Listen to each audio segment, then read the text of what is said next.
right. Send this link to our friend.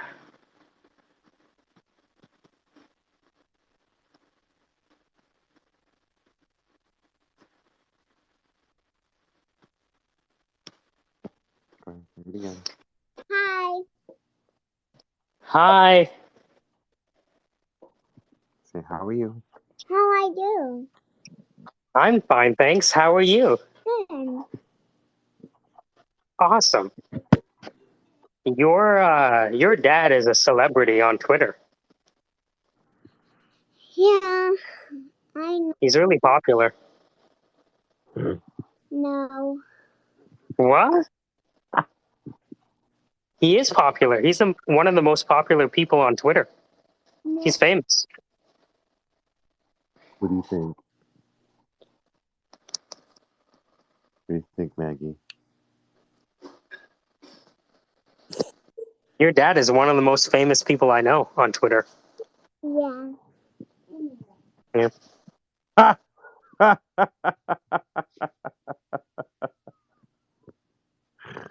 Say hi, Ivan. Blah, blah, blah. Uh, Blah, blah, blah, blah, blah.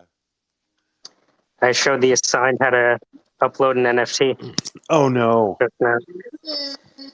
So now his brain is broken in half. Yeah, you didn't show him how to actually do a contract, did you? So that actually does anything? Please tell me you kept him to minting a picture. No, just a picture.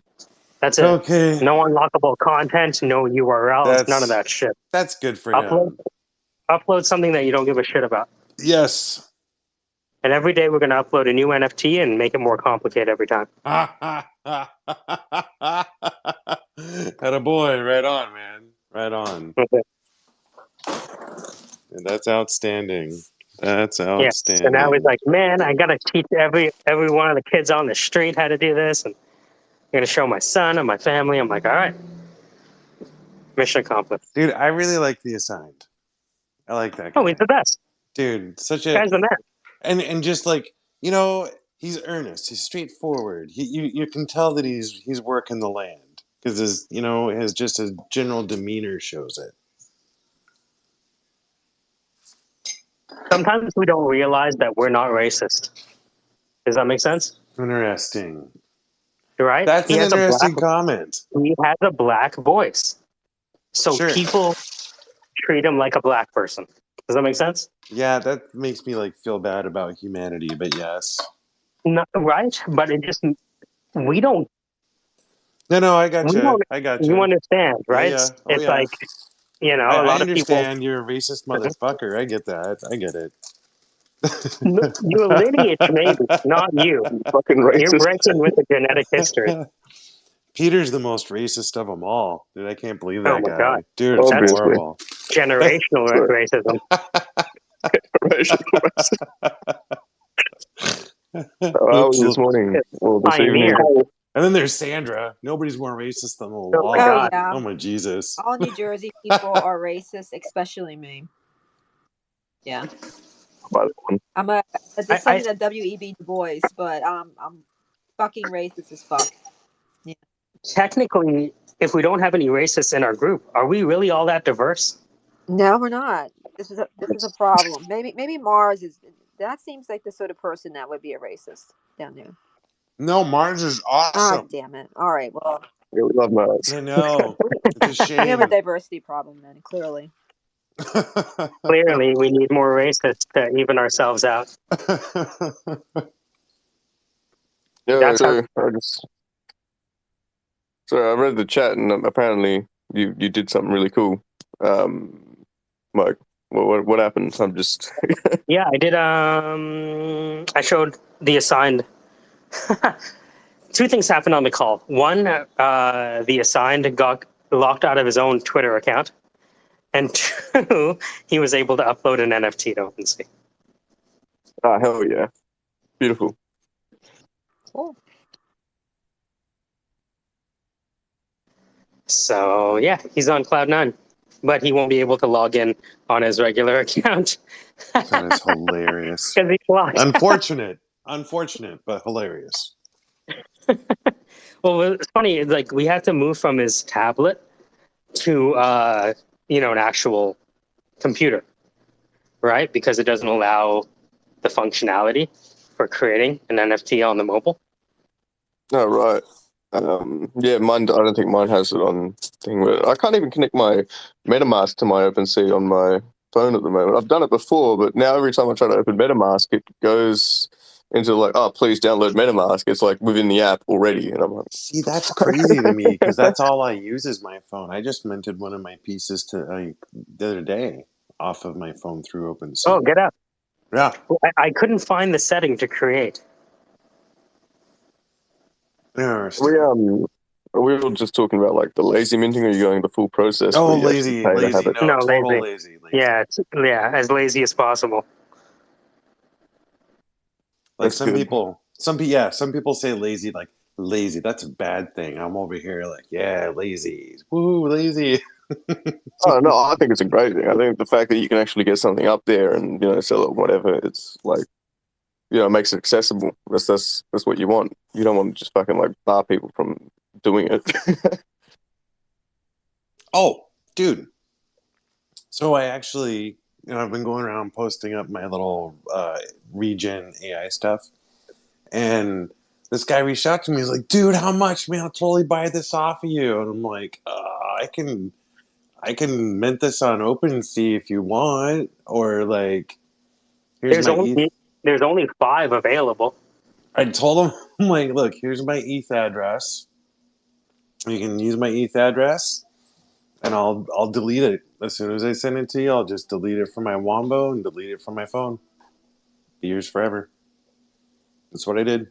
How dare you? Are you saying that you're making money with artificial intelligence? How dare Yes. you? How are you beating me at my own game? No, I love you. I love your little like the regens, because like even that one you sent me, the image quality of it was like it's very different to the original. Like that was the thing I just posted temporarily and deleted Right.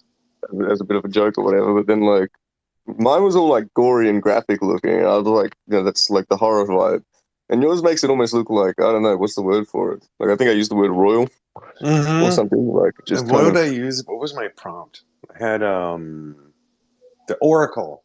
Oracle was the prompt to convert it from ghastly something to a little more regal.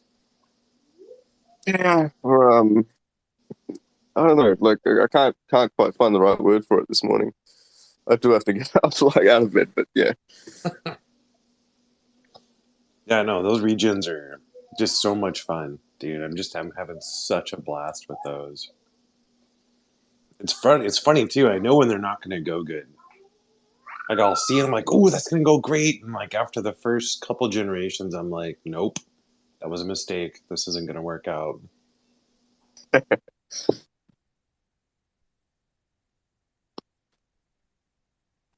What's up, Mars? How you doing, man? Hey, what's happening? Just chilling, hanging out, not doing a whole lot of anything, just hanging. Hey, do any of y'all use Midjourney? No, what's Midjourney? No, I'm just kidding. Yeah, we're well aware of Midjourney. I love it. Yeah. It's great. So, Peter showed me. oh, awesome. You showed him your Midjourney? Anyway, so when Midjourney started running their, what they call their photo beta, that was Stable Diffusion that they were adding to their database. So at the time, I was testing prompts from Midjourney and then doing the same prompt in Stable Diffusion, and then so I saw that it was giving me pretty much the same results.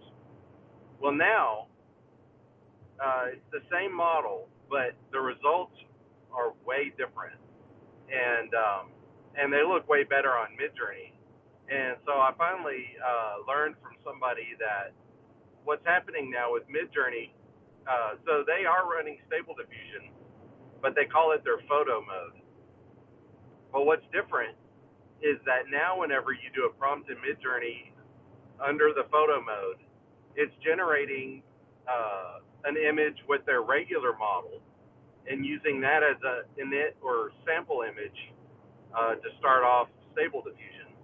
So it's pretty cool that if you use it in Midjourney, it's almost like you're getting two AI working together. One AI creating a base image, and then putting that straight into Stable Diffusion. So anyway, I thought that was pretty cool. So now I'm getting different images running stable inside of Midjourney, and I'm liking them way better. And it's hard to replicate outside of Midjourney, so it's kind of tricky. I hope that makes sense. Oh yeah, no, that totally makes sense. That's If freaking not, I'll try to awesome. find something more confusing to say. And The quantum singularity of the AI algorithm dictates that the inertia. Yeah, no. so anyway, I think it's really cool. I'm a big Midjourney fan, so I think it's kind of interesting. They're kind of upping it up a little bit, even though you have to pay for it. But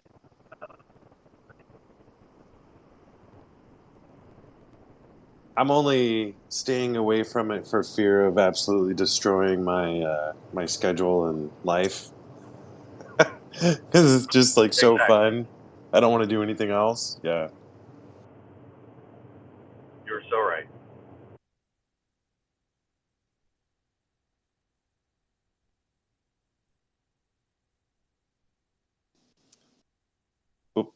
And that's the other thing I've been doing a lot of is taking pictures of real world items and then feeding those through. And what I'm finding is that I'm kind of like starting to create art to take pictures of art to then put through AI to create more art. Like I'm actually like building stuff as art to take pictures of and then putting that through multiple filters and then putting that into the AI generator. It's like a 3-step art process.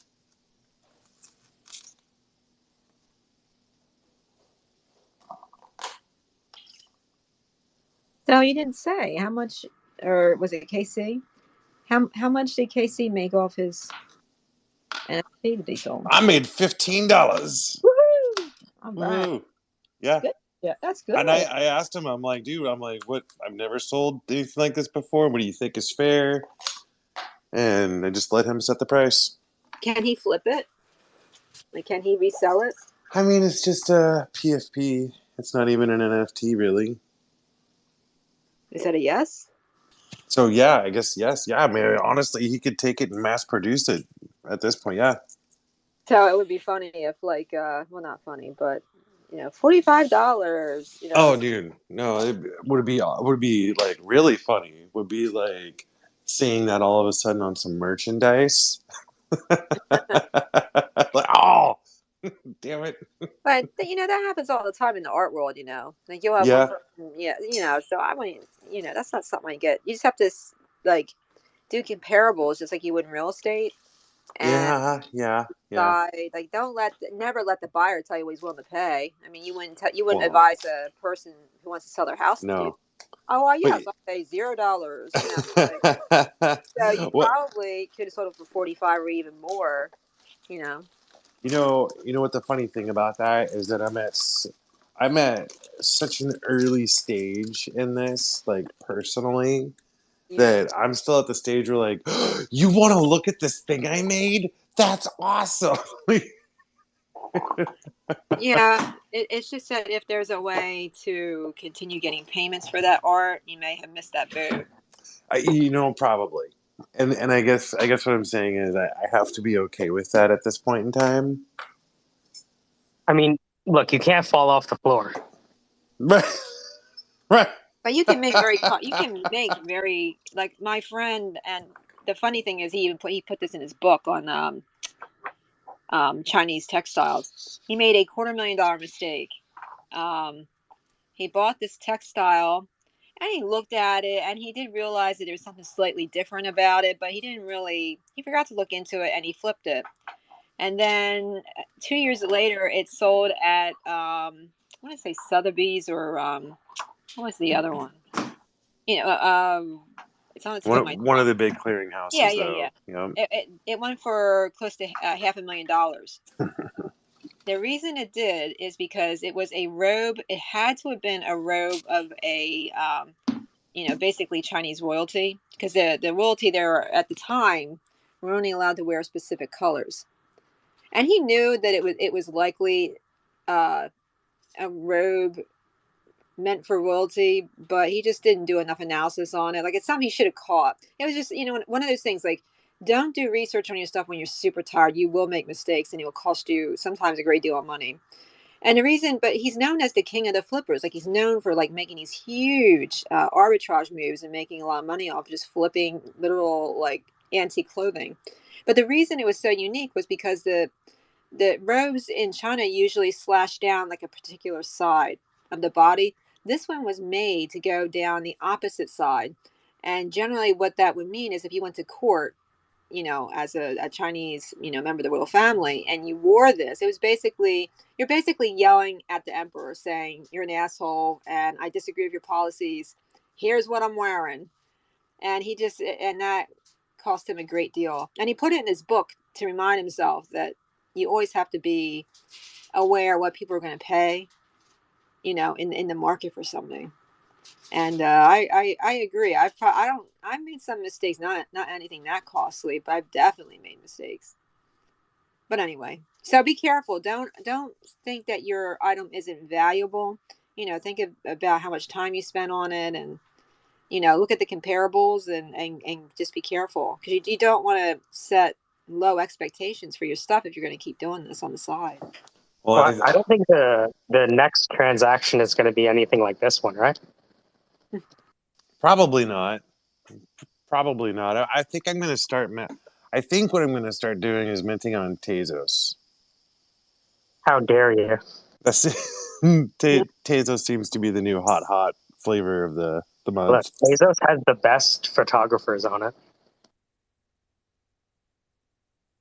I'm going to put my shitty stuff up right next to the good stuff. Yeah. I gotta work out how Or to you get can on take the good stuff and wombo it.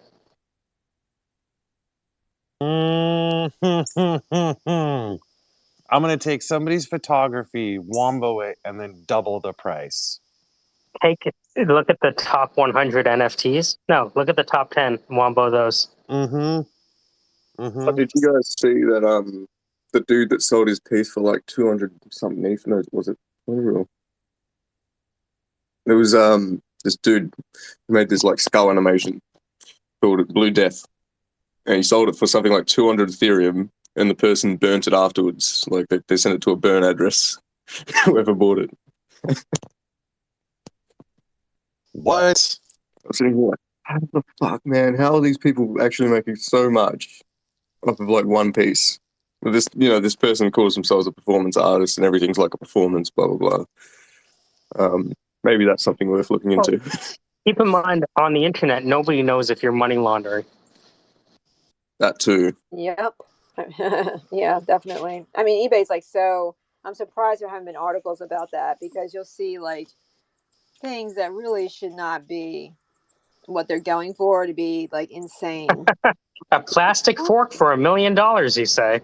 Well, that's Hey, do blatant, any of y'all but know? Beanie Babies and stuff.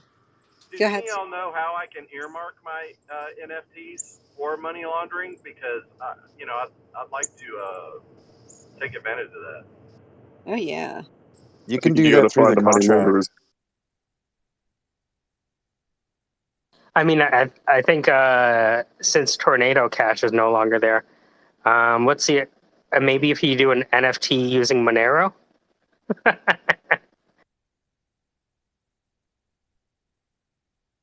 Are there Monero NFTs? How does that work? I don't believe there are. That's a terrifying concept, though. But you can do anything you want in the contract. If you want to make your watermarks, you can do that. You can even set it so that if he tries to sell it below the full floor price, an alternative picture pops up that says "Paper hand, do not buy." You do whatever you want.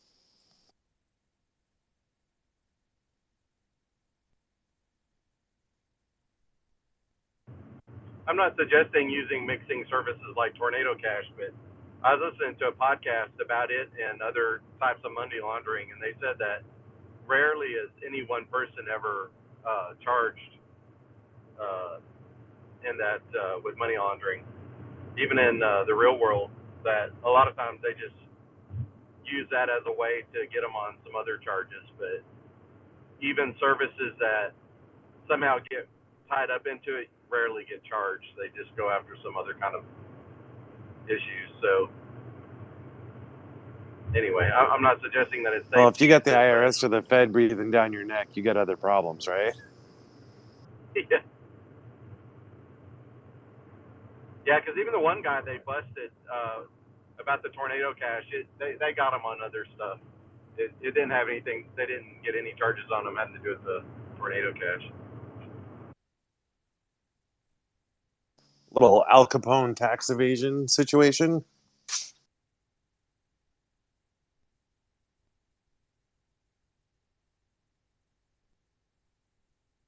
That's what it sounds like, yeah.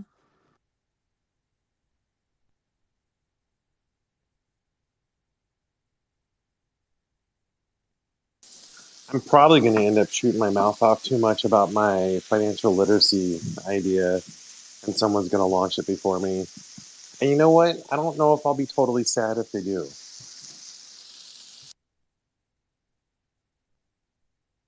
Where are you at on that? Still in wireframing and building out the equations to handle it. So pretty early on is the short answer. You might want to try the gamifying the build of it the way Mike suggested yesterday. Yeah, I like that. I think that's a good idea. What are you cooking? Right. Oh, sorry. Sauteed onions, broccoli, rice with a little bit of garlic. Yeah, what's that? Sounds good.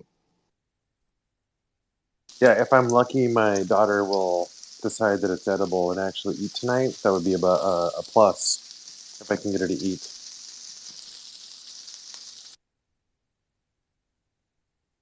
She is finicky in her appetite.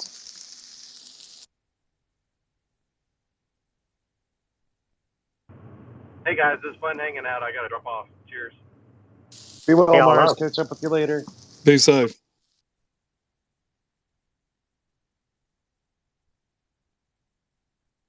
It's funny because we were showing Manish. Manish was on the call as well with Ryan, the assigned, creating the NFT, and he watched us do it, and now he just published his own.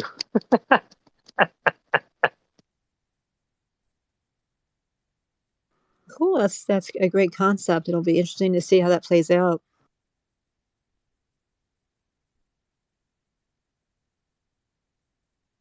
I think it's hilarious that he created an NFT and got locked out of his Twitter account at the same time.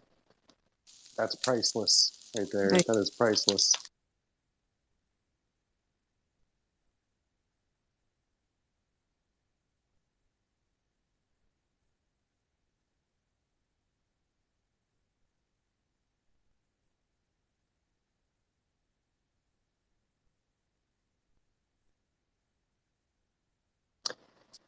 So the Queen died.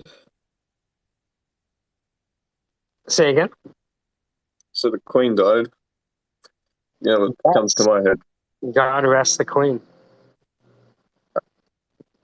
I mean, it's kind of irrelevant to me, I think, but Australia was still under the Commonwealth.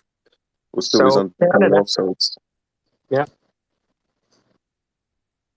It's interesting. And like the fact that we got these countries like Australia and I don't know what other ones are still in the Commonwealth because of it, but we're still like independent entities that do our own thing, but they have the power to fuck with us if they really want.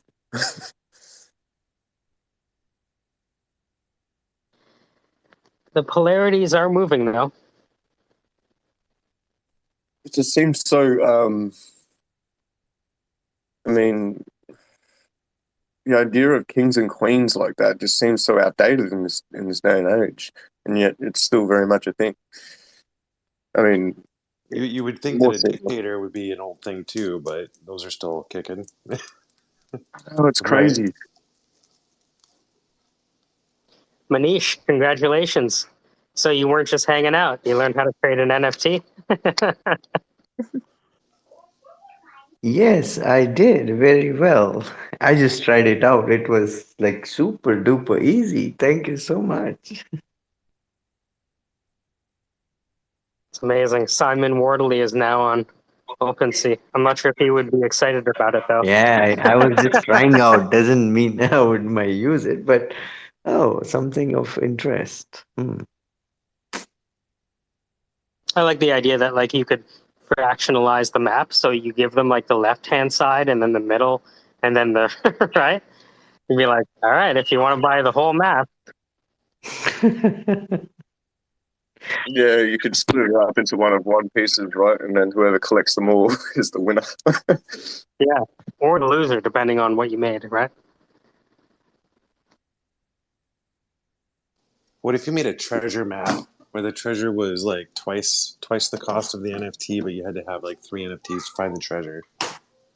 Well, me and a friend had this idea that we could do that, where you could sell like a treasure map on with an NFT to a real world location, because you can put things in the NFT that aren't accessible unless you hold the NFT. And then we were going to bury just like a stash of just, crap, like not real treasure, just something, to troll people. But we never got around to doing it, unfortunately. Or fortunately, maybe. Well, I wouldn't want it tied to my platform right now, put it that way. No, yeah.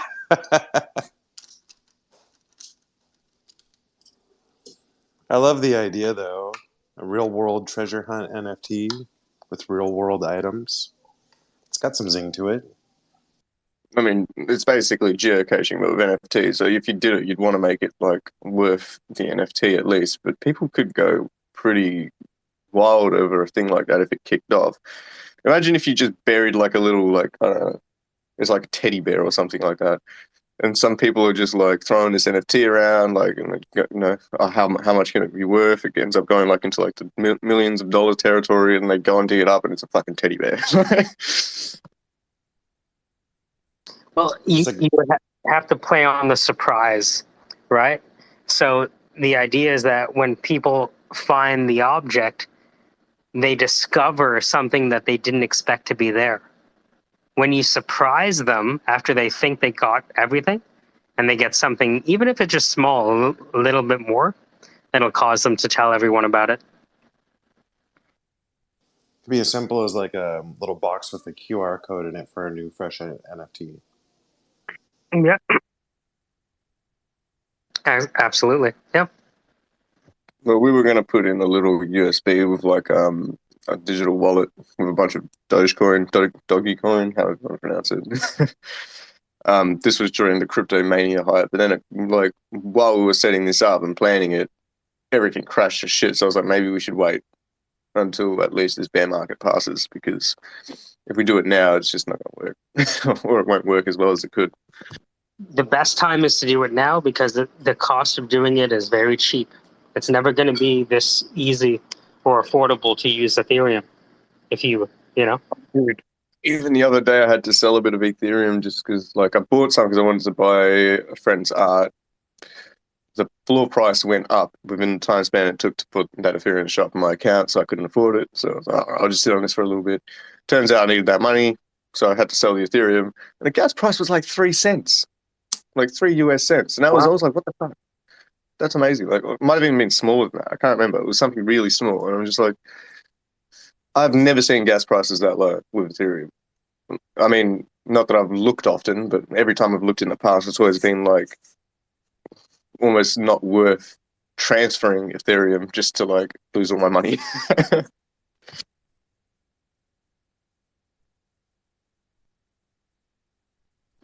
No, I should say not. Yeah. That's the last thing you want to do.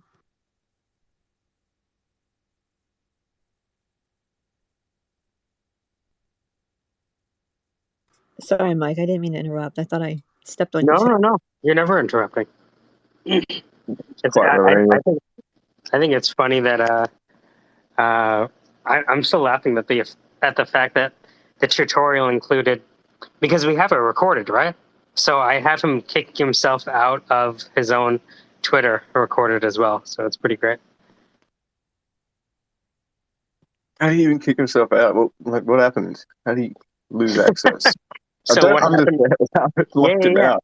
So he had to move. He was initially trying to do the minting on his iPad, and then had to move to a desktop, like a Windows computer, because we couldn't figure out the mint button on the mobile version, right?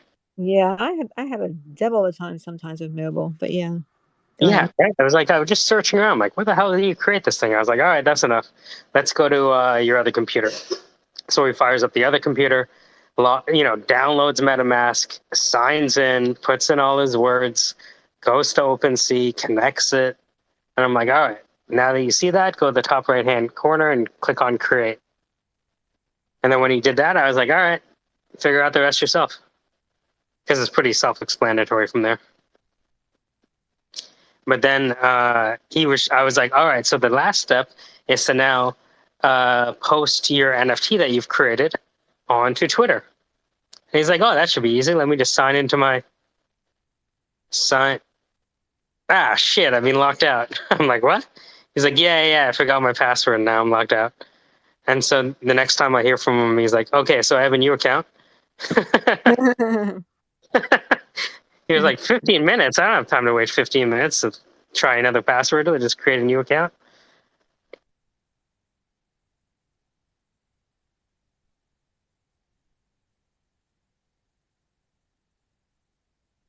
And while you were doing that, I followed along, and then I thought, what would I just create? I mean, you just said use any image. I used a map that I created because I'm fascinated with digital transformation opportunities that are there around the world, and so I put that map up, that which I created. Well, so it was quite an experience, I would say. Yeah, he was overjoyed.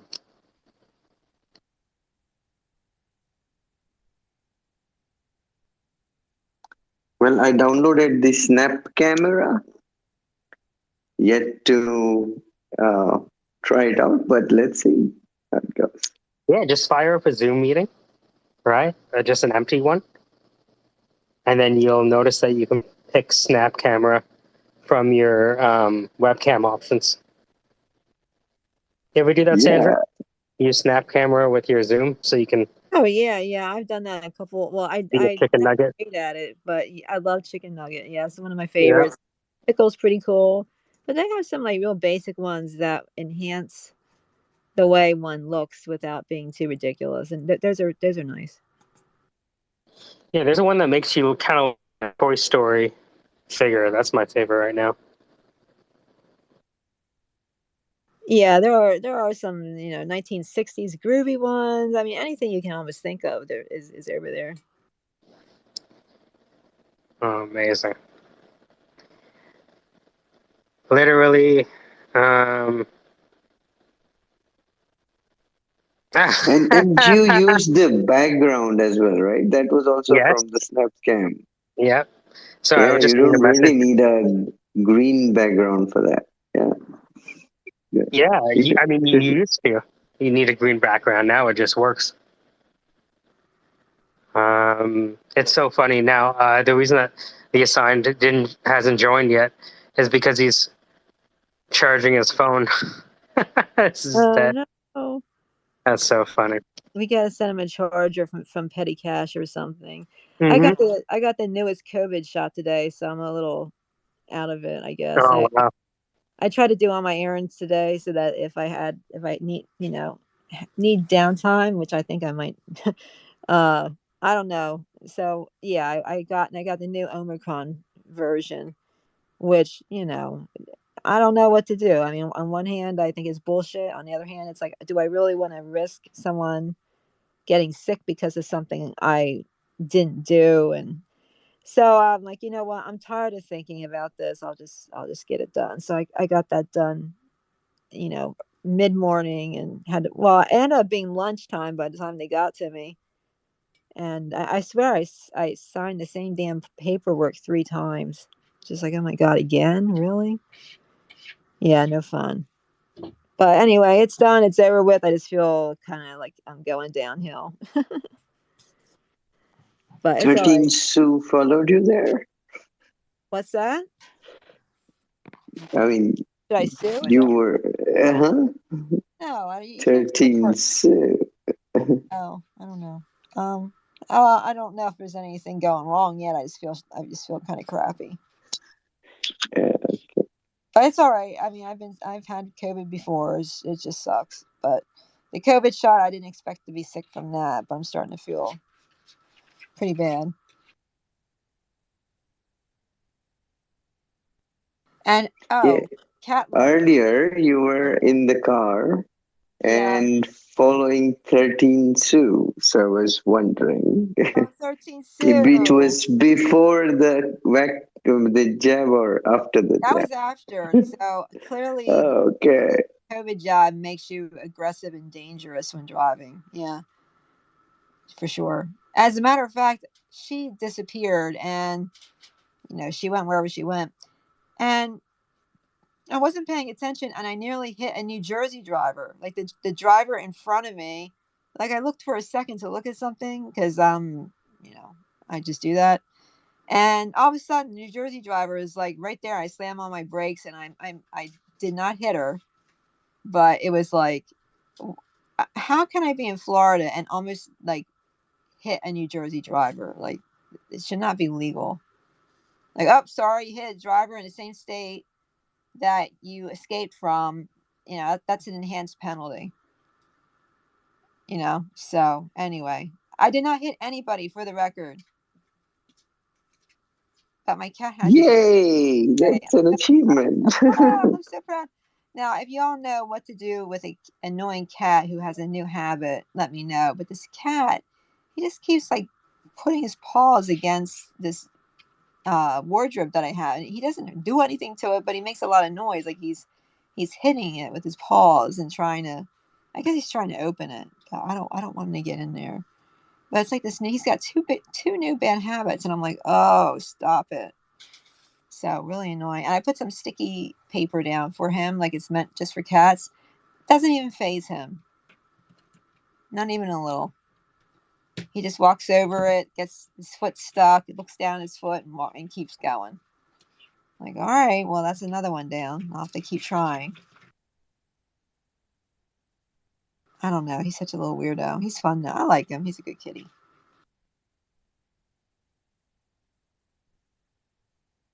So what's next on your list of things to do, Manish? Manish, yeah, what's next? Sorry. Talking at Map Camp, just a 10-minute talk and building the content for that. Live mapping is what I'm thinking, but yeah, that's something in October 13th. By the way, I'm traveling to Delhi, the capital of India, with my mom and my wife and my son. So, 1st October, the week of 1st. Yeah, that's something going on personal front. Great. Keep developing your reputation out there with all those talks. Cool. Yeah, very excited for that as well. Because the topic is how to bring a revolution. Well, that's a very weird topic. And I've already mapped some of the components of it and thinking of examples in the history. Maybe revolution can be individual, right? Individual revolution. Maybe revolution as a society, as a family. Have you seen Balaji Srinivasan's lecture on exiting the system? Exiting the system? Yeah, he said that when people are unhappy, right, they can either have a revolution or they can exit Yeah, quiet quitting. They can exit the system. Let me send you the video one sec. It's astonishing. It's so astonishing. And this was like, when did he do this? Like maybe 2015, 2016? Mm-hmm. And he was a CTO of Coinbase, right? Balaji? Pretty sure. Balaji Bitcoin. Balaji's sort of awesome. And he was a CTO of a genomics company. Mm-hmm. In that 15-minute video that I put to the top is more thinking than like 99.9% of every lecture on Web3 ever created. Mm-hmm. Telling you, the guy saw it all. Oh, I will watch it as soon as I can. Thank you for sharing that. Absolutely. And so you said the quitting happens. Well, I was also looking around and I was seeing an article where it says, why does modern um, revolutions are not revolutions but just rebellion? Right? There could be a criteria for something to be called as revolution. And while people try to create a revolution, typically they end up being rebellious or just creating a rebellion. And that's a query. It also depends. Like, what's the difference? A revolution, it can seem like a revolution to one side and an emancipation for another side. Does that make sense? Depending on which side you stand on, Yeah, definitely. right? Like, was the end of slavery a revolution? Was it a rebellion? What was it, you think? Well, agriculture, green revolution in India was a revolution. Industrial, yes, revolution. Gandhi Free, rejecting the British East India Tea Company, right? yeah. That was a Mm-hmm. rebellion, right? At the very Mm-hmm. least.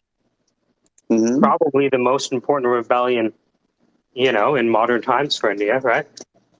Yeah, yeah. The most modern we could say. Mm-hmm. Hmm. Yeah, I think that's why people have mixed feelings on the British monarchy. God rest his soul. Yeah. Yeah, yeah.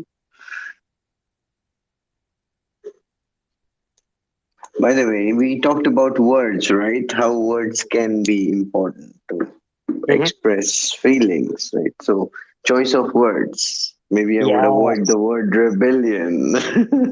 It opens up like a Uprising. Pandora, Yeah. a can of worms, you would say.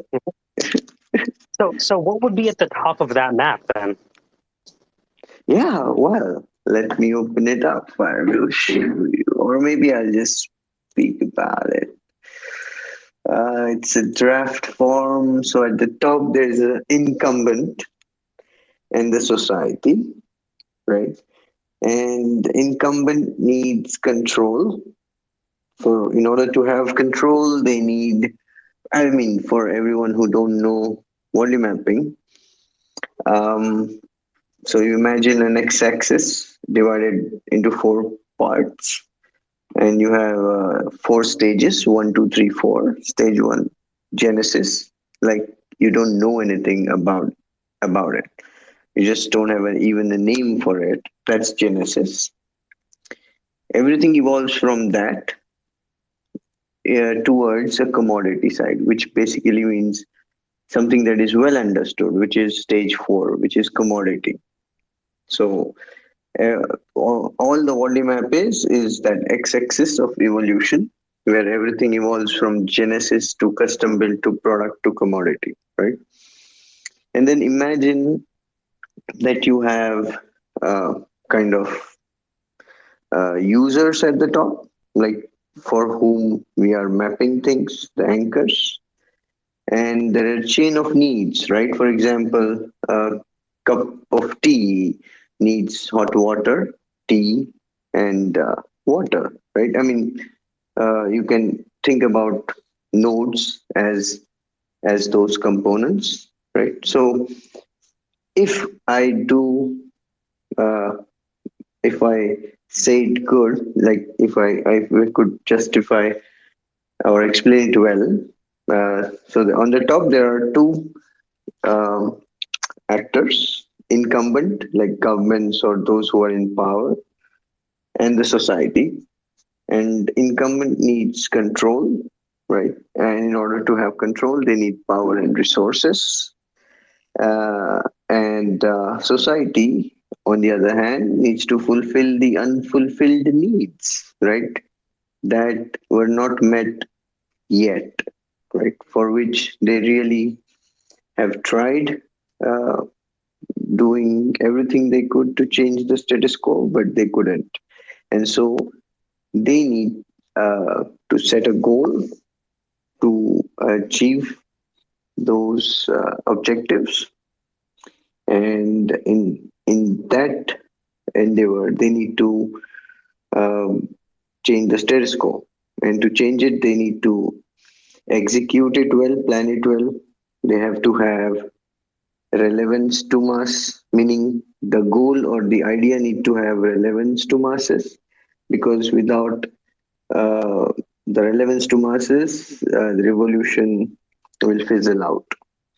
And in order to have relevance to masses, you need masses, right? You need people who have individual motivation, uh, who have devotion to the goal or the idea, and the leadership. So masses need leadership, and leadership has desired to change the status quo. On the other hand, you also need resilience and a defense mechanism so that people cannot sabotage your revolution. And of course, leadership needs to be ahead of time, like visionary, right? And executing the plan needs medium, right? You need social media, maybe virtual media, maybe physical medium, or whichever way. But medium is necessary to execute the plan well. And it also needs practices such as maybe command and control in some cases, openness in some cases, or maybe leaderless leadership in some cases, like decentralized um, organizations, like self-organization. I still remember. Sorry, I still remember. I mean, polio was really a menace in India, right? And at that time, um, the communication mechanisms were not so good, right? But the way people self organized themselves, they understood the importance of eradicating polio, that the message reached to the remotest place, and the health workers felt a duty to um, execute their job well, or to be able to help every small kid get the vaccine on time, and therefore they could really do it really well. So I think that is also a revolution. It doesn't have to always be a commotion, as in as is portrayed by media or paparazzi. So I think if the exit could be silent, if people are really they just lose hope in incumbent, but the revolution can also be silent. So maybe I did my. uh, any thoughts and anything you felt I could explain well on the map, or was I audible all the way?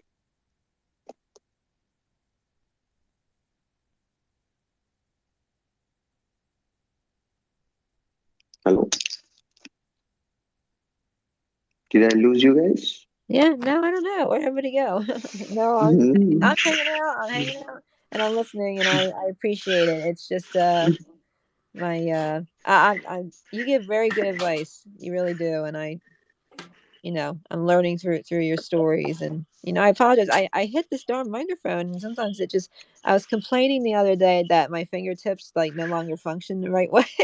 So you know what I mean? So I can't do whatever like the touch screen needs for it to function. I'm like, this is what is happening to me. I'm falling apart. Oh no. Oh, no, you'll be fine. What's your advice? Am I turning into like a COVID mutant or something? Or what do you think? No, I think a simple paracetamol tablet would help. Yeah, you need a good sleep after this. Well, no, my fingers. I'm telling you the truth. Like when I touch like a button on my iPad, it doesn't always like. I don't know. Maybe I do need more sleep. Really, you said it's hurting the fingertip. No, like for example, to take my microphone off, often I'll take it off, but it stays on. Like it's almost like I'm making contact, but my iPhone's like, you have like, I don't know what that is, but it's not like I have no fingerprints. I don't know. It won't. I don't know. Work. Okay. Yeah, I put a map of I drew a map of the Waterloo map at the top using my fingers. That's why it's on mute. It doesn't look very Uh-huh. good. no, not yet, not for me. By the way, Mike, I was thinking that if I should have done that whole thing with like the Alice's restaurant voice. Oh yeah, I mean, we're not locked into any one voice, right? Right, sure. I have this. I'm just shifting all the video into place right now. But Oh, wordly man. yeah, you could also like, if I sent you the video, you could like record yourself reading the subtitles, and then I would have a new script. Awesome. Yeah, maybe I Yeah, will. I like it the way it is, but I like it the way it is too. Yeah, but you probably have more ideas on it. yeah, I'll think about it. I don't. I can video edit very poorly. I mean, if you saw what I was doing, I'm not doing anything. That video is actually very simple compared to the other stuff that I do, like the technical e-learning manuals and stuff like that. This is just like, oh, slide this in here, slide this in here, all right? Oh yeah. It's a different world. Yeah. Yeah, if you saw me doing it, and I've done this with like Mahad and other people, where I'll just be like, here, just watch me edit video. It's powerful. It's powerful. I would also like to watch it. How Sure. you edit it. Yeah, sometime, but sure. It's funny because I have this thing loaded up. I have to. I want to finish Sandra's video. Now that we got the feedback. Oh, Ryan woke up.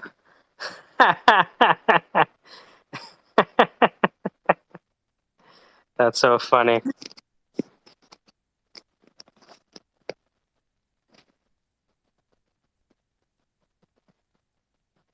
Well, I'm gonna go lay down for a little bit. I'm feeling kind of. I'll be back later on tonight. I just want to lay down. I don't know why I feel so crappy. All right, so I'll see you guys in a little bit. Yeah. Take care, Sandra. You take care. Bye-bye. Bye-bye. And I didn't realize it's 4 a.m. and I will crash. The bed. Yeah. Oh boy. I spent the whole night at Syndicate. So hold It'll on. do Thank that. you so much, Mike. Huh? It'll do it to you. Yeah, it'll do this to you, really. Yeah. So, Manish, where are you in the world? I am in Bangalore, in India. Oh, fantastic. The south of India, yeah. I have one of my friends, he works at JSW. He used to work at Reliance. Uh-huh. He's still in India? Yeah. Yeah, he was born there. He came to Canada to go to school, and then he went back. Started a company and then sold it. Yeah. Wonderful. So where is he in India? Where does he stay in India? He travels around because of work. Mhm. You know JSW, right? The steel company. JSW. Yeah. Mhm. I Yeah. have not No, heard of India's that. largest Mhm. steel company. Oh, JS Jamshid. Okay, JSW Steel Company. Okay, I got you now. And it must be in Mumbai then, mostly Hmm. Mumbai Yeah. based. So, Hmm. Hmm. okay, more Yeah. likely than your friend stays more in Mumbai, which is I mean, economic capital of the country, very fast paced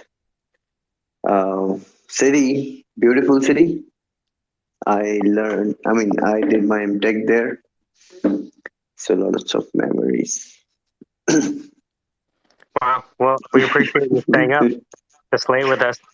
I hope we didn't keep you up for Oh, no, no, nothing. the time is relative, right? As we said,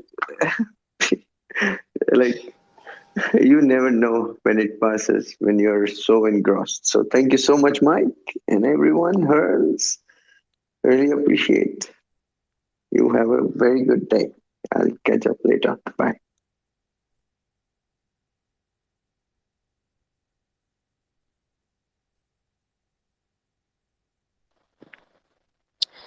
Interesting day.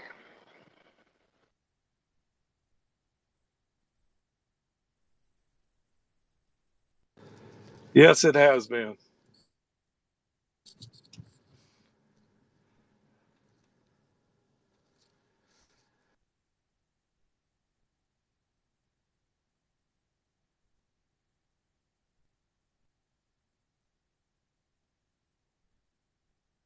It's so crazy how when Twitter updated, they swapped out the they put the deny speaker in the place where the approve speaker used to be.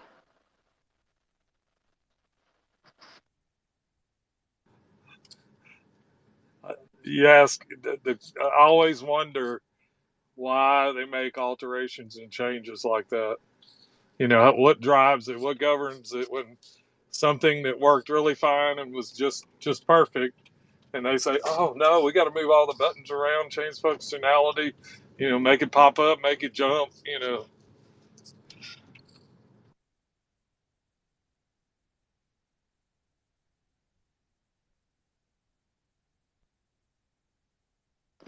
Hey Mel, what's going on?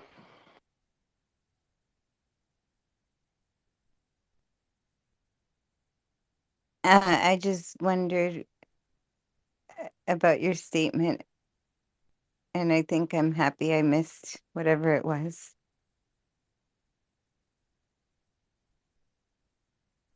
Or was it interesting in a good way? It might not have been interesting because I can't remember it.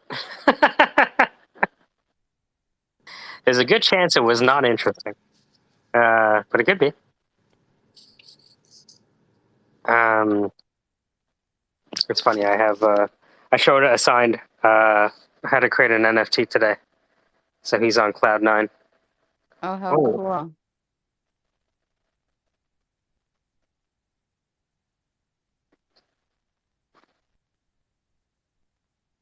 What did you make?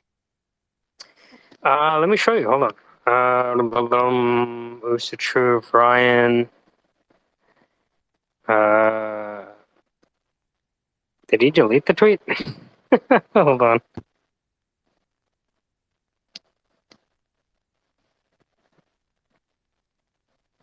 I think he might have deleted Mm.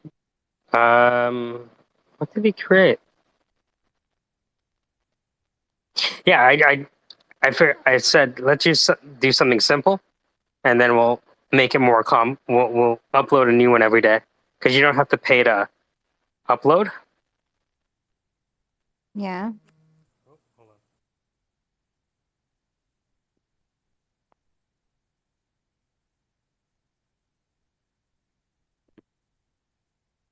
Hola, Peter. Hola, Lagarta. Hola, Web. Hola, Jeff. Oh, hey Jeff.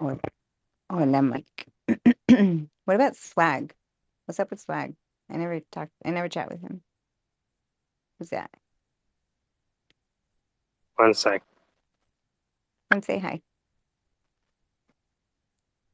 I'm so relaxed right now.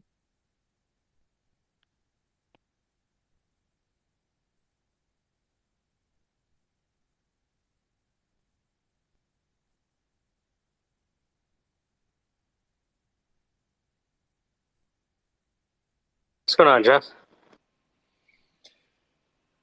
Hey, just got done reviewing my taxes for last year. Good thing is didn't turn out to be a mess like I was thinking it would be. Here, so just had some cookies and milk. Had these Lotus Biscoff. I guess they're like cookies or biscuits. They had That's the airplane cookie, man. yeah. That's delicious. They're so good. And to make it even better, these were with Belgian chocolate on one side.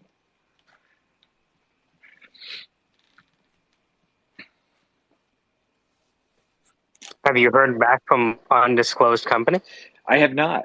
No, it's been kind of eating away at me. So like tomorrow is Friday, the end of the week. Right. I was just kind of debating. They posted another position, different kind of, modality, but I was like looking at that and I'm like, well, shit, I could do that too.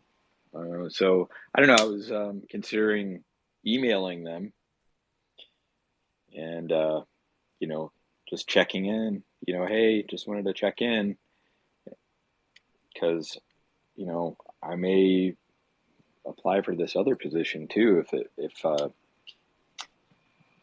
they're not moving forward with the other one. So I don't know. We'll see.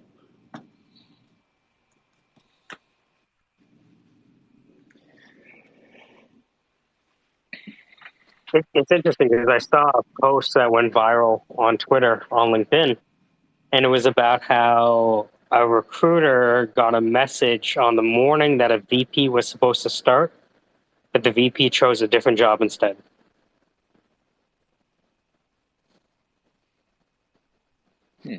And so even if you think you lost out on a job, never say never. It's all a probability game. Well, didn't they start talking about like how many people are ghosting right now? Like it's not just a dating thing. It's like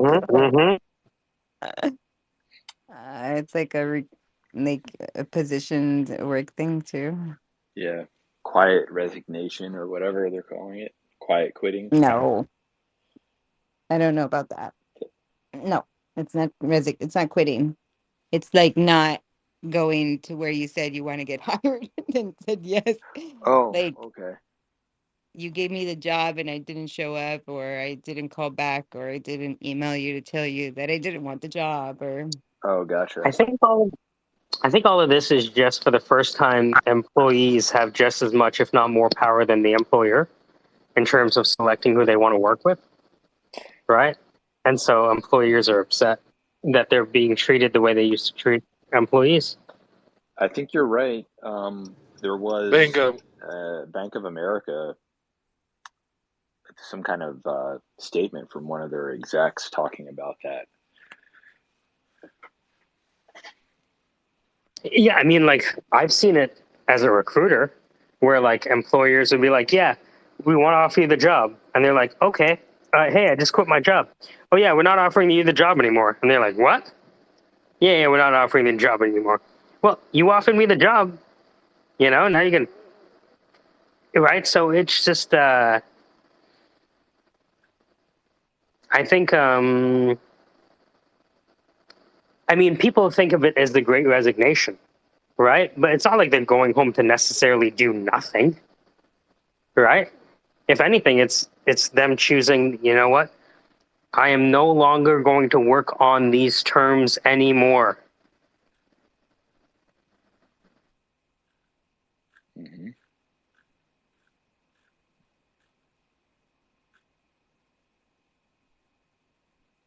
And then employers are like, I can't believe that they're treating us the way we used to treat them. How dare they? Don't they know that we're the only people who get to tell people lies? How dare you start telling people lies? And it's like, the lie started with the job description, right? You lie with the job description, I lie with my resume, and we both lie together.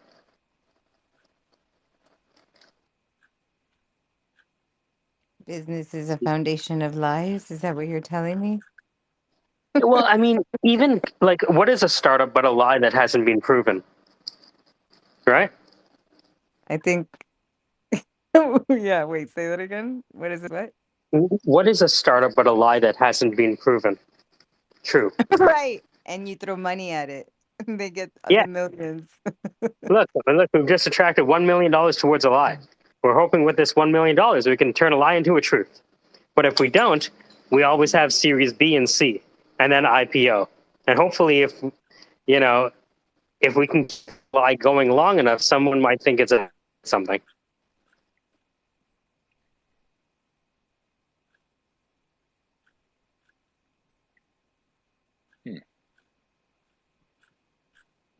I'm trying to find that article or that post. It was a quote from a Bank of America executive, basically talking about how he wants to see American families, basically struggle financially because they have too much power in the job market, and they have too much something I can't remember. It was just kind of Yeah, they have more. Well, it's the same thing like looking at America. Like a lot of people think, oh, America is like declining. And it's like not necessarily. That just means other countries are rising. There's a difference, right? And so I think now that the employer doesn't have complete control over their relationship, they're throwing a hissy fit. And who would blame them?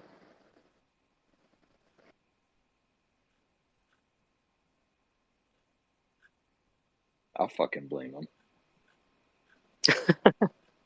Again, the way that my developer friends have taken revenge is by having 4 jobs at the same time and saying fuck you to all of them at the same time. I mean, like, you know what? You guys are going to treat me like shit. Well, I'm going to take 4 jobs at $100,000 and then string out this work for 2 months instead of 1 week.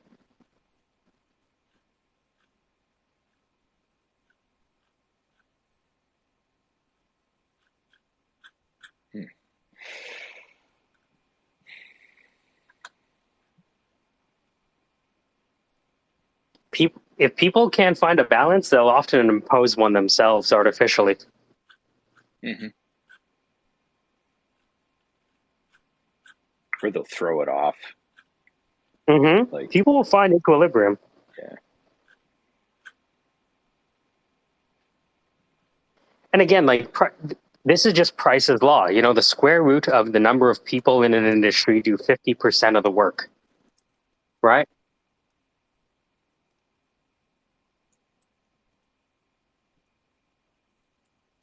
Who does 50% of the work? They say if you take the total number of people working in an industry, right? So let's say imagine there's 100 people working in an industry. Price's law states that 10 out of those 100 people result in 50% of that whole group's productivity compared to the other 90%. So they're the ones busting? They're the ones, getting after it, right? And so what we're seeing now is that if you want a really good developer, it used to be the fact that you could only hire a developer by stealing them from your competition. Right. Right? Now the developer would be like, no, I'll just take both salaries. Yeah, I'll be fine. Let's take both. And do shitty No, you know what? jobs. I'll actually take all 3. And you know what? I'm going to do all 3 by telling you, by limiting my interaction with you over meetings and stringing out the work because you don't know how to do it. That's why you're contacting me. Yeah, and then they balance ship when the project is about to launch. Right, or you start poisoning pilling your own project to slow it down. It gets really dark. I've heard. Oh, sorry guys, we have to push these timelines back by 6 months. We're noticing that we have to do more integration testing. Really? Yeah. It's they made a change with the Jing Jang and the Boopa Joops and the Haji Bajabis. Really, the Haji Bajabis too? Yeah, the Haji Bajabis really in. Right. For real. Yeah, watch out for the Haji Bajabis. Where They'll the get you. Really get you, those Happy Bajabis. Happy. Yeah. It's I mean, this is how consulting works, right? Mm. You know, I had a physicist tell me that. I asked him what is he doing now. He says he's consulting, and I'm like, what does that mean? He says, I look at people's watch and tell them what time it is.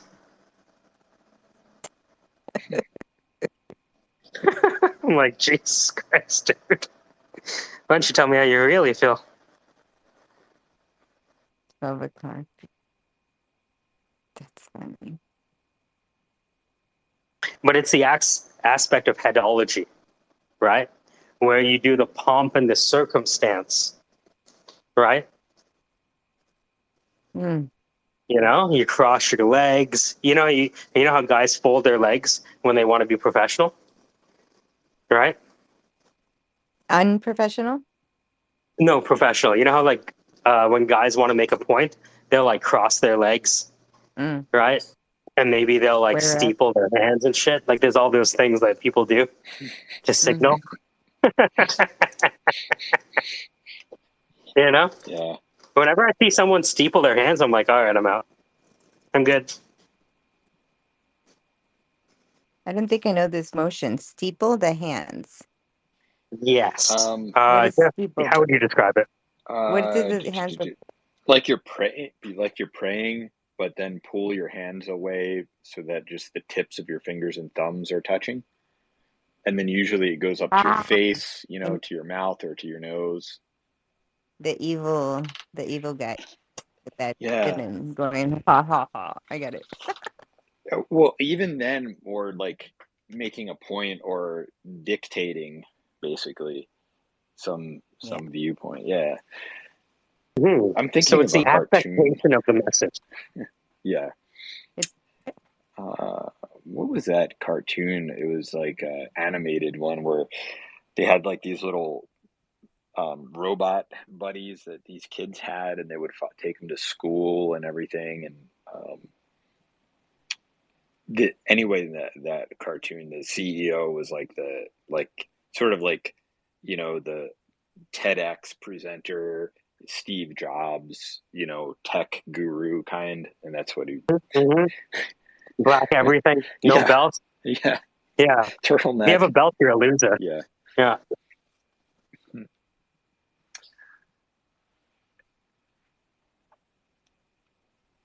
I just posted the Intercept article up at the top about the Bank of America.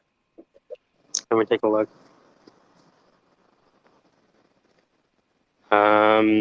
Let's see.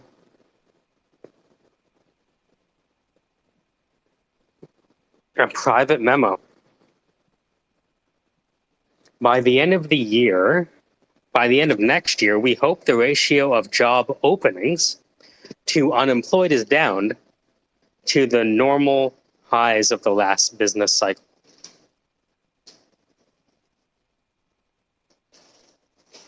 High wages are driving inflation. Or is it inflation driving high wages? $250,000 has never meant less. I keep reading. Yeah. The memo recalls a previous Bank of America memo in 2021, which it's warned of, quote, a very strong momentum in the labor market.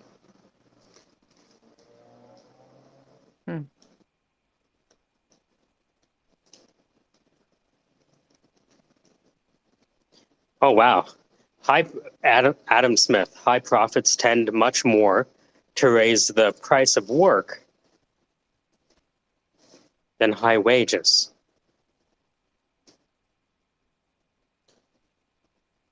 Huh. High profits tend to So I'll raise read the the full price thing. more than wages. So the more This is the money full they make, quote.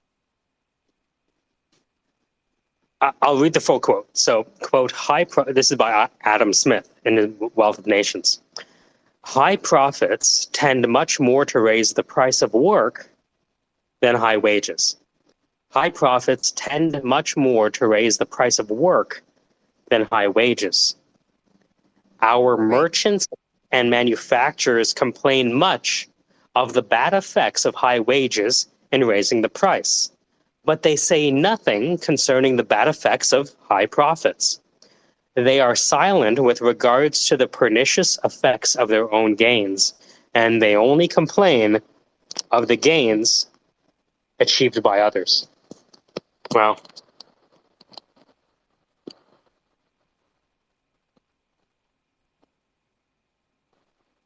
Great article. It's a natural friction between employer and employee. There's always going to be a natural friction, right? Employer wants the employee to make less. The employee wants to make more, right? The principal agent problem. Marcus, what do you got?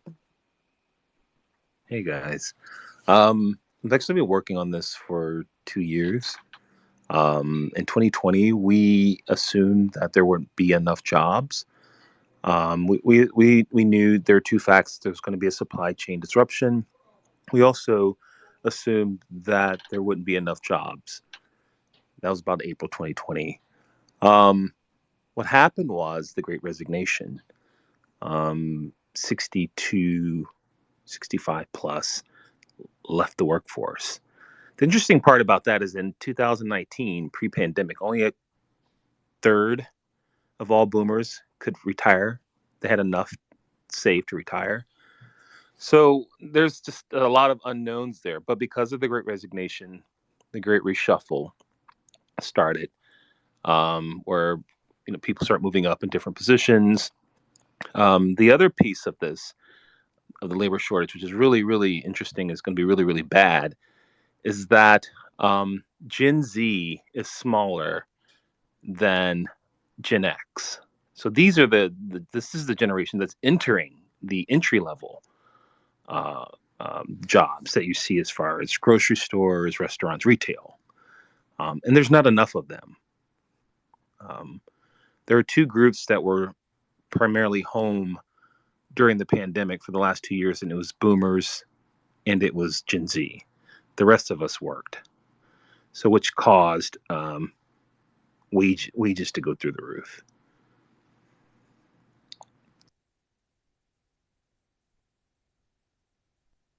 So if you're going to seek an opportunity, I think this is an incredible time to do it, especially the last 2 years.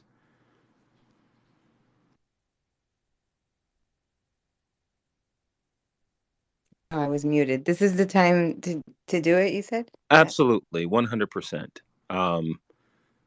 I've moved jobs twice, and a friend of mine just on here just shared with me my 3 job descriptions that I have, and because we this is a big issue with us, but he showed me where my salary has actually increased 50% in a year for the job descriptions that I do. So it's moved. Right now you have 2 jobs per each applicant, and what the Fed wants to do is get that down to your article, to that point.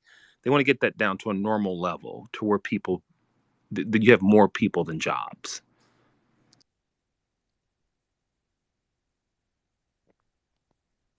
I'm gonna Ruckus, I want to hear you chat some more, but I'm gonna exit. I don't want to be here with the syndicate, so I will say goodbye. Oh, have a good night.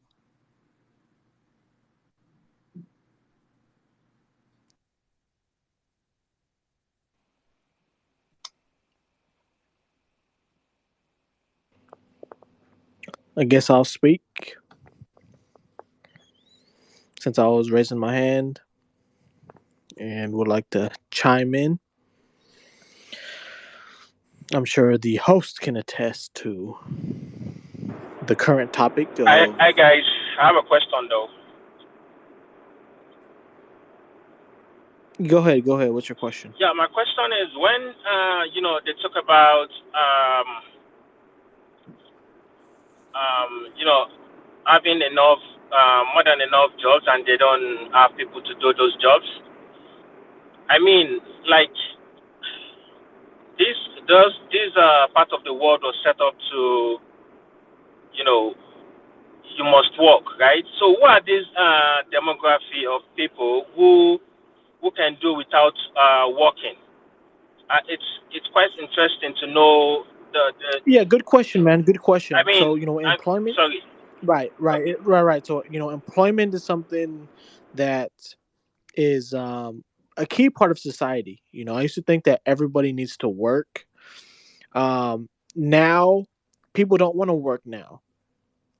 They just want to live off the government, and then they're the same people that want to reform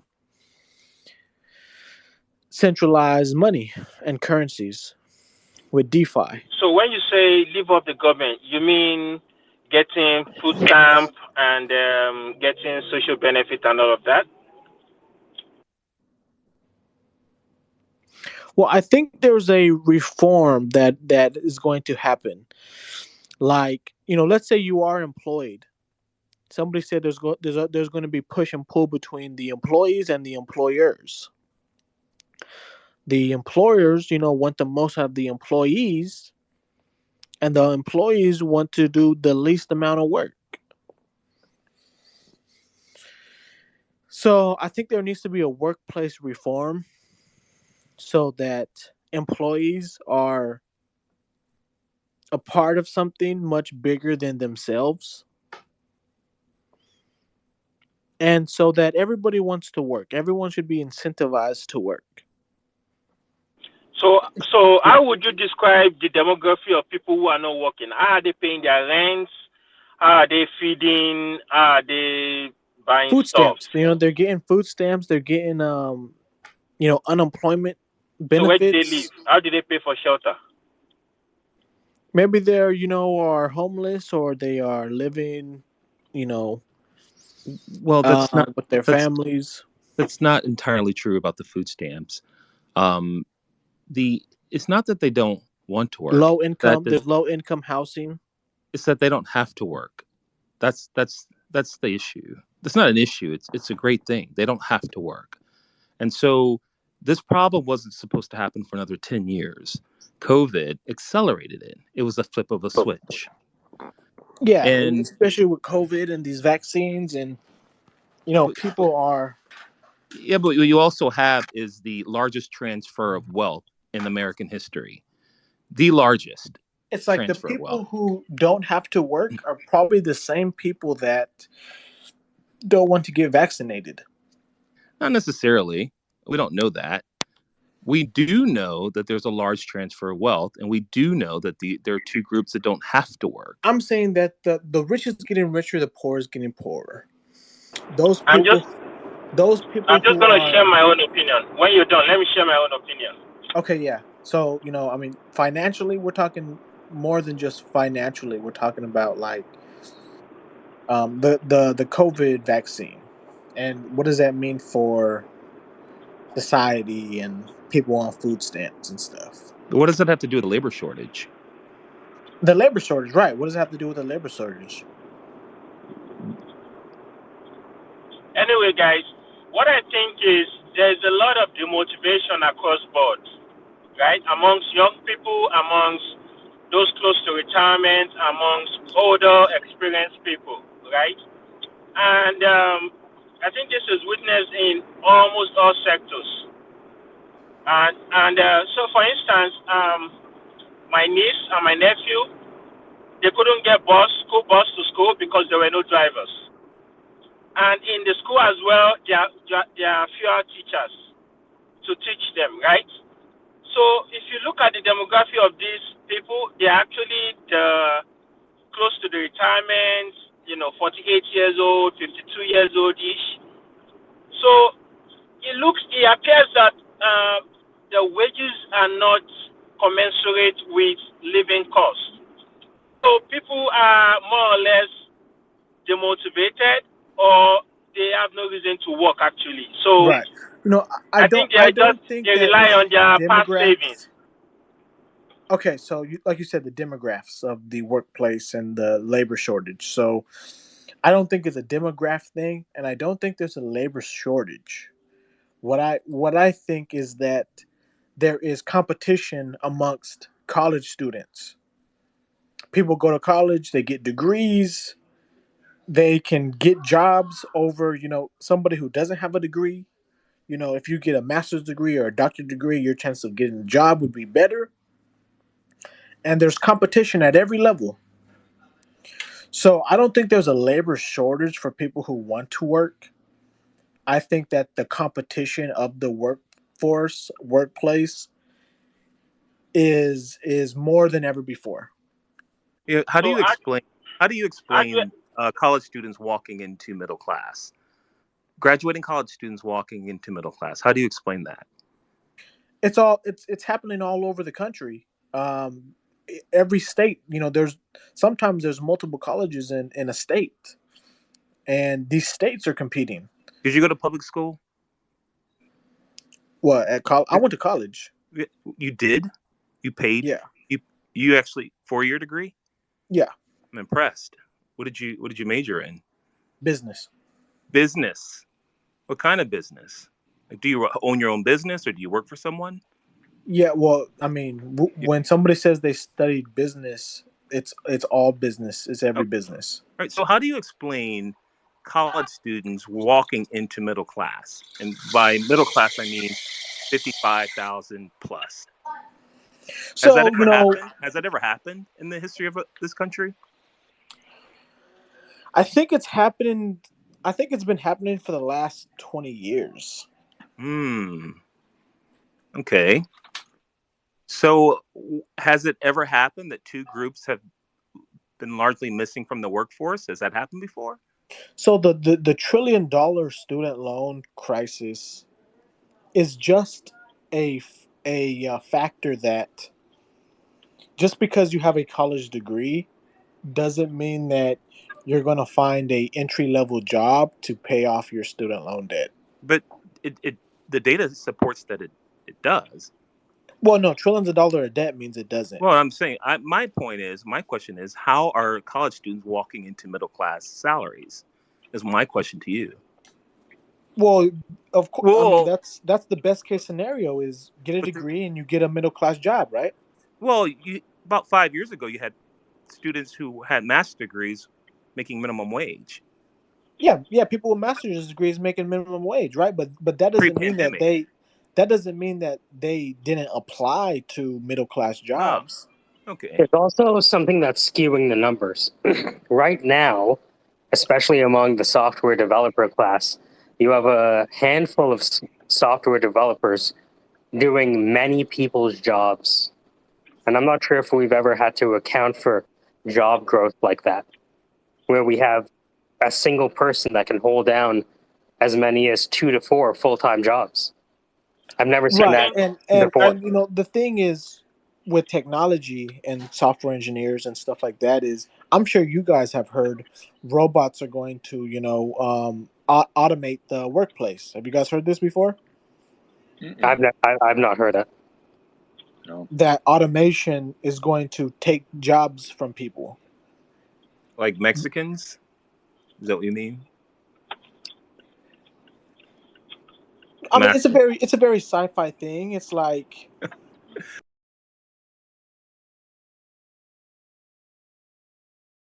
faster and better. Well, no, AI has entered the workforce, especially for AI, software right? engineers. Why AI, correct. why not incorporate AI so you don't have to deal with human bullshit?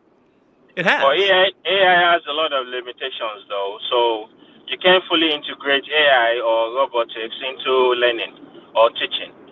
So there's a human element part So that there's the two robots cannot fulfill.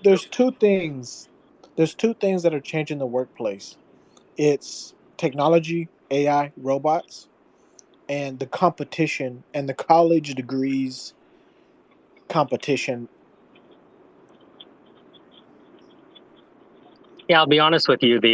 This all seems very haphazard and grasping at straws. I think Am I the only one that could feel? I think Yeah. Raku's question is Raku's I question was absolutely believe that. I think Raku's question was 5 years ago entry level jobs were about the range of 35 to 45. But right now entry level jobs are like 50, 55, 60. So what factor can you attribute to that increase within the short span of 5 So years? so so my question is, do you have a degree? Yes or no? Most people Yes. are going to say no. Okay, right. Well, that's one thing. Okay. What's your degree in? Are you getting a degree in that field? I mean, what your if you have a business degree, you can work in any business. Yeah, but you have McDonald's employees who are making 100% wage increase, right? So McDonald's employees were making minimum wage pre-pandemic, and now Here's the their thing. Let's jobs say are I have a business $20 degree. $20 an hour. I Is thought it about not a working at fact of McDonald's. simple economics, supply and demand, though? It's not a fact of just supply and demand, like your lad was talking about there before, about we've lost this whole available workforce, so we've got to try and split them up, and a lot of people have to jump in the deep end. I really like the Syndicate guy. I think he's switched on. I think he knows what he's talking about, don't you? Let's say that I have a business degree. I thought about working for McDonald's because I'm really a software engineer, but I can't get a job at Google, Apple, Microsoft. Why So is that? how do you explain 100% wage increase in retail? The bottom of the barrel, scraping the bottom, That's retail. How do you inflation. explain? That's inflation Okay, because the cost of living is high, inflation is going up, so they're going to increase the minimum wage why? Why did inflation go up? because Supply more and money. demand. Yeah, supply and demand Because they're printing money out of thin air. because of supply and demand. So inflation didn't go up because wages went up? So the demand. So think about it. Think about it. Inflation is the The value of U.S. money. So dollar. if you say inflation goes up, it's just the value that comes down. There's nothing like inflation goes up. It's the value of money that has been eroded through the activities of the Fed in the past year. So it's the value of money that has been useless. Not that there's inflation that goes up or like. So think about it. So 90% of the global economy has access to computers and technology. In a first world country. The US dollar is the number one fiat currency globally. Is There's it a really? there's a Is that right? in Can I ask a poor countries. question? No, So, think about it in in poor this, countries, can I bro. ask a question? I got a quick question because I have my hand up. Is it? Can I ask a question of who maybe is holding the watch in this conversation and who's reading the time? Yeah. Well, Okay, in poor I had a countries, question actually the for US dollar is Ruckus. is valuable. What? One sec, Syndicate. Go ahead, Jeff. Yeah, I had a question for Ruckus. It's a bit off topic. I don't mean to take everyone off topic here, Oh, but please. Yeah, no, we weren't getting anywhere with that. Go um, ahead. so I see in your profile you're a data analyst. What do you do like on a normal work day? What kind of data do you work with? And what do you do to manipulate the data? Do you have any specific software that you use, or do you do any programming? Uh, yeah. So I build audiences, and what I mean by building audiences is that I take mobile data and I create audiences from mobile data, tablet data, PC data. So very low level, let's say top of the funnel, let's say white male, married, kids, suburbs, 50. All right. And I create those audiences of probably 100 million people 50 million people, and I target what clients want. So in manipulating that data, so I also map that data to a template that could be Google Data Studio, but mostly into Power BI. Okay. So that's pretty much like top of the funnel, what I do. Cool. And so, do you build any of your models? I know that typically a data scientist would do that, and an analyst would use the models developed there. But do you do anything like building your own tools or templates? I build the templates. I don't build the tools because there's a lot of information, a lot of data coming in on a daily basis. So we have like a team of other people that do that. And I think one of you spoke to the point that in a job description, it could be pretty vague, pretty fluid, and so our team is broken out into individuals who do those certain pieces, because there's such a large volume of data coming in. Okay, cool. Why did you ask? Oh, I'm sorry. What was that? Why did I ask? Yeah. Well, I just I've seen Raucus in here a few times. I just followed him, and I was looking at his profile. And okay. I thought you had a follow-up question. Okay, that's fine. Yeah, no, like I said, I didn't mean to take it off topic, but I was just curious because I work with data as well. Not in Raucus, I have a follow-up exactly question. the same way, but how profitable is Scrum Master where you at? I'm sorry, how profitable is the position of a Scrum Master? I'm not catching that last word. Scrum Master? Scrum Master. Scrum Master. Yeah. I don't know. I'm not a Scrum Master. I'm sorry. I hear a lot of people going to that career path, and they're making six figures easy. I'm actually a Scrum Master myself. Oh, okay. Tell me more, please. So if you don't know what a Scrum Master is, it is somebody who is like a project manager in control of what is going in and out of a project. It could also be a art director, creative director, but in the technology domain.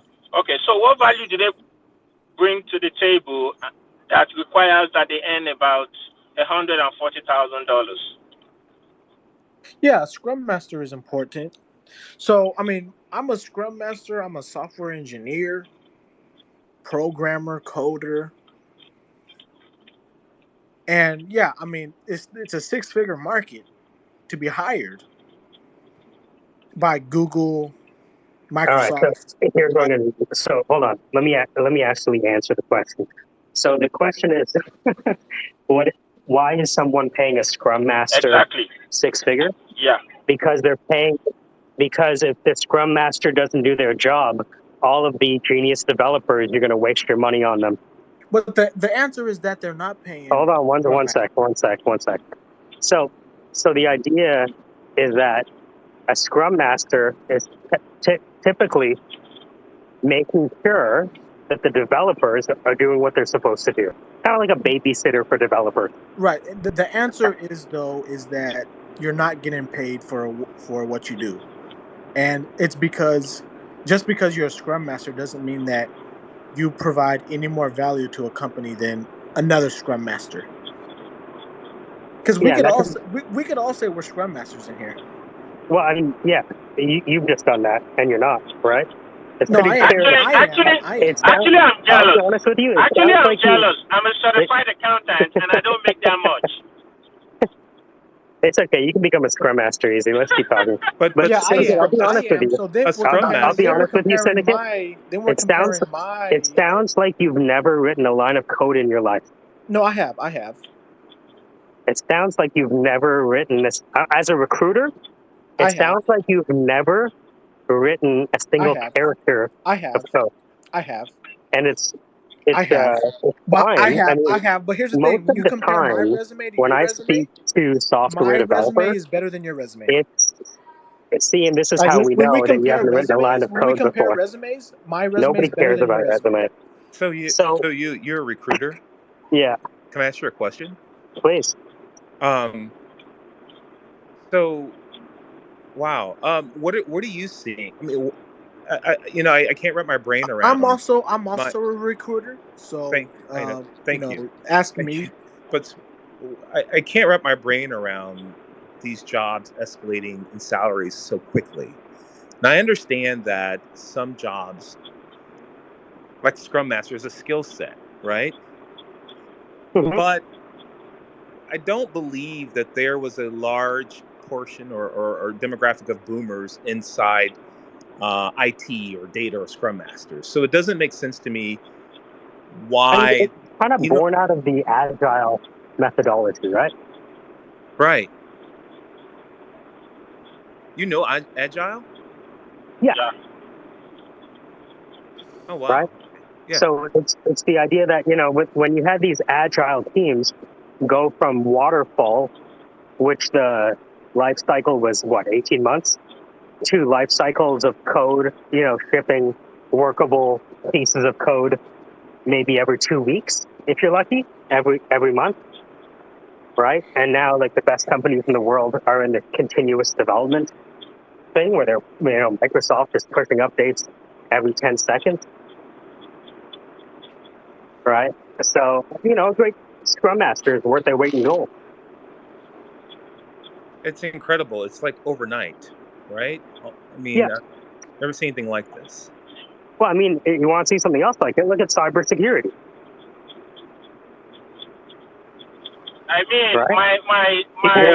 my curiosity lies in the fact that they're not committing so much academically, financially, and they are earning that much compared to someone like an accountant who has a CPA who went through the Not rigor necessarily. of studying and because learning for almost 6 years and still doesn't earn a six-figure. Well, keep in mind, though, to be a great Scrum Master, you have to understand code, or the developers will lie to you about their timelines. No, it doesn't matter. I have friends who have gone there. It took them only 3 months to learn it, and they're now earning $120,000. I'm not saying, like, there aren't exceptions to the rule, right? But I'm just saying that what separates someone making, 120 from 200 to 300 is their knowledge of code, right? Because, whenever there's, like, even in cybersecurity, you need to be a great cybersecurity person to make 6 figures? Not necessarily. Why? Supply and demand. That's it. That's it. So one more question. You don't have to be the best, right? Would you say it's recession-proof? Is it recession-proof, or when recession comes, all the budget goes? No. Your talent is the only thing that makes you recession-proof. Because a lot of these companies are here today, gone tomorrow. The whole S&P 500 cycles, every 7 years? You're telling me that top 500 companies cycle every 7 years, right?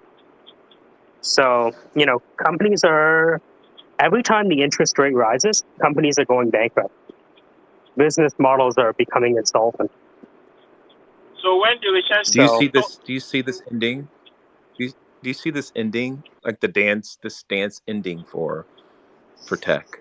Well, here's the thing, though. The dance is being played by Indians rising. The Indian GDP per capita just crossed over $2,000 last year. That's the same number when China blew up. So should we pull all our money out and just kind of watch and just see what happens in like 2 or 3 years? Is that when the current, we don't know. I'm not going to say that anyone is going to, I will say this. There are fortunes being lost in the matter of 48 hours. So, for example, if you look at Michael Huang of Archegos Capital, he went from $20 billion to bankrupt in 48 hours, 72 hours? So, it's a wild world. So the wage increases, are they sustainable? I mean, I can't imagine that. I think the wage increases are a step towards universal basic income because we're not going to need cashiers anymore. And if you look at like the sheer amount of people who are servers, right, and standing behind a cash register, you know, how do we put them out of a job with technology without causing a complete uprising? Yeah, but I used to be a proponent of basic income, but I'm not even a look, proponent of it necessarily. Does that make sense? Yeah, but look at the inflation it would cause. I mean, we were crying about the I agree inflation. with you. I agree with you. I mean, in a lot of ways, I see that North America is catching up to the rest of the world's living standard. Right? Yeah. I don't Yeah. understand. You mean the rest of the world? So, like, You're going our backward. living You're standard is accelerating dropping. backward. Yeah, our living standard is dropping in. It seems like a big drop to us, but really, what's Everyone happening is is on that, OnlyFans now. Everyone is on OnlyFans. yeah, it's just one of those things where, you know, I was talking to Jeff yesterday, right? And we were talking about how, you know, he was able to talk to a software developer and like learn, you know, a ton in the space of like a few hours from a developer from overseas. And so there's this book that was called The World is Flat. You ever read that book, The World is Flat? No. Yeah, it's just that idea where employment is completely liquid right now. It used to be the case that, like, you know, I have employers that'll come to me with a job and be like, all right, so can we hire someone from Nigeria? And they're like, no. I'm like, why? Are you drunk? Why would you say no to that? Why would you say no outright to hiring someone who's skilled for this job? You're hiring a keyboard warrior and everyone's the same size behind a keyboard. What's the problem here? So you said that the United States is catching up with the rest of the world. I still don't understand. Oh, I mean, the rest of the world is we no longer have like a barrier of entry on the jobs that we used to do. Right? It used to be the fact that, you know, we only outsourced call center jobs. And then we outsourced software developer jobs. And then we outsourced data scientist jobs, right? And as the competition over these human assets increase, you know, like I know Indians that are deciding to stay in India instead of come to Canada. Oh, I see. I have You're right. an analogy for yeah, that. you're right. I have an analogy for that. You're right. Like thermodynamics. Okay, you have a mug full of hot tea. Okay, that has energy in it, right? When you sit that mug on the counter and it's in the room and it's 68 degrees Fahrenheit in the room, and the mug is like 175 degrees. It sits there long enough because the air around the mug is in contact with the mug itself and the liquid, and there's an exchange. And so you could think of the air around the mug, the room, as a system, and then the mug containing the hot liquid as another system. They're not isolated, they're coupled, and when they're coupled, they'll reach equilibrium.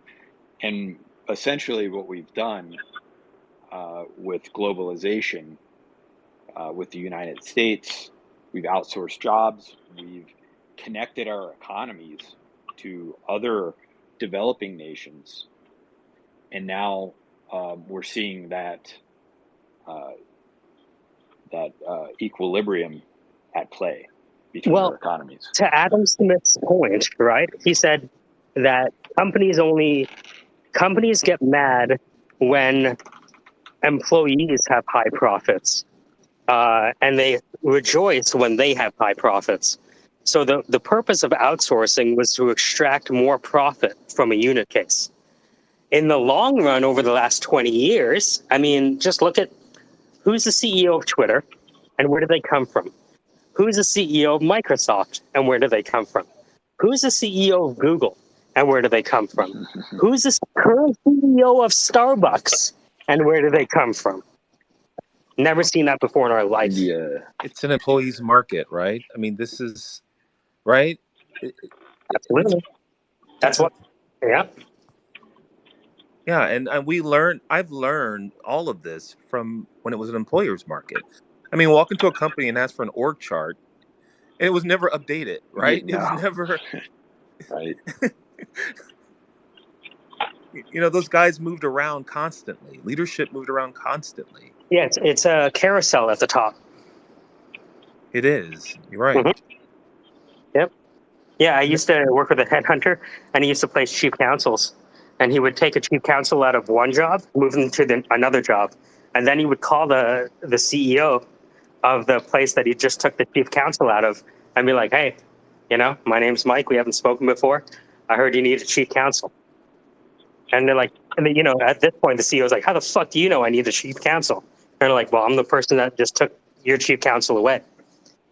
When the person stopped swearing, they said, "By the way, if you're upset at me, do you still want to fill that opening you have for chief counsel? Because I have the right person."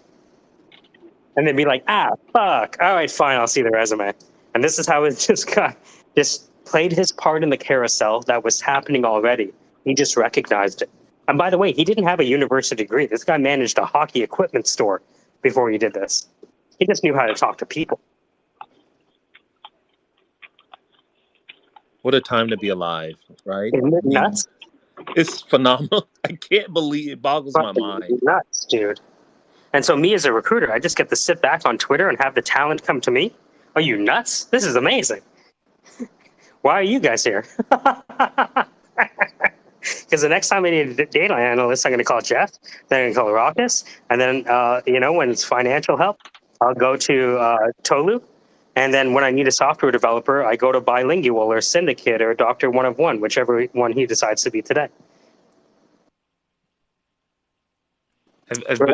I've been in my position for less than 4 months, and I thought I negotiated very well. And then another friend of mine, a recruiter here on Twitter, he gives me these job descriptions. I'm like, God dog, this thing has increased 50%. 50%.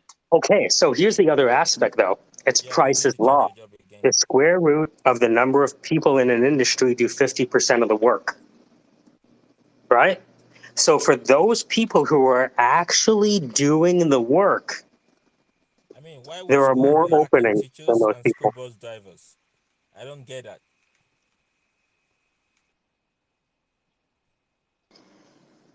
I mean, because teachers are learning how to become coders, right? You put a coding class in front of a teacher, especially a math teacher, they'll figure it out, right? There's a lot of people. Like if you look at the Ethereum Foundation, in the US is parabolic. Well, I'm just like, if you look, less than 40% increase in all positions right now. I mean, at the same time, like how much of that keeps pace with inflation? Exactly. Right? Exactly. So are we really increasing in price, or are we just being able to buy the same bag of bread? Exactly. Like I used to be a financial inexperienced, less experienced people, right? They are not even people that actually have enough experience to earn that much. I think a lot of people actually retired after COVID. Maybe they just sold their homes and moved to a rural area and just live solo. I think the government needs to do a lot of research on the lifestyle of people after COVID. Man, you need that data to make some decision. I don't know how, like, the US was never built not to work. You can't live in the US without working. Even if you're living in your mom's basement, you still need some form of income. You're right, but the purpose of work is to eliminate work, needs. And so right? when The the purpose of government says there are not enough people to work, I just wonder, like, what's going on? And I know that I don't know why the US has refused to, look into its immigration policy. I mean, immigration solves like half of these problems. Well, to be honest People with from you, Nigeria, like from India, from Pakistan, Venezuela, Philippines, but put them in they this all come warehouse, to put them in Canada. IT, put them in, They come to all of Canada. these They go to jobs. I mean, they come to it Canada. solves a lot of They problems, get bro. they get a Canadian degree, and then they are hired by U.S. companies. So if you look at Chamath, right? Chamath from Facebook, that's Waterloo University in Canada. Look at fucking Vitalik Buterin. That's Waterloo University. Elon Musk went to Queen's University in Canada before he ever went to Wharton. So what happens is they, all of those races and countries you mentioned, they come to Canada, get paperwork, and then get brain drained to the States. That's how it's been working for the past 30 years. You're so smart. You don't talk enough. We're only talking about something that I actually know. You know what I mean? Most of the stuff, I think I've written more lines of code than bilingual over there, Dr. 101, the Syndicate, but, right? Like, I've been, yeah. You know what's crazy is that when we realized that Gen Z was back to work, I think that was like 3 months ago. It was, the employment was at pre-pandemic. Okay. So the other thing we're not able to capture is what is GDP now that we have multiple currencies? I don't know. No idea. I have no idea what it is. What do you mean what's GDP? So what do we denominate GDP in now? Right? Like I was talking to like a hedge fund manager, and I'm like, if I was gonna ask you how much assets you had under management, I would ask you how many barrels of oil you have under management. Like instead of AUM, BUM, bums, tell me how many bums you have. How many barrels of oil could you buy today with your assets? Okay, that's what you're worth. You're worth these many barrels of oil. Yeah, no, I've never heard it put that way before. I'm trying to find a common denominator here. Right? What is the fair market value of a business? Well, let's see how many barrels of oil we could get after we liquidate. Because we have money. We deal in money. We don't deal with actual currency anymore since we went off the gold standard. So you have to have something tangible like oil, right? I mean, essentially that's what we're doing is propping up the petrodollar, right? Yeah, so if we were the petrodollar initially, or like with a gold dollar initially and now the petrodollar. So in my mind, I look at things in petrol, not dollars. Of course, we use dollars to talk to each other, but in my mind, it's like, how many bums do we have? How many barrels under management? Incredible.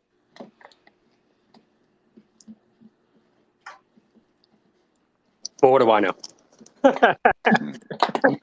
You know a lot. I had this theory when I was a data analyst during the pandemic, and I was working really hard, and then during the pandemic I burned myself out, of course, because all you had was time, right? And then at the same time, you burnt yourself out into a massive salary today, right? So it's not without its benefits. You're right. At the time, I didn't see it until we went back to the office, and I noticed all these new faces, and I was like, "Oh, we're hiring. The company's doing well." And then I realized that people were leaving, and I was like, "Well, what the hell's going on? Why are people?" I did it because I was working from home. I missed it, and I didn't realize until I went back. You know what I mean? So, like, what the hell's going on? We should have talked before. You could be having 3 data manager jobs right now. What are we doing here? Yeah. It's just 4 hours a day. Sorry, so 2. My thought is to find something simple and work less, make more money, basically. How dare you? Right. I mean, don't you know how capitalism works? I was like, why the hell am I wearing all these hats? I could sabotaging the system. Yeah, I could wear one hat, and make more money and work less. Right? That's what leadership does, right? I mean, yeah. Until leadership is put in jail, right? Yeah. Like, it's completely different for leadership these days. I don't think people get that. Be like, you fuck up now, you might be going to jail. Right? You actually might be going to jail. Not because you committed fraud, but you're just such a massive fuck up. I remember I was looking at Bain, Bain Capital, Bain Consulting Group. No, Yeah. Bain Co. Sorry. I mixed Boston Consulting Group. So Bain, one of the, I was reading their Wikipedia because they checked out my profile on LinkedIn. And it said that many CEOs, because they're not confident, they will outsource their work to like a Bain and Company and just be there as a figurehead. I can see that. I think about that every day. Wow. Outsourcing my job. It's like a 4-day work week for the board, Wow. That's amazing. Isn't that crazy? You think I could do that as a I saw that. CTO? Yeah, why not? Fractional CTO. That's what they call it. Fractional CFO. I've never worked in a time where leadership, and I'm in leadership as well, but my bosses are like, are you okay doing this? You know what I mean?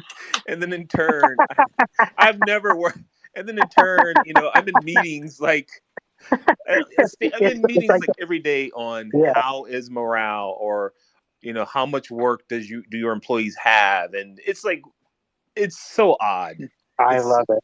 I love it. It's just chickens with their head. And this is why Scrum Masters who understand code will always have a job. Because they understand where the developers are pulling the wool over their eyes. Yeah. And that is worth its weight in fucking platinum. I think not only being a Scrum Master, but say you're at a startup, right? And you have a certain job function to do. If you also know code, I think that Oh my God. I mean, it changes a lot of things. Like you could actually kind of manage a development team, because, say you're in the, accounting, or you're in the data department or something like that, and you know this process so well, and you know what the endpoints are, and you can just get involved with it, and actually building the software that your company is going to run on. Mm-hmm.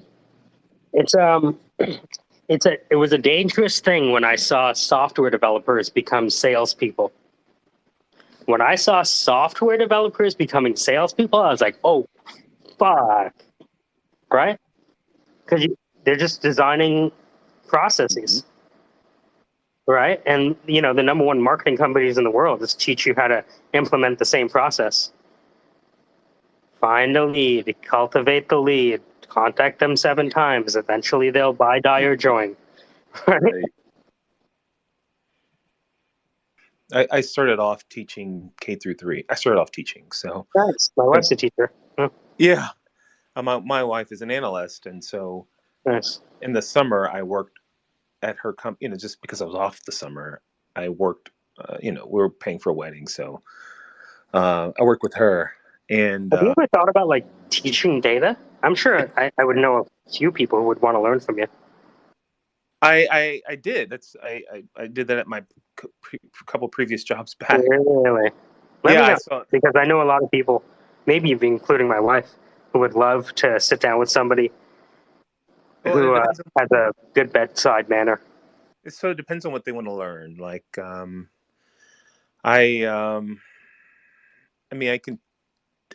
I love to do, I love to do is meeting someone who's small business, has a small business like in a mall, and they are wanting to, create a Facebook page or create their digital advertising. An agency is taking them to the bank, and so I sit down with them and I take care of that for free, and build it for them for free. Their Facebook, create do their Google ad managing. Yeah. And because it's not, all it takes is time, right? And then I try to, teach them that if you could just sit down with this once every week or two. Yes. Do you know what I mean? Because it looks like, I remember the first time I opened up Adobe Premiere, I was like stepping into a cockpit. You're like, what the fuck is all these knobs for? You press one of the knobs and your Facebook logs out and you're like, ah, fuck, what the shit did I do? Right. You could save yourself thousands just managing your own, your marketing campaigns. Not only save yourself thousands, not lose your business through wasting money on advertising to bots all day. My wife and I, we live in a conservative area, and we always get targeted conservative ads. We've been a lot in the last 2 weeks. And we're like, we just know someone's not doing this. Someone's paying for this, right? One. Mm-hmm. And then Mm-hmm. someone's not doing Mm-hmm. the job. Yeah. Yeah. And I think, when I think about this whole shift of work, I think of people always look at, become a coder. Me, I think, look, become a salesperson. You want job security? Make sure you bring in money for a company. That'll give you some job security for the next little while before we automate that too. Exactly. Yeah. Yeah. My last job, I saw my boss and I were sitting and we saw our replacement, and it was a program. It was an AI program from a company called Capture, and it was just during the pandemic, and I got scared. I'm like, this is this is going to replace me. Uh-huh. You know what I mean? Uh-huh. So we have a different threat, and my threat is AI, right? That's. I mean, it's not just yours. I mean, at least you're not an artist. You think your job is under threat, Imagine being an artist and waking up one day. They can do what now? Fuck. That's tough. And that's rippling throughout. It started with cashiers, and a lot of people, maybe because they believed in their own intelligent divinity, thought that, yeah, that'll happen to cashiers. It'll never happen to me. We'll see. We have all of these tools to create images. Just wait till we create the APIs. We're going to live in a world where everything we're saying right now is animated on the Jumbotron with Disco Diffusion or whatever the hell we're using. We've never seen anything like that before. We don't even know what to do with it yet.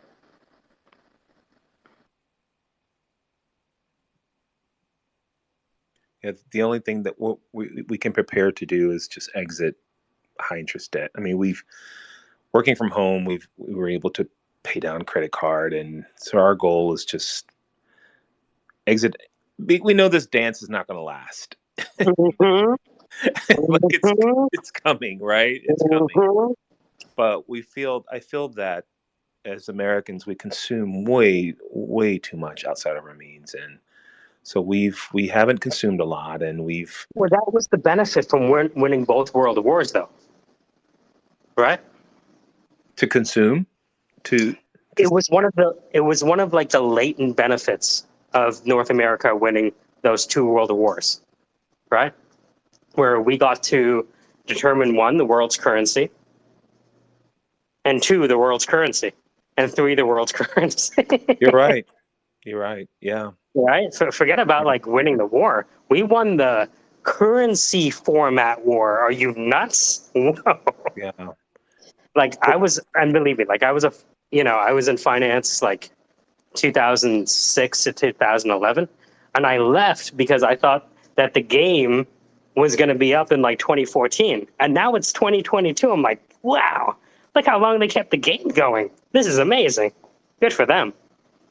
They kept this game going for a while. The world when that clicked with me, the world's currency, is when they found all those dollar, the U.S. currency in Saddam Hussein's palace. I was just like, why do you have all this American money? You know what I mean? Like, and then it clicked. I mean, yeah. I mean, how else are you going to buy a AK-47 or uranium? Yeah, you're right. I guess now you can't use Tornado Cash. Maybe you're using Monero today.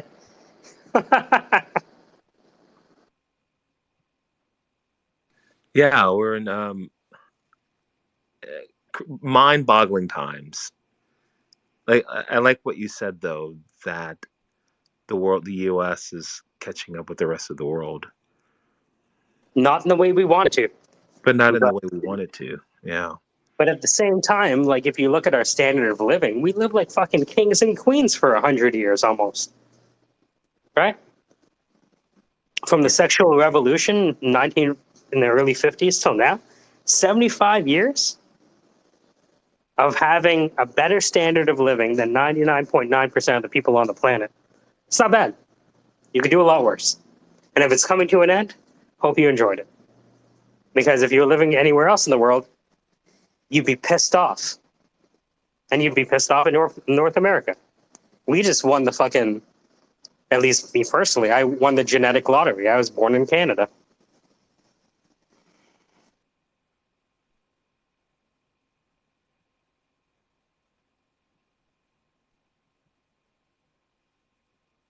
But at the same time, I'm Guyanese. and my lineage goes back to Punjab in India. So I have like, I'm torn between where I was born and where globalism is helping. Because India passing $2,000 of GDP per capita income means they're about to explode. If you think that, if you look at how China exploded, it's because for the first time, the people like heritage, they have money left over at the end of the month. What? You have money left over at the end of the month? Wow, how'd you do that? You know what I mean? Like, for the first time in people's genetic lineages in India, they're escaping their caste. That hasn't happened in India in 5,000 years.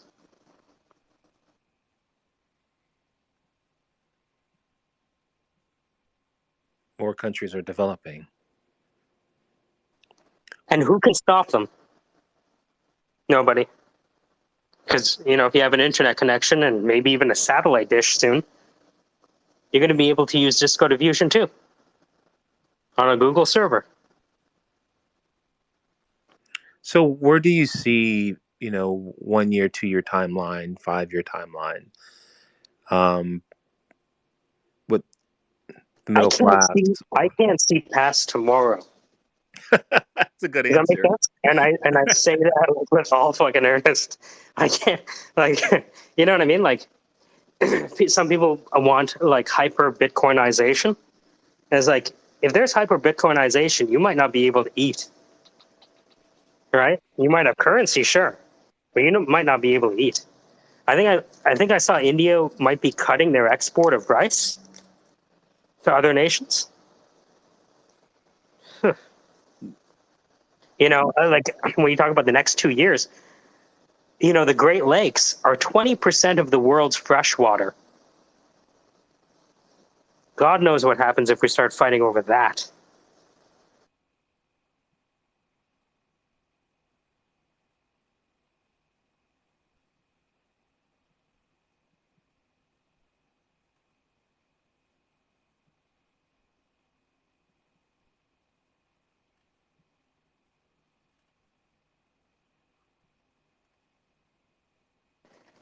I think if I'm resistant about making a prediction, it's because I believe we're in the eye of the singularity. What does that mean? Every day we wake up and we realize Disco Diffusion can do even more. And that Disco Diffusion is just one metaphor to look at what's happening at every job on the planet.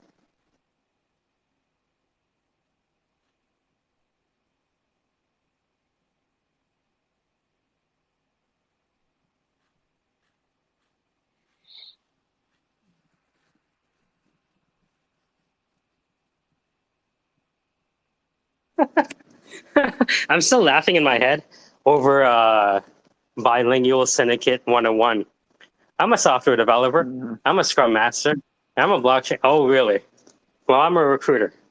He was trolling, right? He's trying to. He's trying. He keeps on coming up with new accounts because he's trying to, right? And the thing is, like, his ability to speak will work in most rooms. Does that make sense? Yeah. Yeah. But it's terribly amateur here. Yeah. Yeah, he was making me mad, but then I was like, because I can't argue with the data. There are things I don't like, but the data's there, right? So it's like, yeah, I think.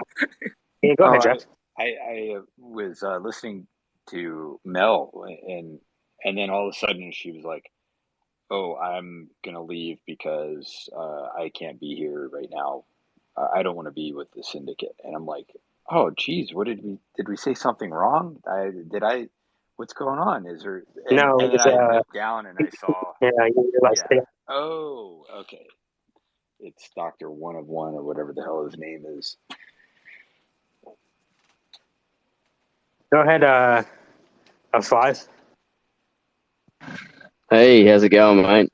Yeah, so I think What? a bit of research on our the subject matter that we're just talking about. A couple of things I observed in that situation that I'm picking up on within conversation.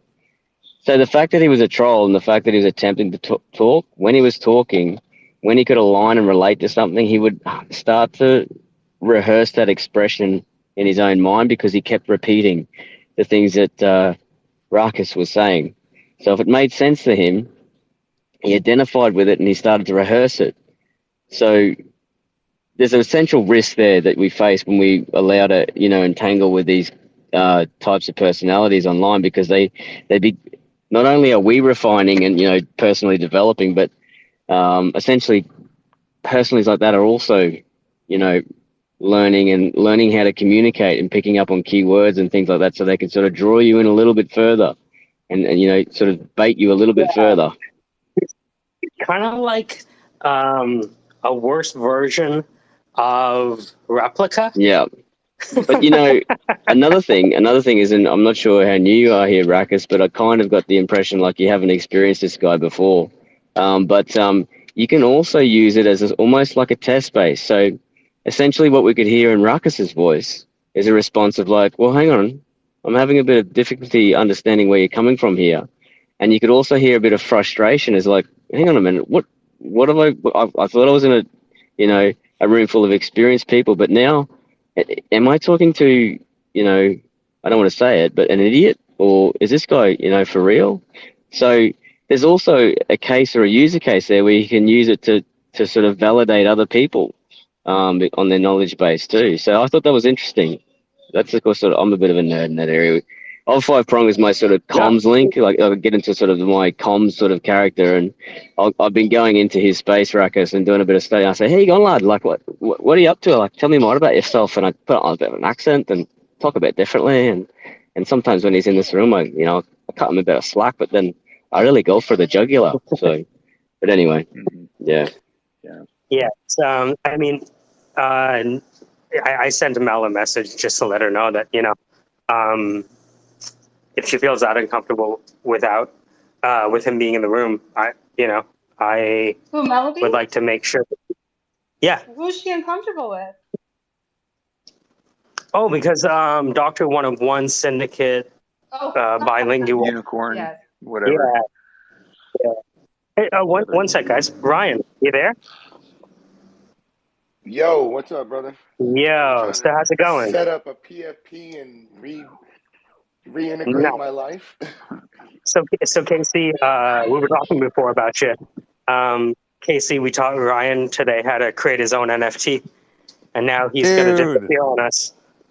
Man, they taught me how. Man, they walked me through setting up the NFT. I made mine. You did? Oh, I like it. I love it. That is such a cool bracelet. I made it. Okay. I didn't know it. But yeah, we taught me how to upload an NFT and basically split my skull in half with opportunities, and yeah, managed to shut down an email account and have to start 2 Twitters because I don't know how to remember passcodes. Oh my God, it's crazy. Yeah, and man, all in a matter of minutes, like literally minutes. It took minutes to show me how to do this. Basically, a mic dropping moment when Mike was like, You do? Here, have a popsicle, bud, and relax a second. Let me run through this chat. Is that No, bad let him that I'm? go for it, mate. Is You know that bad? why? Is that bad Your that it's a kid, man? Ryan's had a life energy type of experience, and what we're hearing in Ryan's voice before when we're watching in that Zoom, the same thing. Your child is going through the same thing right now, and his mind is. Yes, yes. Excited and enthusiastic. We just made a bracelet, so he's making bracelets, and he's just like, yes. He exactly is the And same he's like, way. He's Dad, like, I need to NFT this shit. yes. I didn't just make it. I stretched it out What? without breaking it. You are so awesome. I can't believe you didn't break it by stretching it like that. I didn't even know you could do that to necklaces. Bracelets. Well, be careful and don't break it because you got to make me one too, huh? Here you go. I can just make another one for me. Oh, awesome. You want to play your Contra? Okay, you are good at it. But had a great day. Very, very action filled. Kind of frustrating because I'm not a whiz at laptops and computers. I'm basically an iPhone user, that pretends to have some kind of a knowledge of what a laptop's for. But yeah, definitely. The way you walked me through it, man, was just so simplistic, and it's definitely a frightening thing when you hear all this buzz in the world about NFT here, NFT that, Web3, this, and crypto, and you have all this fear and anxiety built up on, well, how do you do it? And it's going to take money, and you're going to need all this infrastructure just to get an idea out there. And it took 2 seconds of the most simplest things I've ever seen in my life. And the steps it's priceless. What you taught me today, it is. It literally is priceless. And the ability to pass that on to my kids. You think it's priceless? Wait till you get my bill. Oh, man. Well, hey, that's when we talk. I'm the assigned, and I'm knowledgeable. That's when we talk equity, because I'm a broke dad. Nice. Yeah. I love it. I'd rather, if the idea is bad, I want money. If the idea is good, I want equity. You see what I mean?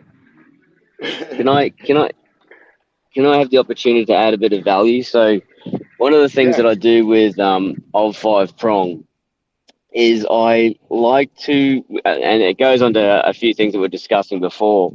Like, so we're talking about globalization and, there's going to be major disruption potentially and all these types of things are happening. So I'm looking at how I can create tangible outcomes from Old Five Prong. And I was looking for someone and I was hoping it happened with someone else, but they're facing a few challenges. So they got focused on some other things in their life. And so now the thing that I'm thinking of is like, how do you start to create this type of economy?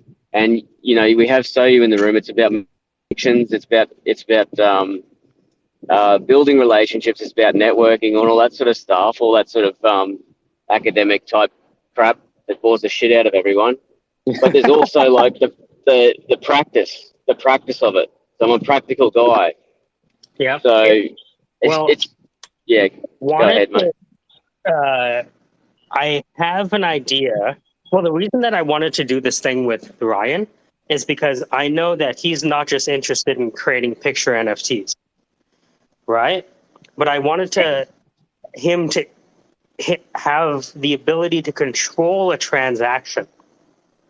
If he can control a transaction and execute a transaction, then we can do more transactions. And as we do more transactions, the economy will arise transaction by transaction by transaction. But I want to make sure that Ryan can control it and he's knowledgeable about it so he can run it without my input. Yeah. So what I'd like to say is, like, if Ryan can maybe put something up, essentially where I can go in. Now, I'm not talking about like huge dollars here, Ryan, or anything like that. So don't freak out. like it's not a get rich quick scheme or something like that. But essentially, the exercise of like where we set it up, where we commission something, we talk about it in the syndicate, and then we have an end buyer. So we have that whole workflow work through, and then you have that sort of these types of things where they're talking about commissions and all that sort of stuff. So, you know, the exchange could still go on where essentially Ryan still gets the commission from not only the initial but the sales that go on from there. So we use it as sort of like a user case. I don't know if you guys have ever done anything like that before. I'd be surprised if you haven't. But, you are yeah. saying all of the right things. Ryan, I'm not sure how much you want to share about yourself, but can you talk about like what you're thinking about doing next, and if you want, where you see this going, and why you were so interested in creating an NFT? Yeah. You don't have to. Yeah. Just gotta take a call, so I'll be back. I was gonna say, I got some ideas about creating security, peer-to-peer security, and I gotta see someone doing, you know, everyday projects or any old thing. That's just want to give people a sense of security. That's what I'm, in this area. If I can just say that without giving too much. Yeah. It's a simple idea. It's I guess it's already existed. It's just a little bit more. It's the wheel that's already been here, and I just want to add a little bit more flavor to it. And have people feel like, it doesn't cost a lot to be secure, and make it as easy as 1, 2, 3, like Mike did for me, literally. To create that sense of security, even to delve into, whatever startups or whatever projects you're working on. And so that's what he's helping me do and find out. And I'm very thankful, like immensely. And well, I mean, like you said, it's the small things, man. Small thing, right? I want to start with the smallest thing possible, which is, can you upload something? Fantastic. Right? Yeah, Let's and if you start check there. out my PFP right now, I just uploaded. That's some of my artwork that I've been working on. Yeah, I put it to the top. Check out my new item on OpenSea. Yeah. Yeah. Oh no, I was talking the monkey I got right now. I call it the merge monkey. It hasn't changed yet. Oh, nice. I guess I gotta finish setting it up or something. Oh, I think if you exit the space and come back, it might work, because I think if you change it while you're in a space, yeah, it's okay. But it looks sick. It's so funny because I imagine KC is womboing it right now.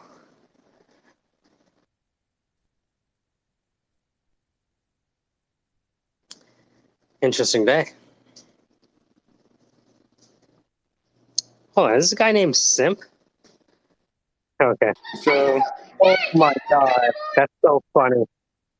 When I clicked on your name, you know how it says Simply? Yeah. All I saw was Simp. And the monkey. And the monkey Simp. Oh man. That's the short form. That's what Twitter short forms you to, is not Simply but Simp. I'll take it. Rosa, have we ever spoken before? If not, hi, how's it going? Mike, nice to meet you.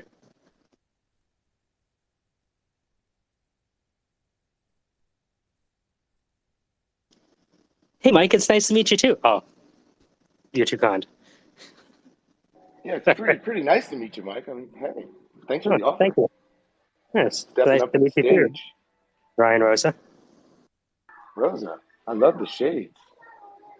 The shades are great. Yeah, it's the eyes for me. Sarakis, what's the future? What do you think the future is? Can you see past 6 months? Because I can't. I see us not going past 5% inflation. I mean, I don't see inflation going back to pre-pandemic levels. That's about it. It's interesting because a lot of people will be like, yeah, there's a lot of inflation. Oh yeah? Compared to which currency? Right. And you'd be like, well, fuck, yeah, good point. Yeah, I think this is the new. We need to get settled in for this for a while. It's interesting because, like, you ever heard of the Malthusian catastrophe? Something No. we studied in school. So I did a business degree because I wasn't smart enough to do the other degrees and I didn't want to become a teacher. So business is the only thing left. So there was this guy, Malthus. He was an economist, and he said, you know what? It looks to me that our population grows faster than our ability to feed ourselves. And that's going to be a problem eventually.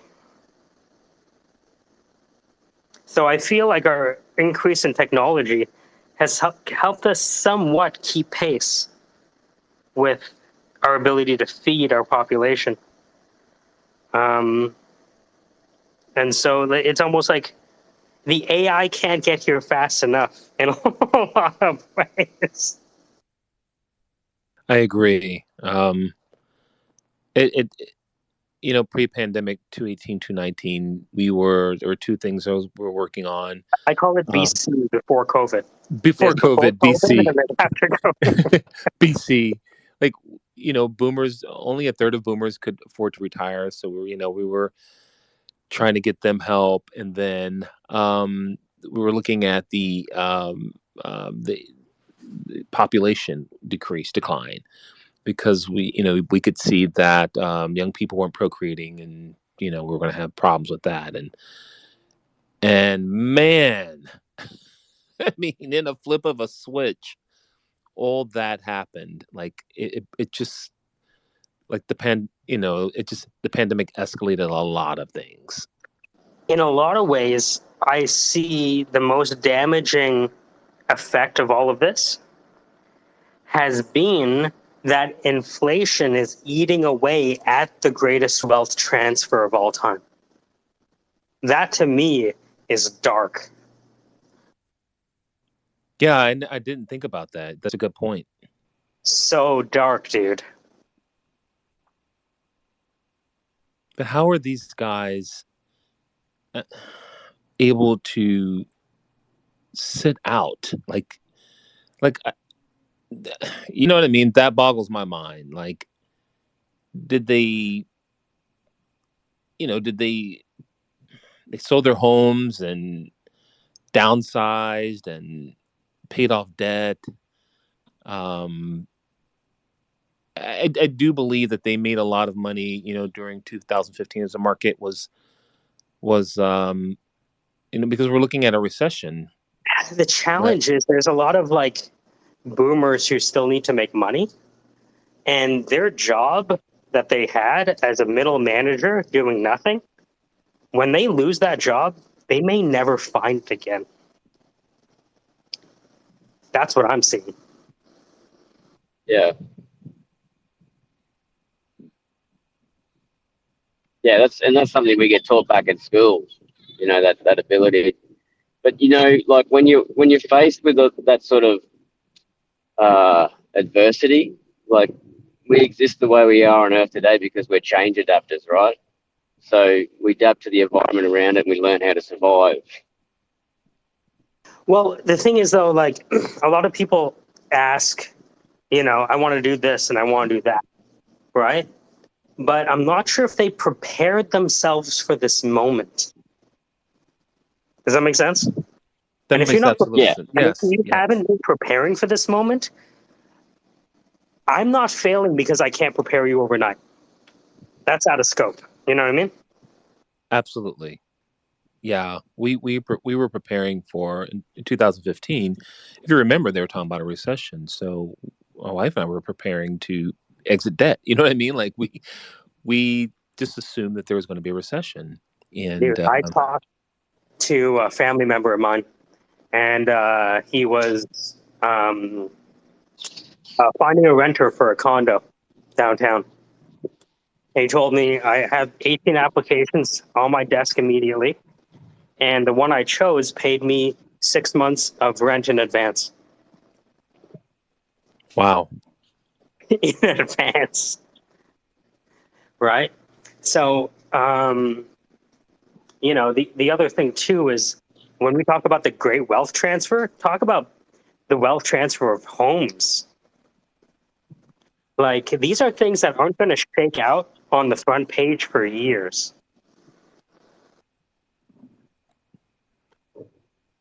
Dude, my neighbor, two of my neighbors, their parents bought the house for them, right? They moved in, and the same neighbor, his name's Bob, moved out of the house, sold the house for profit, 100 grand over, moved into his in-laws' house that was paid off. His in-laws lived in another house.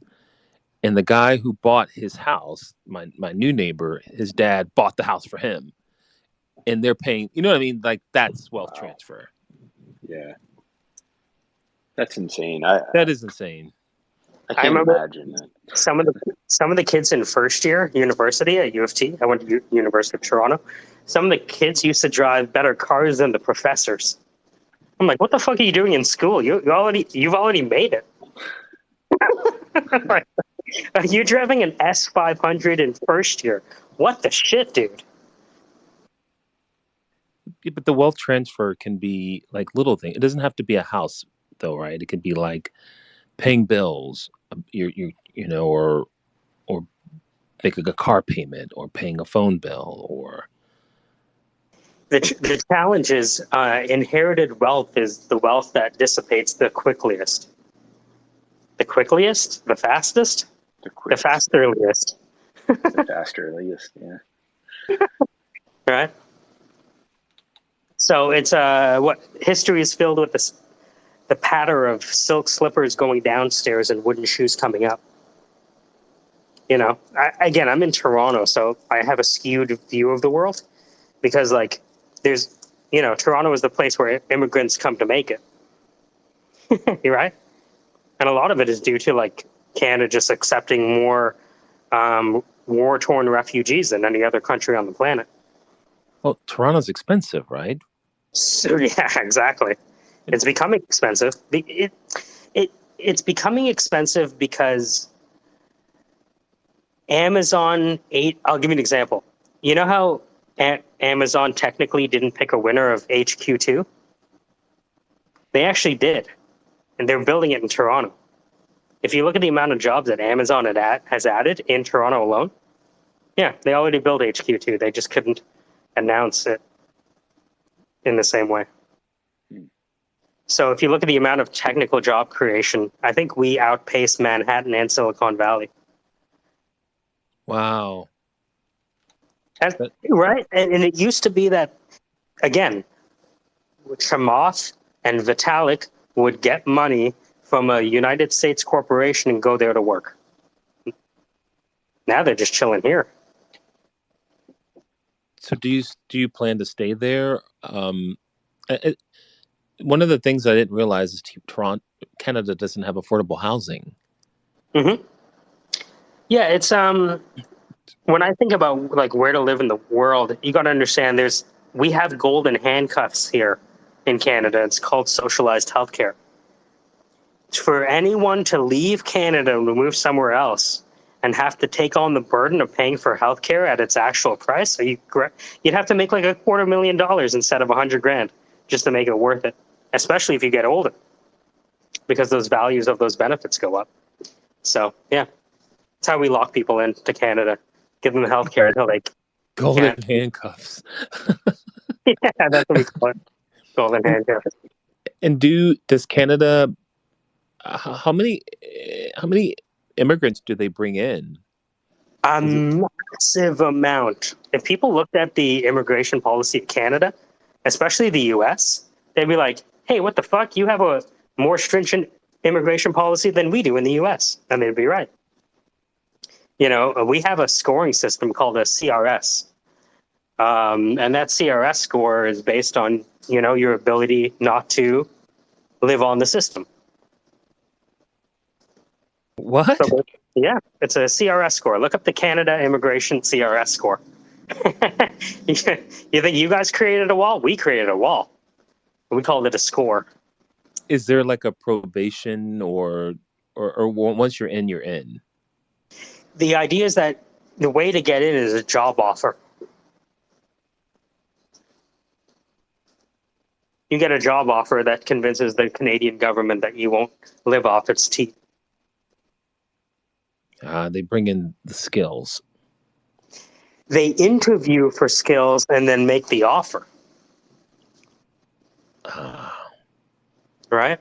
Yeah. And then they fast track their candidacy. So Right? So even now, go ahead. the CRS score is a ranking system. So it's a comprehensive ranking system, which composition is age, your work experience, if you have a family member in Canada, if your skill. So there's a rating for transferable skills as well. So based on that, there's a certain pool.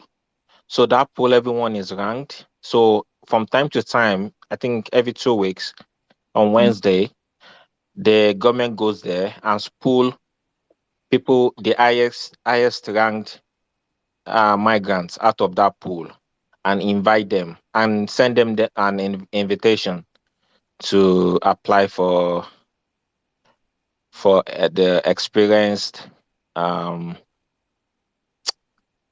the migrants anyway. Yeah. That's the Canadian wall. Yeah, it's more of a filtering system. Not. I came to Canada through that process, right? So you have to be highly skilled or highly experienced and young. So over the years, Canada has reviewed those factors that make migrants successful, and they based the criteria on that ranking system. So they want you to be young, to be experienced, to have family members so you can integrate faster, and you can be of benefit to the community in less than 2 or 3 years. Yeah.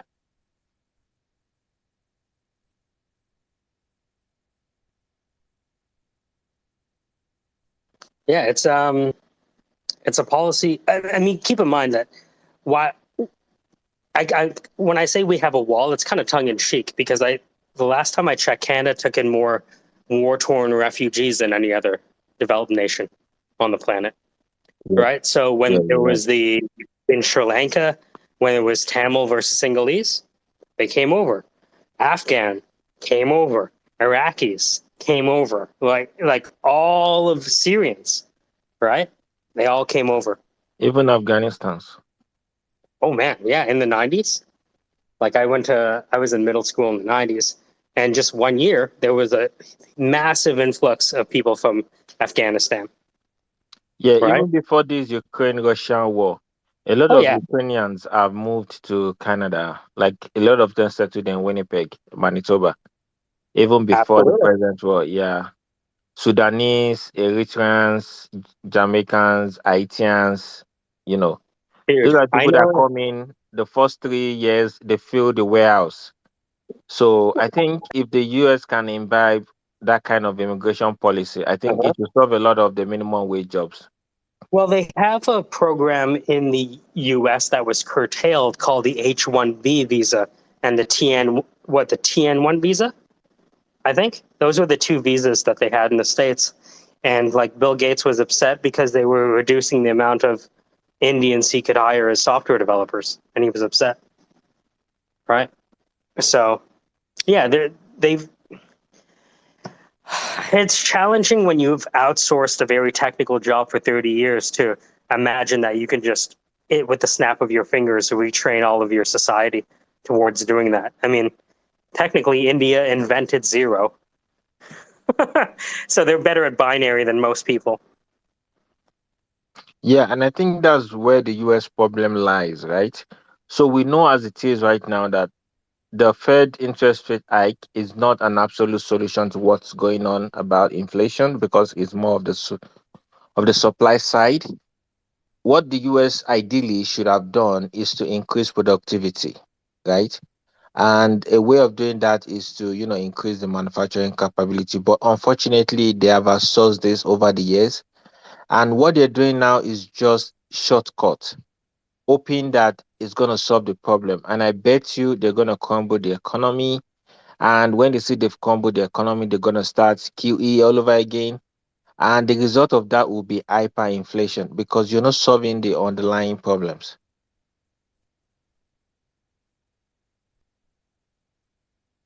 They could have, you know, review the immigration policy and bring a lot of migrants in to increase productivity. I mean, during was it the first or the Second World War, when all the men went for war, what they did was, encourage women to join the workforce, right? Adding to the workforce while the men were away. I think, I don't know how they think though, but I think immigration, like I said earlier, immigration should solve, I mean, like 40% of this problem because the US actually needs to increase its productivity. One year I was in Mexico. We were on vacation in Mexico, and a guy walked up to us and he said he was very happy. It was actually 215 because Hillary and Trump were running, and he was excited that Hillary was winning. And what he explained to me was the union between Canada, Mexico, and United States. And I looked at him like he had two heads, like I didn't understand it. and he was explaining to me that NAFTA, and how it was in three parts, and I was just floored because I had not heard of this. I've heard of NAFTA, but not the joining of what sounds like Canada, Mexico, United States, like the EU, and how it would trickle down further to some countries in South America. Have you heard of that? And is that? I mean, I'm pretty sure that Mexico is where North America makes its cars, isn't it? Some of them. Yeah. Right? And that was one of the big contentions. Yeah. That you gotta understand, like Canadians would make $40 putting handles on car doors. Right? You know what I mean? Full benefits, like the works. Yeah. Right? I went to school with a lot of kids, parents. Dude, I went to a school where a son and where the son who I was going to school with was working at the same plant his dad was working at to pay off his school loans. So you can imagine how upset those people were when they're having their jobs threatened by more efficient, harder working people from down south. No, that's how I started. My mom worked at auto manufacturing in Ohio, and I worked there, and I put myself through school worked there in the summers with making enough to put myself through school. And they paid it. What was the pay like? I was making like $18 an hour, which was, it was like a lot of money. Which is almost what a McDonald's worker makes now after doubling their Correct. Absolutely. Yeah. And I lived at home. So, but I was able to pay my school. I worked 4 months and was able to pay my school for the year. So that's how much money I made, for college. I mean, working there to pay for college. And you're right. We slowly started sending our jobs to China. I remember NAFTA and then Mexico. And why wouldn't we? The profit margins go up. Yeah, I mean, a lot of it, we cried about the prices were too high. We bemoaned about Toyota this, Toyota that. Their cars are cheaper, and then it was like an opportune time for the government to be like, well, let's ship these jobs off, and we had no idea. All we cared about is we got cheaper prices on goods. Low prices are the artillery with which capitalists batter down foreign walls. Karl Marx. That's a good one. That's very. It's a good one. Karl Marx might have been wrong about a few things, but he was very poignant about a few things too. Yeah. He didn't necessarily have a solution, but who does? Show me. You know what I mean? But do you think that's probable? The blending of borders? Well, what I see is the emerging of the 1984 world of East Asia, Eurasia, and Oceania.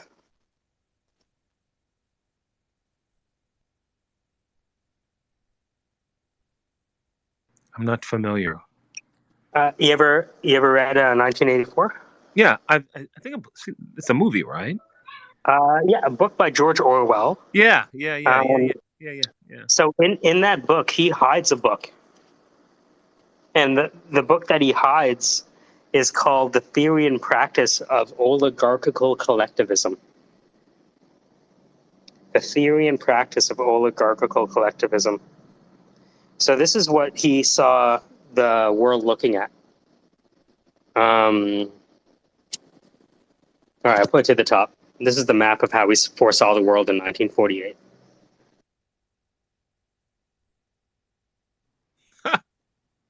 Yeah. Is that accurate? Inaccurate? You tell me. Yeah, that's pretty accurate. The thing is, like, most people only read like the first chapter of 1984. They never get to the middle half of the book where George Orwell's like, all right, fuck this narrative.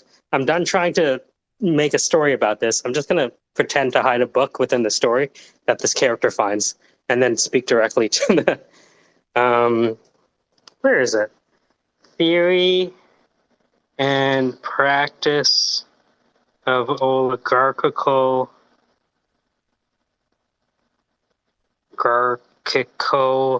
collectivism. Has anyone pulled it out?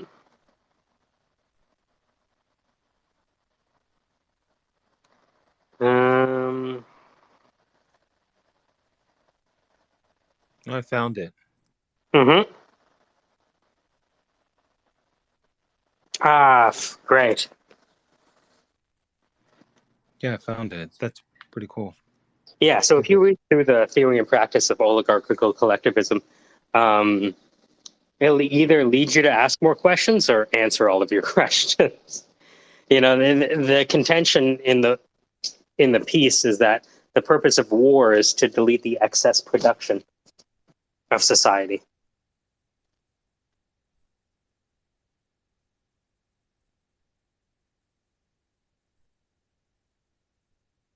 Yeah, I think we'll see it. I don't know how. I thought it was going to be TPP. Do you remember that? Yeah. I thought that's how it's going to happen. It's what I see is that the point of that 1984 is not so much, I don't think, his opinion, but like of how he saw the world naturally aligning because of geography and because of culture.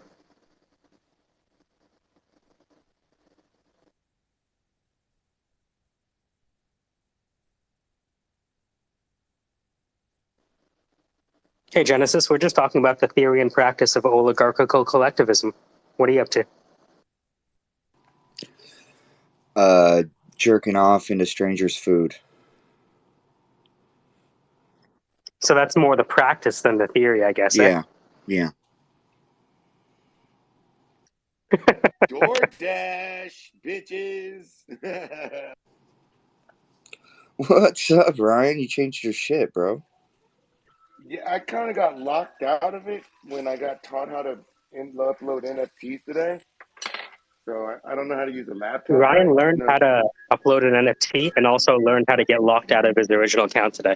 That was the unintended benefit of the tutorial. So it can be returned, I heard.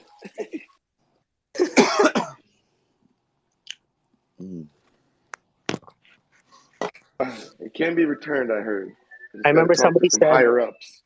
I remember somebody told me, it was a guy from Uganda who said that blockchain is not yet adopted because users don't know how to manage their private keys. I know how to manage my private stuff. You wouldn't believe I own a ledger and don't know how to use it. Oh, I would believe you own a ledger and don't know how to use it because so does Mike. Yeah. So you're in good company. Dude, I got the Ledger Nano X. I'm like, you're going to secure this shit. You're going to decentralize. You're going to get set up. You're going to get set up. And look, hey, Brad, look. And then I light up, right? I light that spliff, and I'm like, fuck, I'm staying centralized. I'm gonna fucking decentralize the shit out of this. Fucking nacho cheese, not your coin. Fucking Uncle Sam. Eat a dick. I'm about to, That's I'm so gonna funny. decentralize and tornado cash it, and then I'll be right wrapped around, right? When you said nacho cheese, not your coin, I heard nacho cheese. Nacho cheese, nacho coins, motherfucker. Run for the border. TPP. I am drinking Ethiopian coffee. Nice. Ooh, and I don't mean like white people Ethiopian coffee. I mean like from fucking Ethiopia. Are you saying you had to get that somebody's shit passing cleared. off fake Ethiopian coffee? Yeah, bro. For sure. Yo, I remember talking to like a international rights lawyer, and she said that one of the things that they work on is making sure that if you say it's Blue Mountain coffee from Jamaica, it's actually from Blue Mountain. Yeah, I like a couple of blocks from my apartment. There's a little like hole in the wall coffee shop that's owned by an Ethiopian family. It's fantastic.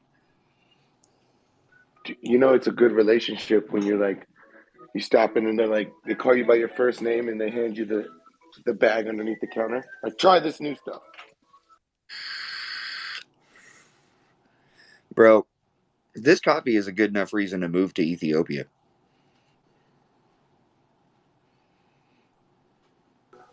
The women too, though.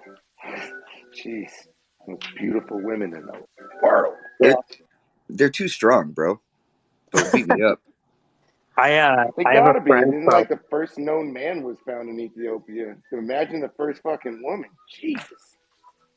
I have a friend from Eritrea, and he came over to Canada, and he has 3 valedictorians: one for theater, one for law, and the last one was for medicine. Jesus fucking Christ! Can you imagine?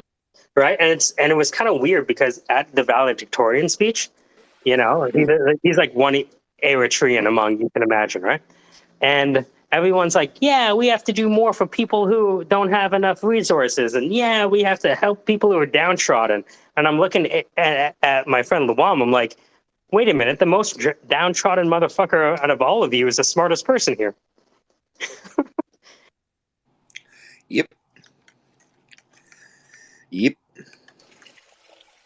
Oh, this is the sweet sound of a searing tri-tip for you fucking vegans. Bro, Ryan, when you come up to Sandy, I'll take you to this coffee shop. By the way. Right. Oh yeah. It's so funny because when I look at you, Ryan, like you look like half black, half Indian to me. I am. I'm a Mexican Indian. My mom's Oh yeah. Mexican. Yeah, my dad's Okay, it Cherokee and shows. black. So, yeah. No, because like your face is of like a black person, and the top of your head is like an Indian person. Are you saying I have a small top head? No, I it's think he's the saying you're hair. basically a racial Mr. Potato Head. Yeah, you're kind of a racial portmanteau.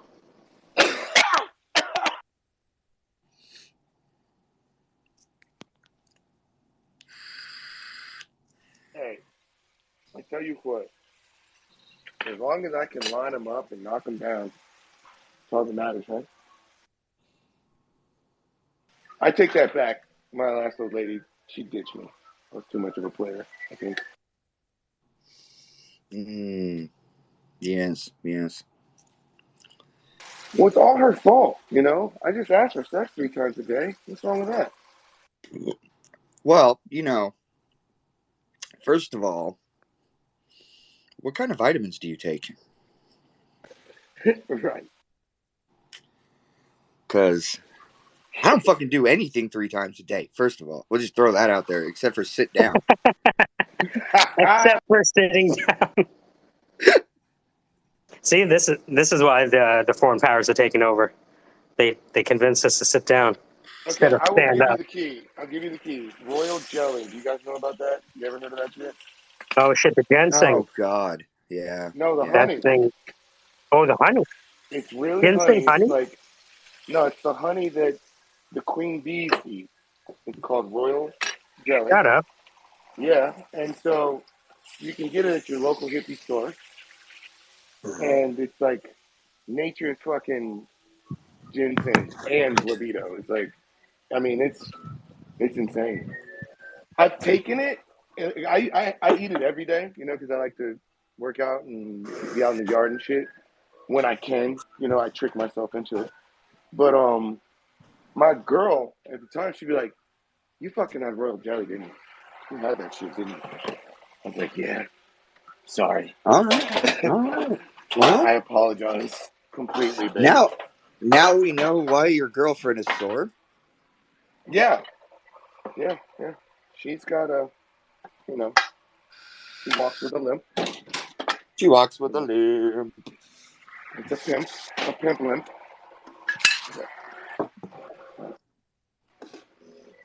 But no, Mike, what'd you seriously, think of I those recommend that wallpapers I shit. made? You know what? I really liked the one with the tree. The tree one looks classy. That one, I made that one forever ago.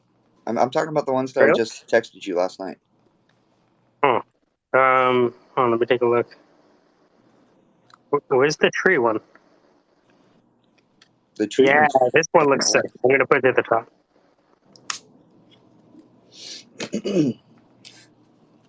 Although the tree one, I also photographed that tree. That's my photograph. Shut up! You really? Yeah. Wow. Where was All that? of the content that I produce, I make 100% of it. The music, the Oh, no. photography, all of it. Ain't nobody gonna sue me. Okay, a lot I of was people are gonna wondering sue about me. that. Can you like what happens if this, you know, how can you prove that the art has never been made before from the AI and that you can't get hit with that plagiarism or somebody's gonna Google like Google has a reverse image search. Jeff put me right? onto it. Yes, I got caught by ex-wife number one with that one in the strip clubs and precarious places. Wait, did you just say you used reverse image search at the strip club? Well, so I used to, as you can imagine, you have to develop these relationships in strange, dark places to do different jobs, and the strip club is one of those places where you're going to go meet 2 Chainz or the Clips or some of these rap groups that my friends were friends with. And so I spent a lot of time in there doing Daniel research, as Dan would say, you know, just learning the scene, figuring it out, the smoke, trying to make a sale. But Hold on, you had friends that were friends of this? yeah. My buddy, Yeah, I Wow. dude, tell you, he's a everybody who works rapper. in the weed industry is friends with rappers. Yes. Yeah, that is a totally normal thing. Like, I My Ooh, used to buddy sell weed to owns my Lil Wayne, buddy's bro. dispensary is on Venice Beach. Like he's got the wow. one that was grandfathered in. So you can imagine just getting wasted out there on the beach, just coming out there, be like, "Well, we're headed to his shop," and then all the chicks and Wow. yeah, it gets nutty. I can tell you that it gets nutty. He had some like I haven't. To whom much is given, much is required, and much is fucking lost. I can say that. Amen, brother. So you got to work Is that hard Mario? and. Well, I don't know. I just was It saying sounds like like Mario in the background. yes, Boo Boo is playing Mario. Nice. I love how you said Mario. I was like, huh? He said Like, Mario. Canadian. is it supposed to be Yes, Mario? Yes. Mario and Luigi. But Oh, hey, it It's could be me, Mario. Mario. Tomato and a oh, good tomato. points. Yeah, I thought it was Tomato and a Mario because he was tomato. married to the princess. Right? And he's chasing Princess Peach, Or it could whom be I like feel a, like we're all chasing. or it could be like a mixed relationship. A Mario is when you have an interracial relationship.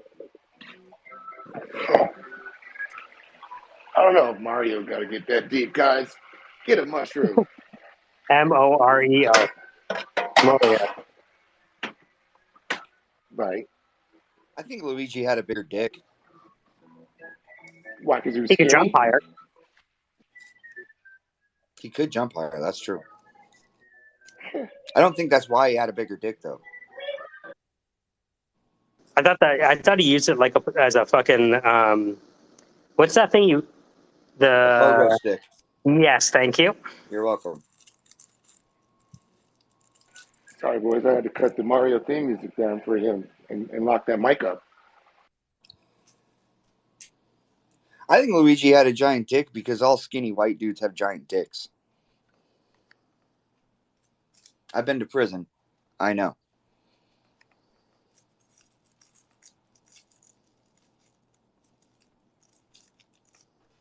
You killed me. You killed me.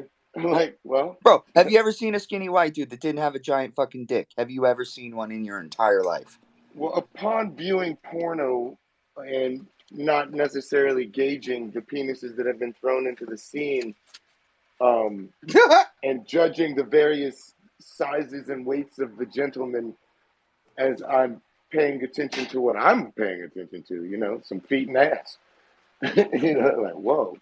Did you just say feet and ass? Fantastic. Feet, ass, yes. I'm a black man. I love feet and ass. What do you want? If you don't have pretty feet and a good ass, well, yes. Oh, shit, you guys, I just got busted yelling feet and ass to my 4-year-old. Bro, did you just teach your kid to say, I'm a black man, I love feet and ass? I think I did just yell that. Yep, that you're in trouble for that later. I mean, well, I think his mother knows that. So we're safe. We're safe. I got a text about it, even though we're not getting along. But, you know, hey, if you want to send me the pic. I can't imagine you not getting along with anyone. I mean, I have very few enemies. But more or less, I have people that are my enemies because they were distrustful and lying pieces of shit. And you shouldn't be a thieving, lying piece of shit. That's where all my enemies are. I would like to quote Drake, who is the finest rapper Canada has ever produced. I got enemies. I got a lot of enemies. I got a lot of people trying to drain me of my energy. Try to take the wave from an N-word. Yeah. God, yes. Absolutely.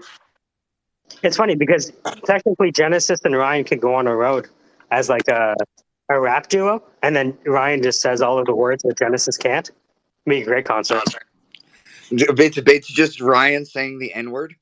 Yeah, it's just you rapping 99% of the song. Yeah.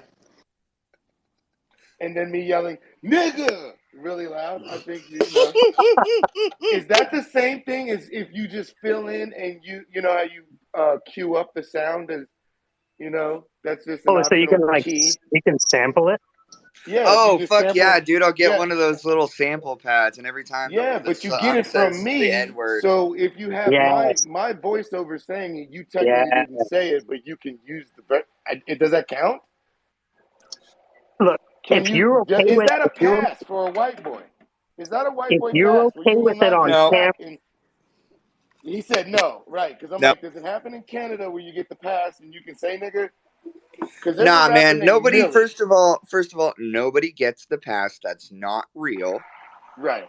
You know that damn well. Every single time a black guy tells a white guy, "Oh, you get a pass," you can say it. The only reason they do that is so that they can fucking make fun of that dumbass. Oh shit. Yeah, you're just trying to see if he's going to say it, basically. Yeah, because you know every white dude in the world looks real fucking stupid when he says the N-word with a soft A. I don't know. Have you ever seen Millie's? The guy from Boston, and he's one of the hardest fucking white boys I've ever met in my life. He ain't got no white boy enemies. All nigga. I mean that shit. If you got a picture and you can put it up there, you would say, what the fuck is this? He's real. Like I've seen, you know, down dudes like, you know, they could possibly use the word because they're ghetto. You know, you got what's that dude? Yellow Wolf. You got some other rappers and, you know, people in the streets. You might be like, I bet he uses the word. It's funny because in Toronto, you have like brown guys trying to be like Drake and using the word. And it's like, dude, what? How much Drake did you listen to before you started saying that? Bro. That's no more Drake for you. We're gonna have to cut you off from Drake for about 18 months. Or like you run into Detox. a group of young Mexican kids and they say it and you're just like, what is happening? Like, Yeah. that's not your word. I think if we put that title at the top right now, it would just go crazy. The N-word. I think we could start such a fire with it. It goes. The challenge is I sound like a white guy, right? You know what I mean? Like, I might look brown in real life, but right now I'm a white guy. Right, I gotta put my face. Yeah, I gotta put my face as my icon. At the very least, you have to co-host. Yeah. Like, Like, maybe if you start a space, I can be a listener, but I can't laugh or clap.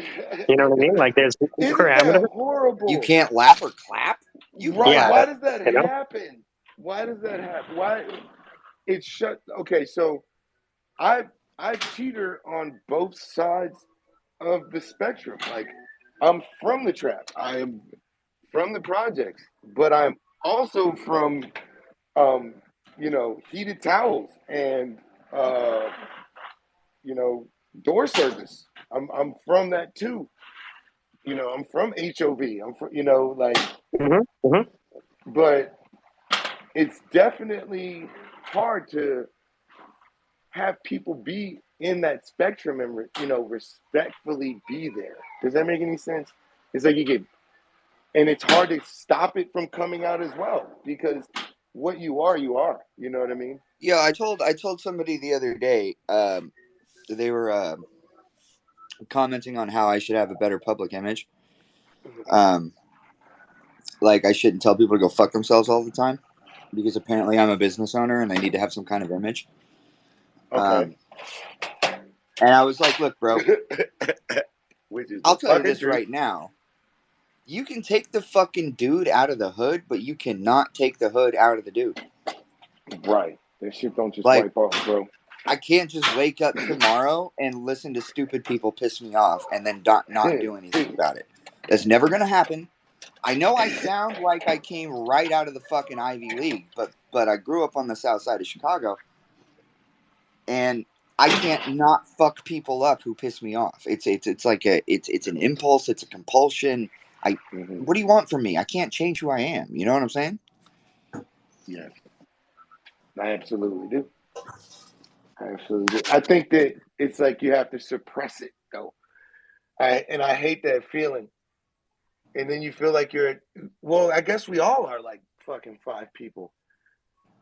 Well, we've all learned how to mask our true nature to function in society. Right. Right. Just like, like I just said, I'm a feet and an ass man. I have to mask that, Look, Genesis, she was just sitting there like, feet and ass?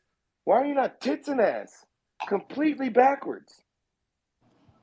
Hey, bro. I'll jerk off on a pair of feet. I don't care. Like, technically Genesis and I are from the same places. Yep. Seriously? Yeah, we were born in the same hospital. But are you really, bro? You're a northerner? Yeah. Nice. Yeah. So do you have fucking... I moved out, like my parents moved me out of Toronto when I was 2, though. So he grew up there and I didn't. Oh. Dude, I wish they'd let me in.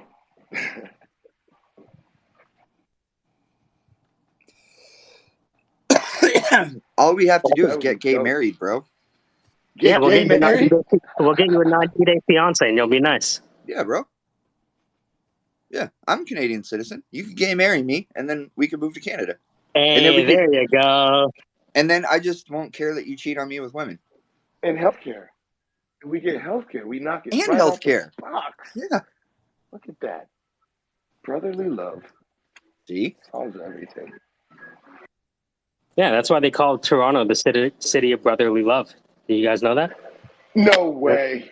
It's no, I'm just joking, but that is like I've literally never heard that in my life. Philadelphia, but that's fine. I was like, no way. In West Philadelphia, born and raised. Toronto is where I spent most of my days. He was smart and got out. That's what he did. Well, arguably, he went from like Scarborough, which is a place in Toronto that most people wouldn't go, to Chicago, to a place in Chicago where most people in Chicago wouldn't go. So tell me, what is Scarborough like? They got some good time out Scarborough, there? It's the poor people part of Toronto. It's the poor people part of Toronto, exactly. So there's Scarborough and then there's Malvern. So if you look at, like, for example, J. Cole, you know J. Cole the rapper? Mm-hmm. Yeah. So J. Cole, he, he's playing basketball now. Yep. So he was like, yo, European I'm League. going to come to Toronto and play in the hood in Scarborough. And he lasted like 1 week and he left. He's like, fuck this. Damn. I swear to God, he left 2 weeks later. What? That's the dumbest idea I've ever heard. Well, people want the street credibility, right? Man. So well, I don't blame them or for a trying to shoe get it. deal. Yeah. Yeah.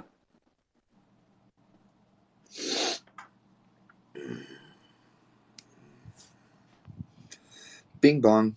Who's running that Syndicate account down there, by the way? Oh, that's a bilingual Dr. One of One. You know the horse?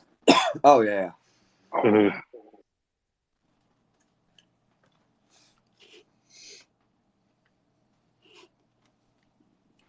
I noticed Jeff left without saying anything to me. Oh no! What, were you guys having a quarrel of some sort? Oh, he spoke out of turn and I shut him the fuck down. Oh. Uh-oh. He spoke to me as though he knew me when he did not, and that is a mistake. Yeah, I know you're, and I don't blame you. I know you're sensitive to stuff like that, and you should be. And people should treat you. I'm not fucking sensitive, Sandra. I'm Nor excitable. You're one of my favorite people, Brad. You know that. If I needed someone's car to magically drive off a road for no reason, you'd be the first person I think of. That's a compliment. It is, and I adore. I was coughing. Brad. I didn't hear that. What'd you say, Sandra? No, I said that if a car randomly went off the road for no reason whatsoever, you'd be the first person I think of. That's fair. That's fair. No, that is a compliment. And you're super smart. No, I just got this. I just have this. I have a twitch. It's a tick. When people talk to me like they know me and I don't know who the fuck they are, I want to beat the shit out of them. I don't know why. It just really makes me want to slap them in the mouths with an open hand.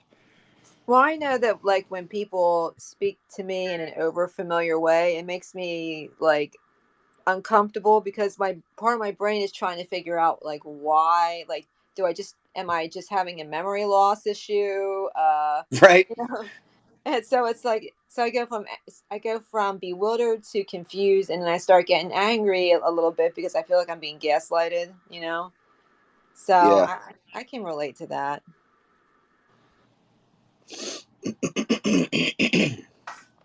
Yeah. We have a lot of nice people in the syndicate, Brad, as you know, and most people look up to you, and I appreciate everything you do. Aw, thanks. Virtual hug. Boop. I hug, or e-hug. You got it. You know what? I think I'm a fucking lovely person. I think I have a sparkling personality. You have more personality than I do, so you're one up on me anyway. Mike, were you high-fiving or were you raising your hand? I was high-fiving, actually, yeah. Yeah.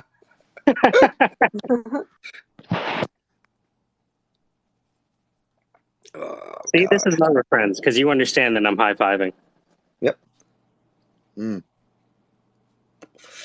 Honestly, why I think, like, I'm the people that are, like, my closest friends on Twitter, why I'm friends with them, or why that's the case, is because some people cannot hang around with me. Like, a lot of people get really uncomfortable when confrontation occurs. Like, they just can't. They can't even be around confrontation, right? And I can understand that. A lot of people have a trauma response to confrontation, for example. Like, I'm not trying to talk shit about those people. But if you're one of those people, you can spend about 5 minutes with me, right? Like, you can't hang out with me if you're one of those people. If you don't like confrontation or if you're triggered by it, because I confront everything all the time, 100% of the time. It's like I wake up every day and think, who can I fight today? Yeah, some people are engineered that way. And, with your background, it's not surprising that you're ready to go at a second's notice. That's part of survival. And also, I enjoy it. Yeah, I can kind of tell. But, a lot of people, well, maybe not a lot, but some people aren't out to, like, fight with you, Well, I'm then not. I they just think shouldn't they shouldn't do the things that obviously start the fight. that's true. I mean, existing is kind of difficult, though. Hey, existing is a problem if you're an asshole. This is true. Yeah. Hi. So what's going on in Portland? You're in Portland now, right? Yeah. I live in Portland. I've been here for like 10 years, 11 years. No wonder you're so fucking moody. I hate that fucking town. Well, it's not on fire anymore. We put out most of the fires. Well, that's Lucky you. unfortunate. I mean, if you guys let the fires keep burning, you would have gotten the insurance money, and you could have moved to someplace less depressing. I think the feds left. I don't blame them. No, they did not. Oh, well, yeah, I actually, Nicole just said from the background, she was like, how many CIA helicopters have you seen this week? And she's right. Like, they didn't leave. They're not shooting people right now. They're still here, though. Like, every day I go outside and I see a black stealth helicopter every day, every single day. Some days I see more than one. Bananas. What the Do you hell's ever see going those on? helicopters, Sandra? You know what I'm talking about? Yeah, They're like black and they don't have numbers on them. Yeah, but what Yeah. on earth why Portland, Oregon? Because this is the only city in America that has ever revolted for more than a day. Well, that's true. Yeah. I mean, I know they've had their problems, but it's like the CIA. We rioted for over 100 days. How is Portland in the CIA's jurisdiction unless there's like a international drug issue? Oh, not literally CIA. I think that's more of a euphemism for like alphabet agencies of some kind.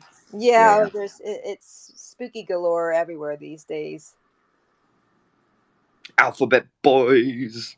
Oh yeah. And also, I'm really sensitive to spotting the feds because I spent so long as a drug dealer. Ryan knows what I'm talking about.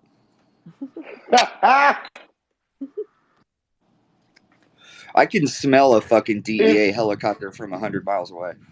In being involved in the industrial hemp industry and the legal field of Oregon, you do learn dealing with the official the government officials. The official very government. Fast. Yes. I can say that as far as being in Northern Oregon, it really sucks because they're shitty. But in Southern Oregon, they're all fucking hippies and they really don't care as long as you don't have any like meth or guns. So yeah, they don't really guns, care. Right? Yeah, meth or guns, and you're going down. Well, actually, it's meth, guns, and heroin and fentanyl. That's what you're gonna get fucked off for, and people trafficking. There's a lot of that because you get involved with a lot of the people who do the laboring in all some of these areas are immigrants, and it's not a fair trade, as if you know what I'm saying. Some people in the tomato fields. Yeah, it's not. And then you got that whole like the Winston area, and you've got the whole like the other half of the human trafficking. The ones that are not and it's being all the trafficked farming for labor. It's like the grape vineyards and I guess now the vineyards have cleaned it up a lot. I mean, either, I mean, they haven't cleaned it up as far as, the people being illegal, but they have given them a lot more benefits, company cars and shit like that. You know what I'm saying? But like the other agricultural industries out here are kind of stiff on immigrants. But yeah, like I said, it's not bro. people trafficking, meth, guns, or heroin, fentanyl. You can pretty much do whatever you want. You can Donald Trump that shit. Well, and in Portland, if you are a well-dressed white person, you're invisible. No, you're invisible. Like, the cops can't even see you, bro. Like, I just do whatever the fuck I want. I do it all What do the you time. consider well dressed though, bro? Like, I wear a suit every day. Okay, you're winning. Yeah. But like what I mean though by well dressed, I suppose is like just clean clothes. Just yeah, just clean. Put together clothes. It doesn't have to be a suit. Jeans and a Just t-shirt, as as long long as as it you looks have a like they came out sport of a jacket. drawer. Or something of that nature. But like Sport jacket. this is the most racist city I've ever lived in, for sure. Are you sure? 100%. Yeah. Yeah. You never been to Boston then? No, I've never been to Boston. That's true. Beantown is hard. Or like I've only really lived in 2 or 3 large American cities: Chicago, Portland, and Jacksonville, Florida. Oh, I briefly lived in Houston, but not long enough to really know anything other than Houston fucking sucks. It absolutely does not. Houston rocks. Bro, I mean, what are you talking about? Girls in fucking booty shorts and cowgirl boots? IPAs? Yes, son, booty shorts. Teach him right. That's what's important. Booty shorts. Booty shorts. Young man. Booty shorts. Is Daddy wearing booty shorts right now? Did you guys hear that? He snitched on you, bro. He snitched Am I on you. wearing booty shorts? Hey, don't catch me on a good day. I'll be out in the field with a sarong on, free balling. Bro, I wanna buy. What'd you say, Mike? What do you know about a sarong, Ryan? Bro, the universal world right there. You put that on, you can up top or down low. You can go low, but really high, I've only heard Sri Lankans talk to me about sarongs. I'd show up at my buddy's place and he'd be wearing a skirt. And I'm like, dude, didn't you know I was coming over? Put on a fucking pair of pants, dude. He loved the skirt. He loved that skirt. He couldn't wait to get home and put on a skirt. It's not a skirt, it's a sarong. Shut up, you skirt wearing man. It's a fucking skirt.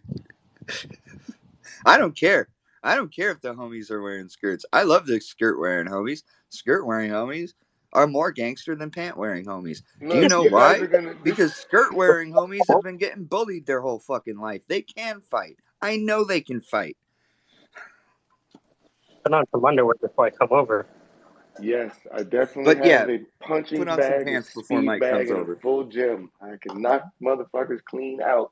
It's a fun thing to do. And I'm teaching my children all that too. But that's the wrong life. And a good pair of Tevia sandals, you're hippie all the way. I'm telling you.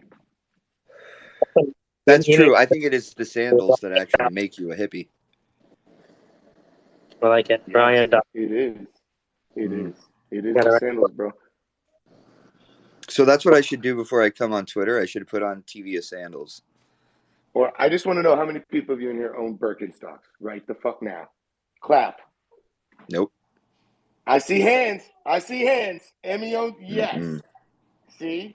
Do you see that? You're one step away from going off-road and Tivian. Full hippie. Yes. You're going to chuck that fucking, the flap up on your Croc. How many of you own Crocs in this room right now? Nope. Clap if you own Crocs. See? You have Crocs and you will off-road. But you need Tevias. Bro, every pair of shoes I own are real shoes. I own a I'm pair not of saying. Puma slides that I wear around the house as slippers. Does that count? I got some Bally's too. You know, I got some. You know, some good old Sperry's. Look, You know, Puma. I love Pumas out of every shoe. If I could just Of wear Puma, course you do. You're fucking Indian, you soccer loving what motherfucker. are you talking? Madness. why Oh, does my I son love a own Puma Pumas? shoes. We both own Pumas. I'm an overpronator, so I can't wear a Your Birkenstock red one. outside. I can't wear. I overpronate, so I'm stuck with like. It's difficult for me to get through an evening with like certain types of sandals and Crocs, and because they don't have any support for my arch, so I end up in like terrible like foot spasms, and I'm high maintenance when it comes to my feet. It's kind of weird. There is a growing discourse in New York about the viability of wearing any sort of open-toed anything because your feet look a certain way after prolonged wear.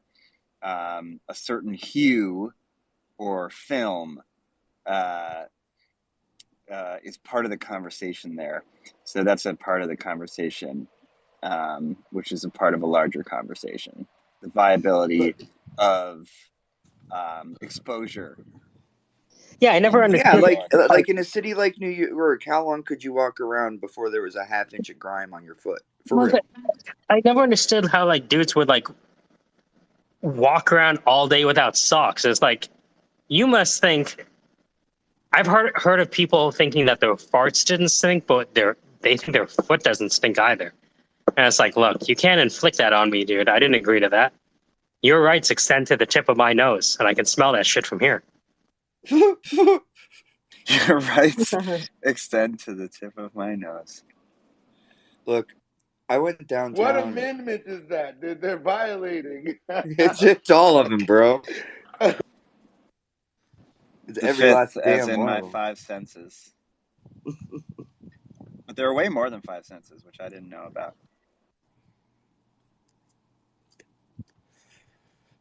I recently installed a barometer.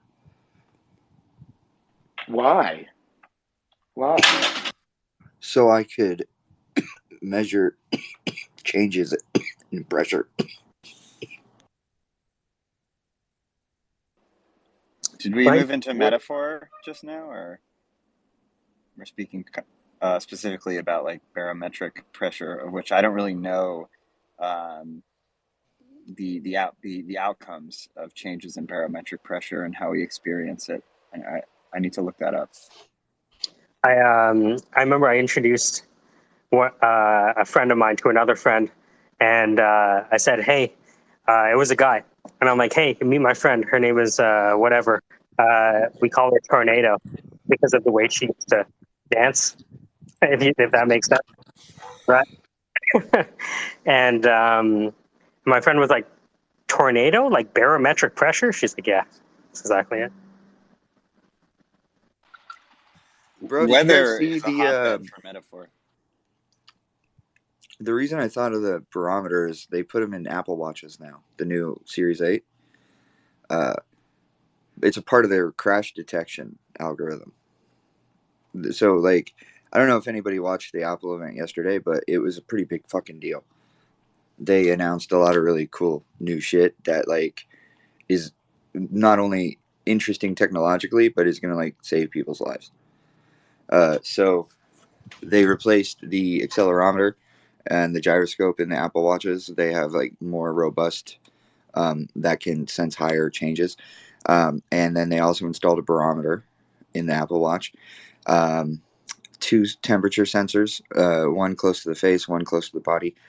And all of these things loop into a crash detection algorithm that allows them to automatically know that you've been in some kind of collision and also automatically notify emergency services. So it's really cool. Do you think we'll see an Apple mobile in our lifetime? It feels like if they have a bunch of tech for predicting crashes, it makes sense for Apple to be like, well, it really works best with the Apple Mobile. They already doesn't have work it. as You know, well. man, they keep talking about that. I just, I've never really believed in that product. I've never believed that we would actually see it. And mostly, They I had think, the mock-up vehicle. yeah, and it's like, I just don't think they're gonna do that, man. I just don't. And the reason I don't think they'll do it is because Tim Cook is obsessed with doing things the way that Steve Jobs would have done them. He is or is not? He is. Yeah, Is. he is. Yeah. That's why you see such a faithful move forward from Apple after Steve Jobs died. When Tim Cook took control of Apple, he was just like, I'm just going to try to be Steve. Right. So I don't think they'll release a car because a car is too big and too complex to have the fit and finish that Apple wants leaving its factories. The headset makes a lot of sense. The Like Apple the headset. glasses, you mean? So they're going to have, I think it's going to be, they're more like goggles, this first iteration, but I'm sure glasses are short to follow. I'd be really curious about what would Steve do with the rollout on that. I mean, not just from a strategy perspective, but what would the theater around that be? I think about that too, because I think a good example is no Mac has ever had a touchscreen or ever will have a touchscreen.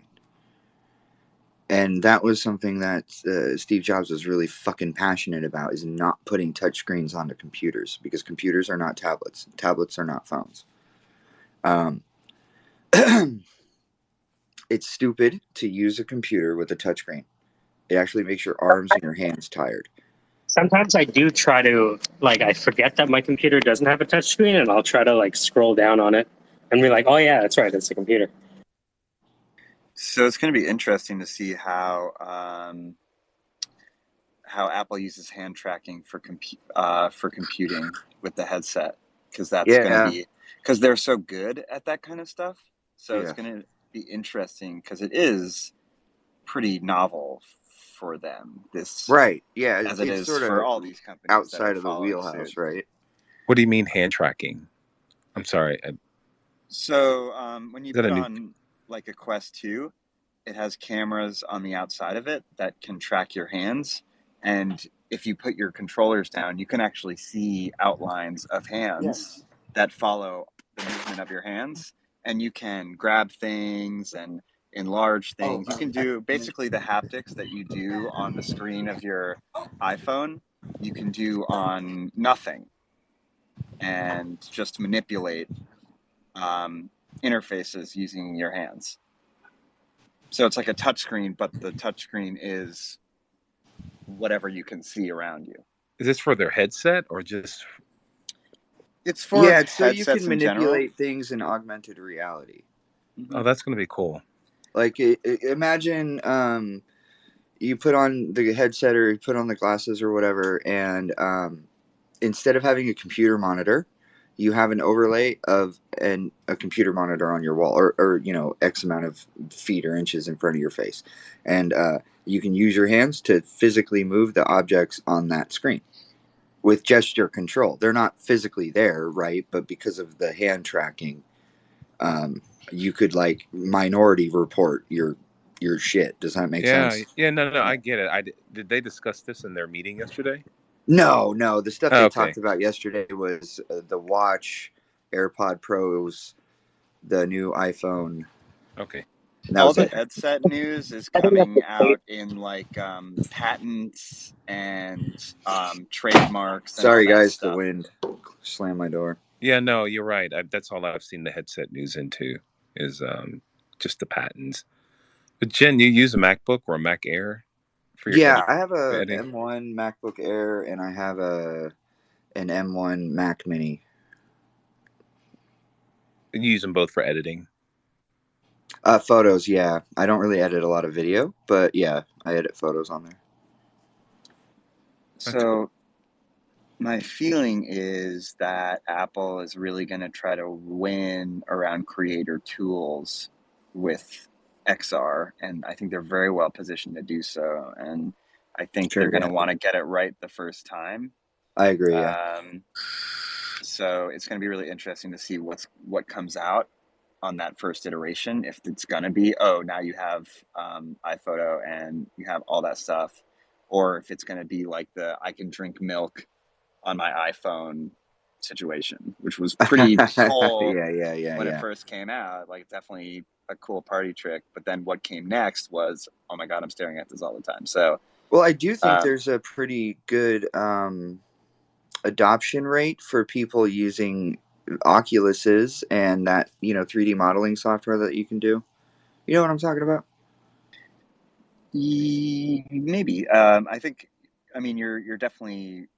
I think people who have the headset are interested in creating on it, and like a lot of different platforms offer that. And the sort of vision of the metaverse is creator led, and I think that like even just clicking around, ideally, even just like using the software has an element of creativity to it, because you can get more specific with your workflows and your interfaces and where you want to place them in your field of vision and all these different things in 3D and 360.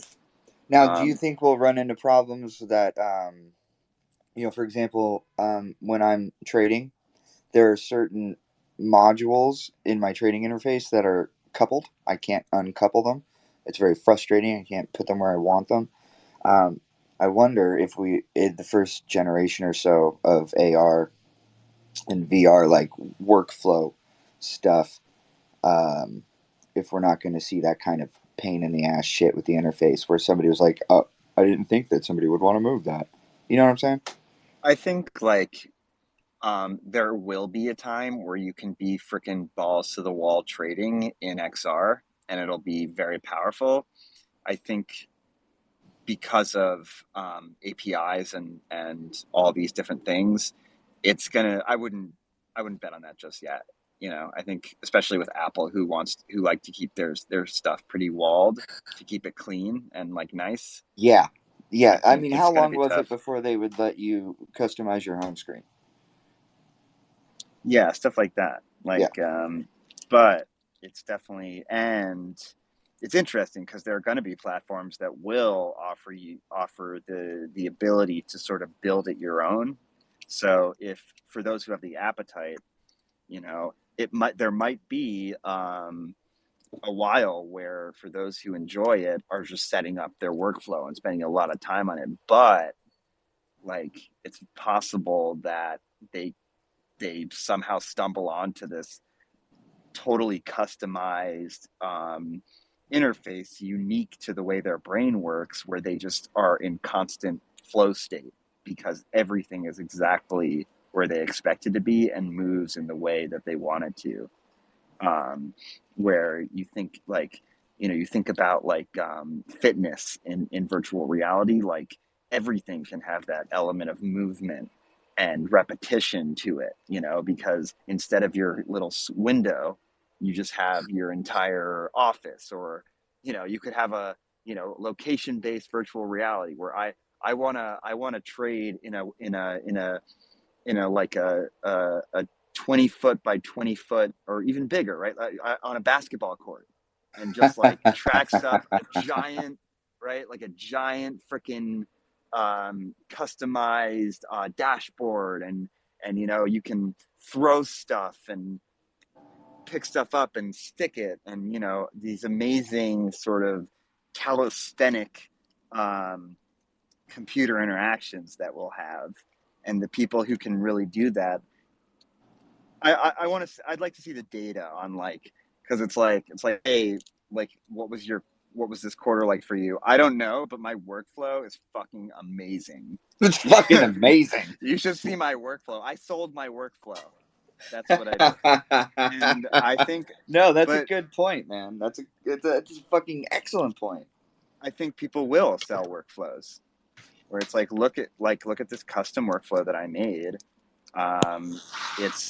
It's given me a new sense of ergonomics, of creativity, of inspiration, or I don't even think about anything that's not important anymore. I don't even think about it. I just do it. And like, that's, you could sell that kind of stuff. That's what operating systems really are at the end of the day. So it's going to be interesting because I like, think I I know. think that's I think you're right. There's going to be a new market for a new kind of UX design. And that is what Stardust XR, the company or the project that I'm sort of a contributor to, that's Nova, the founder's hope is that people will find that sort of joy and intention around creating their own workflows, and just go off with them. You can have a little workflow for when you're in business class, for like, how do I do it smaller or more strategically, and you can put that template in. And like, what about when I'm on the beach? Like, what do I do then? All these different things, it's going to be really interesting. Like the Minority Report, I think in Minority Report, he wasn't wearing a device on his body, right? He was looking at some sort of screen, I think. I think he had some kind of glasses on, didn't he? I don't remember. I haven't seen that movie in a long time. Yeah, it's funny because that's the main takeaway was about human-computer interaction, even though it was totally... Well, it's interesting, though, because the precogs, I forget the nature of what the precogs were, if they were AI or some sort of primordial ancient wisdom or a combination. I forget They what they were. were like people that were like super psychic, and then they volunteer to live in like basically in semi-stasis so that the computer can use their psychicness to see the future. And they use them to predict crime. Yes. So like Tom Cruise in Minority Report was a cop basically. To stop the crime before it actually takes place. Right. You think they would use race and be done with it, Say that again, You think Mike? what? You think they just use race and be done with it? Or just arrest every black person? That was actually, they interviewed one of the precogs, and that they were just like, it's like that Chappelle Show skit. He's like one of those hotline prophesizers, and he literally just uses race, and they're like, oh my god, like you told my future, and he's like, Dave Chappelle is not a fortune teller. He is just incredibly racist. It was just another freaking brilliant sketch on Chappelle's Show, which I rewatched recently, along with everything else on Netflix that they have on Dave Chappelle, which is everything he's ever done recently, accepting awards and all these different things.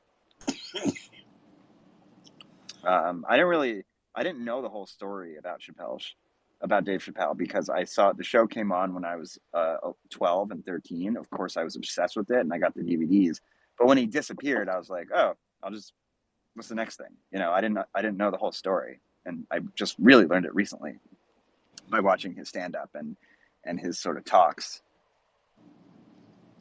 People really think that he's like transphobic and homophobic. They really think that. Well, it's interesting, because he says he's transphobic. Like he'll sort of say it, and it's hard to like sort of intuit the intention, because he trained as an actor. Like he's like, it's hard to know like what he's thinking, even though he sort of have you watched says what he thinks. any of the have you watched any of the like long form interviews with him where he's not performing?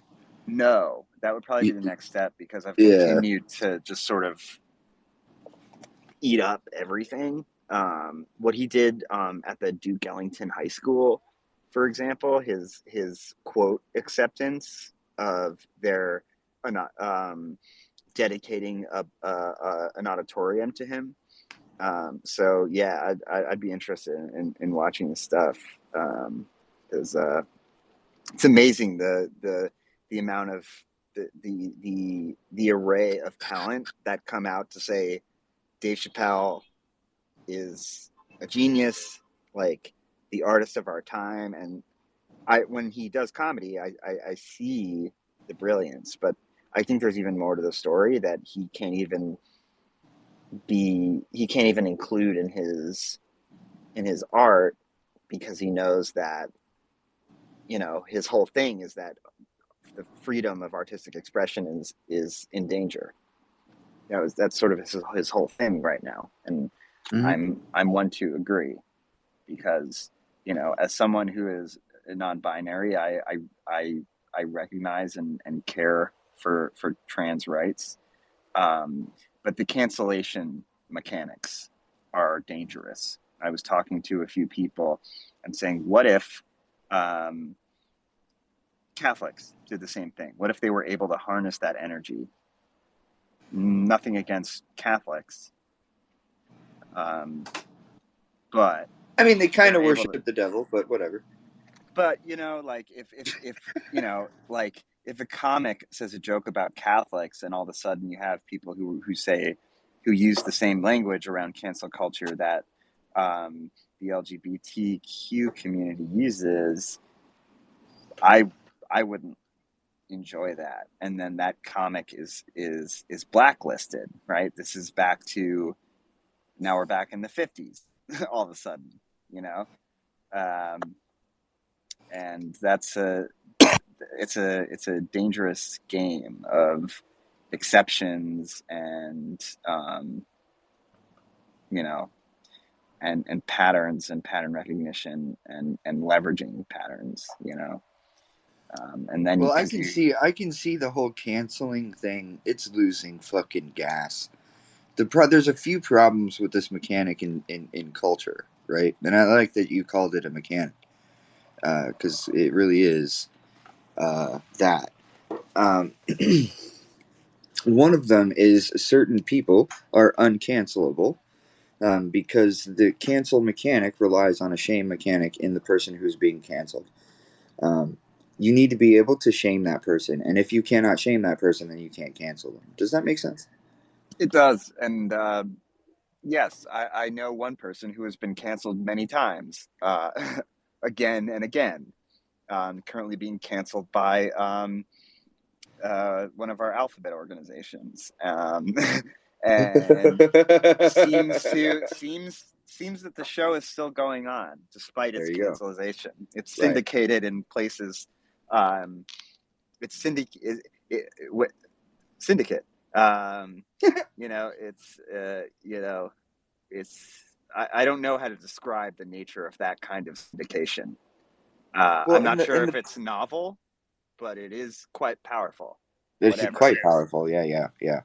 And you know, and I think that, like, one of the things that happened in society since that particular figure came to our attention, is a cognitive dissonance, a separation of mind and reality, and an acceptance of, like, a clown world, sort of, right? So the problem with that is you've taught everyone this cancel mechanic, and then we can all observe that mechanic not working. And it creates on some people. Right. It creates a problem where it's consistently over time dulling the blade. Yes. Until it's again, it won't be a mechanic anymore, because it'll be ground down to a nub. Does that make sense? It does. And, like, I think about, you know, if people take it, we're talking about Trump, you know, say it. I think, you know, is there something to learn from Donald Trump in terms of being a successful? Don't abuse your fucking Adderall medication. Well, there's lots of lessons to learn about good living, you know, or the absence of that, you know. But in terms of media strategy, I think there are many lessons to learn. I'm not sure what they are exactly, and I'm not sure. It reminds me of it's in showbiz for ugly people. What's that? I mean, he trained how to be a show business person for 10 years on TV, and he had a #1 rated TV show. Put him in a good position to debate on stage. That's really it. It's that like by association that you talk about, Michael. It's like he was coming to an arena with a skill that the other people in the arena did not have in any way, shape, or form that he did, and he was able to use that to remember in one of the debates when he was talking about Jeb Bush, who was on stage at the time, and he was just like, nobody cares, no one cares. It was devastating, and it was so easy for him, so easy, especially because of that video where he said please clap. Like he killed that guy. Yeah, it's basically like debates are basically like verses for politicians, right? And if you don't have punchlines, you're going to get embarrassed really quickly. Yeah, like Donald Trump understood beef and like the fact that people love beef, and like he was like, I'll beef with everybody. Here's the thing, though, like, a lot of people think Donald Trump isn't intelligent. I think he's extremely intelligent. He's a fucking genius. He's just an asshole, and he's using it for evil. And let the first intelligent person who has not used their intellect for evil cast the first stone, is how I look at it. Well, you have to define evil, because Donald Trump doesn't think what he. Well, I don't think Donald Trump is I don't think he's antisocial where he actually wants to do evil and enjoy evil. I don't know. Do people think that? Is that what? I think that I don't think he enjoys evil. I think that a better way for me to express it would be that he is indifferent to evil because he's obsessed with continuing to gain influence. He'll do anything. There are no lines. There's no boundaries if the reward is influence. And I would say that puts him on a level footing with his opponents. Right. Yeah. That's all I would say. Right. And he for some reason just doesn't give one fuck about hiding it. And I don't like that. I think a lot of people admire it. I don't. I think that if you're going to play the game, you should play it with decorum. Yeah, but you can't play with decorum and get elected at the same time, or you end up like Jeb Bush. Nobody cares. Do you think that he could have Jeb Bushed Barack Obama? The thing is, like, politics is a pendulum. Without Obama, we have no Trump, right? No, I'm just saying that, like, it was just on that day, there were a bunch of bitch-made motherfuckers on the stage. That basically is what I meant. Like, if political opponents for Donald Trump are a Scrabble bag of pieces, we could have shook them up, thrown 5 more on the table, and got a different result. It's challenging because he's competing on comedy, not on logic or narrative, right? Mm-hmm. And if you don't understand, Barack Obama understands comedy, right? But the people he was arguing against couldn't make a joke to save their life. Yeah, but the two are neither. I think I see Jen's point is that Barack and Trump weren't your typical politicians. Right. I think that they would have. I think it would have been at least more interesting to watch. Very interesting. I mean, I think it's going to be interesting when we see Donald Trump versus Michelle Obama. What do you guys think? What universe do you live in where you think that's going to happen? Damn. That would be crazy. Yeah, but I think that's what the people kind of want it, right? Like, isn't that what the people wanted? I mean, at the end of the day, the people, they didn't want, or we didn't want. Wait, are you a throwing typical that out there president? right now? It's a prediction? What, Michelle Obama? Michelle Obama 100% running for president. She's candidate. She's not running. She didn't want him. She didn't want Barack to run. Yeah, but they have to do that. That's the Romans. The emperor saying, "No, I don't want to be emperor. Please, you must be emperor." Right? She's the only viable candidate that exists on the left today. Stop. Bro, hey, this is recorded, and I will, Damn. if it goes That's down and out it there. happens, that's No, a, I'll clip it right now. How do I clip this shit? It's not. Sometimes I think like my ability. Look, I don't think you're wrong, first of all, about whether or not she's a viable candidate. Oprah. I just think you're wrong about whether or not she will do it. Agreed. I can see that, but I I'm think about we're on. to add her right now. Y'all tripping. This is Twitter. She got a Twitter. I'm about to add her Are right you now. like Run again. you cannot at Michelle Obama, Ryan? Yes, I It's can. This is Twitter. Twitter. We can reach You can out, add baby. anybody. Come on, y'all. Let's reach out to. Let's touch everybody. No, Let's see. you should reach out to Donald. You should add Donald. Oh, you can't. But you should go on the other platform that he's on. You should go on the other platform and say, Donald Trump, you would totally lose to Michelle Obama. You can't do that. You could never beat Michelle Obama. You'd be terrible at it. Michelle Obama. You would never beat Michelle Obama. Resume pre-presidency than Barack Obama ever did. If you I don't look know at why Emmy sounds like Kanye when because they I've say been listening to Obama. I just watched the documentary about Kanye, which was excellent in my opinion. Oh yeah, I agree. It was amazing, dude. Who said Oprah? I love Kanye. Who said Oprah? She could be like, "You get a job. Oh, you get a job. You get a job. Everyone gets a job." Yeah. What's the job though? It's Can I real quick? I've invited somebody into the space that I think is really awesome, and so just that's all. Her name's LJ. When she gets here, just be on your best behavior, guys. Yay! Oprah. I said Oprah. Oh, be on your best behavior. So what about? Damn it! I fucked it up, didn't I? Y'all What about? I know I'll be on my best. You're always on your best behavior, so you wanna. I can be teacher Trav if she needs protecting. E-Rich. There you go. So build your primary. Michelle and Oprah and X and Y. Who's it going to be? Who's going to be on stage with Michelle and Oprah? The thing is, I just look at it as the pendulum.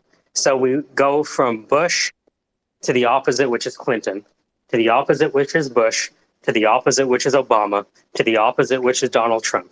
And the only opposite to Donald Trump is not Biden, it's Michelle Obama. It's AOC, actually. AOC is... That's a good point in terms of opposite. Yo, she's too young. You're right, she's too young, but millennials are the largest demographic cohort in the U.S. Know what I mean? I think that in the United, well, I don't think I know. In the United States, you have to be 35. She's older than that. Is she? No, I thought she was like 33. Yeah, she was barely old enough to run. She might be of age now to run, but she wasn't. When do you have to be? I think it's 35 in the cycle? 35 to be president. Yeah. To be inaugurated. You have as to president? be 35 years old when you file your paperwork to run. But she's way too left. She would be you're right, the opposite. Person. You can drop her into a state and she can stand behind a mic, right? She'll get you votes. What about Meghan Markle? Ooh, interesting. Melinda Gates? Meghan Markle, number 22. Wait a minute. What does that name sound I didn't familiar? hear the name. She's married to Harry the she's Prince. a duchess. Oh, no. Oh, royalty. No. It's easier to find out who we don't want to be president through this process of elimination. That could work, though, because she's royalty. But what about Katie Price, though? The one who comes with her whiteboard and does math for people? She's amazing. Who's that? She's not like... What is the success metric here? I'm just talking about good TV right now. So Katie Price gives good TV. Success metric. That's why Michelle Obama. Literally what would run with that is the TV metric, right? Look, if you like what Barack Obama and Michelle went on a Spotify podcasting tour for a year or two, right? So you got to boil the frog, right? You can't do it all at once, right? But believe me, people will be begging for her to run here soon, and then she will begrudgingly accept. Yes. If she ran for president, she would We win. will offer the crown, and she will say no, and then we'll offer it again, and she'll say no, and then we'll offer one more time, and she'll say, you know what, fine. To offer the emperorship before you're allowed to begrudgingly accept and say, I am going to sacrifice my life for the country because you begged me to. I will begrudgingly do your bidding, populace. That's the only. That's the The way. reason she won't do it is because people will technically have to call her president. What do you mean? Huh? I got her name wrong. It's Katie Porter. Katie Porter. She's the one that's like, you don't know how much money you make? Well, let me tell you. And then she pulls out her whiteboard and she's like, you make this much money. Do you know how much money this is? This is this much money. Do you know what X, Y, and Z is? I do. You run that department. This is what X, Y, and Z. It's just brilliant every time. She's so learned. I think this is an interesting time because technically the Ukraine has a comedian as their leader. So it just shows that, politics Possibly a racist comedian, depending on. There's never been more show business than it is today because we consume everything through our TV. Or social media, which is That's really it. just like TV on a That's it. rectangle. Hey, speaking of Ukraine, when are we going to start talking about the Ukrainian nationalists again? Like, when is it going to be acceptable to point out that they are Nazis? LJ's new things. Well, if you're gonna let them send it, full send. What's going on? Welcome to the madness. Any friend of E. Rich is a friend of ours. We apologize if we offend in advance. No, we don't. Don't Well, don't you be don't. on behavior. Don't do special behavior for me. I'm here to observe as you are. I'm happy to be here. By the way, thank you.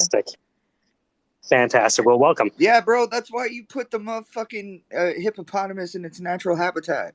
You don't want the hippopotamus to act right. You want the hippopotamus to act hippopotamus. You want the hippopotamus to hippopotamus, yeah.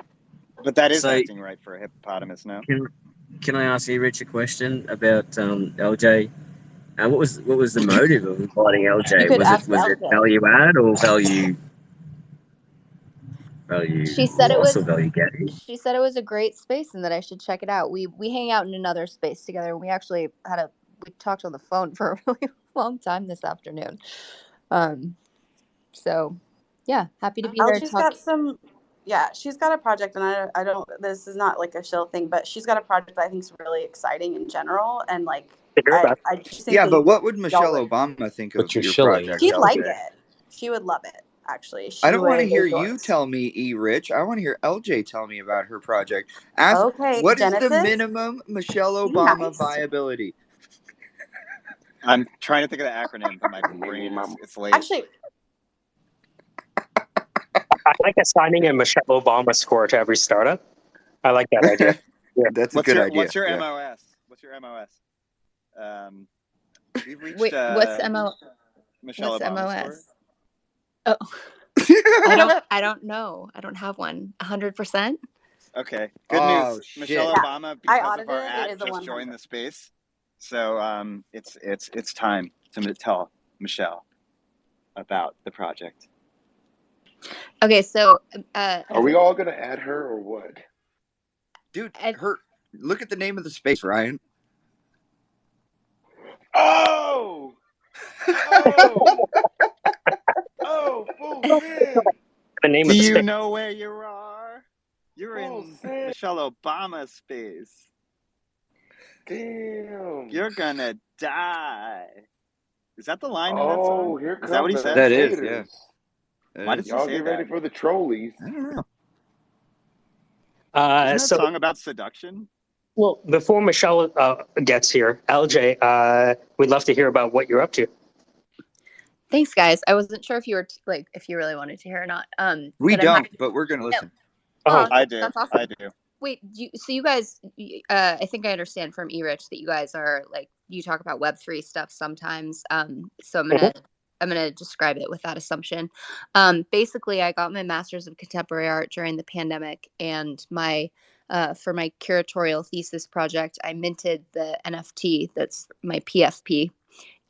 It's Botticelli's Venus with Facetune and airbrush layered to make the nose smaller and the lips bigger and the eyes blue and the all the stuff. It's the title of the filter was Cute Baby Face. So the title of the NFT is Cute Baby Venus.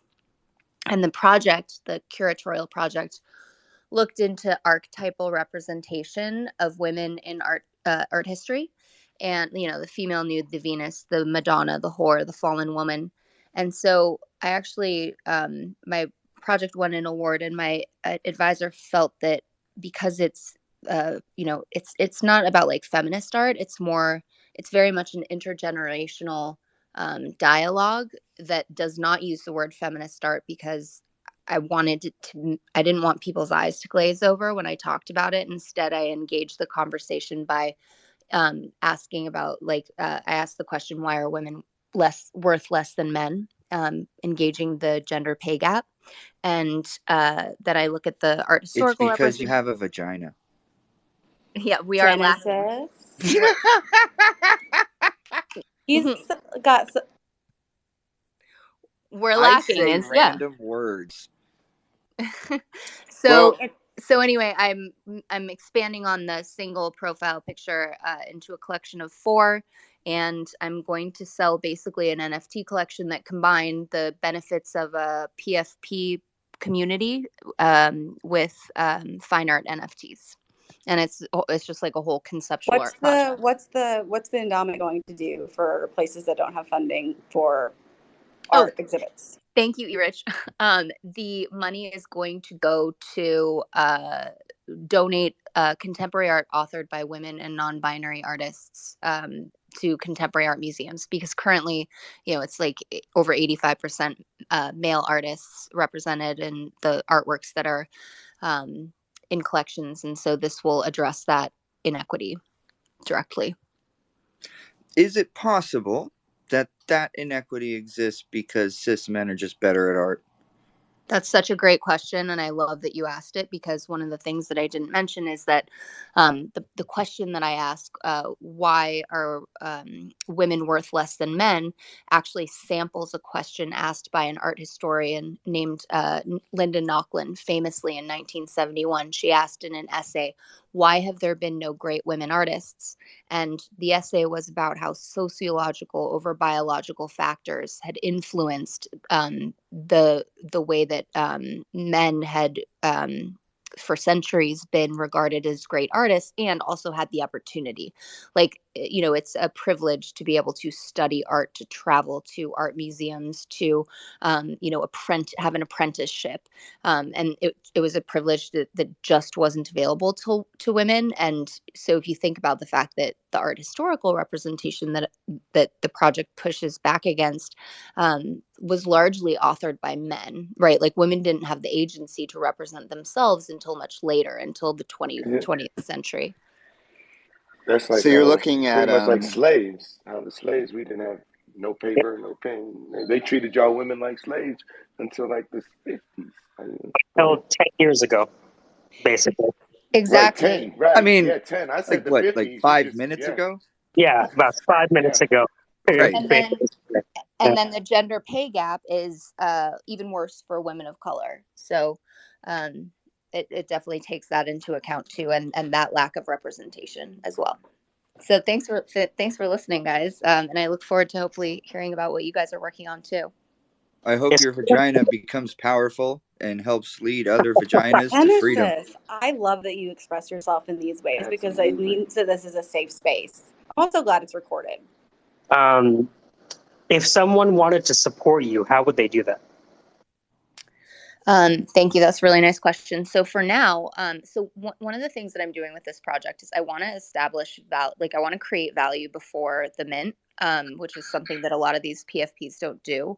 So I am working on submitting the project. I just wrote my exhibition proposal to submit the exhibition of digital art to AIR Gallery and a bunch of open calls. And I'm going to start taking it to contemporary art museums to see if we can get it there. And those kinds of things will establish it as contemporary art in the contemporary art world, so that there is the opportunity. Like, the idea is that if you buy this the NFT, there's no assumption that it's going to be the Bored Ape Yacht Club, but it could be. It's an experiment. Like basically it's a tax write-off. You're supporting women artists, you're supporting women, and it's a flex, right? Like some people buy Lambos in the space, and some people buy buildings to, with their money. So, when you start seeing Refigured, which is the name of the do exhibition. these NFTs cost as much as a Lambo?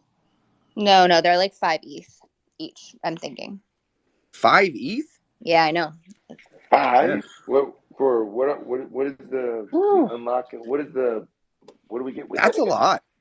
It is a lot. It's high, but the assumption, What? it's mostly it's a tax write-off. I'm not saying that you're not worth Wait, it, wait, by the wait. way. I'm not passing judgment. It's I'm just taking it in.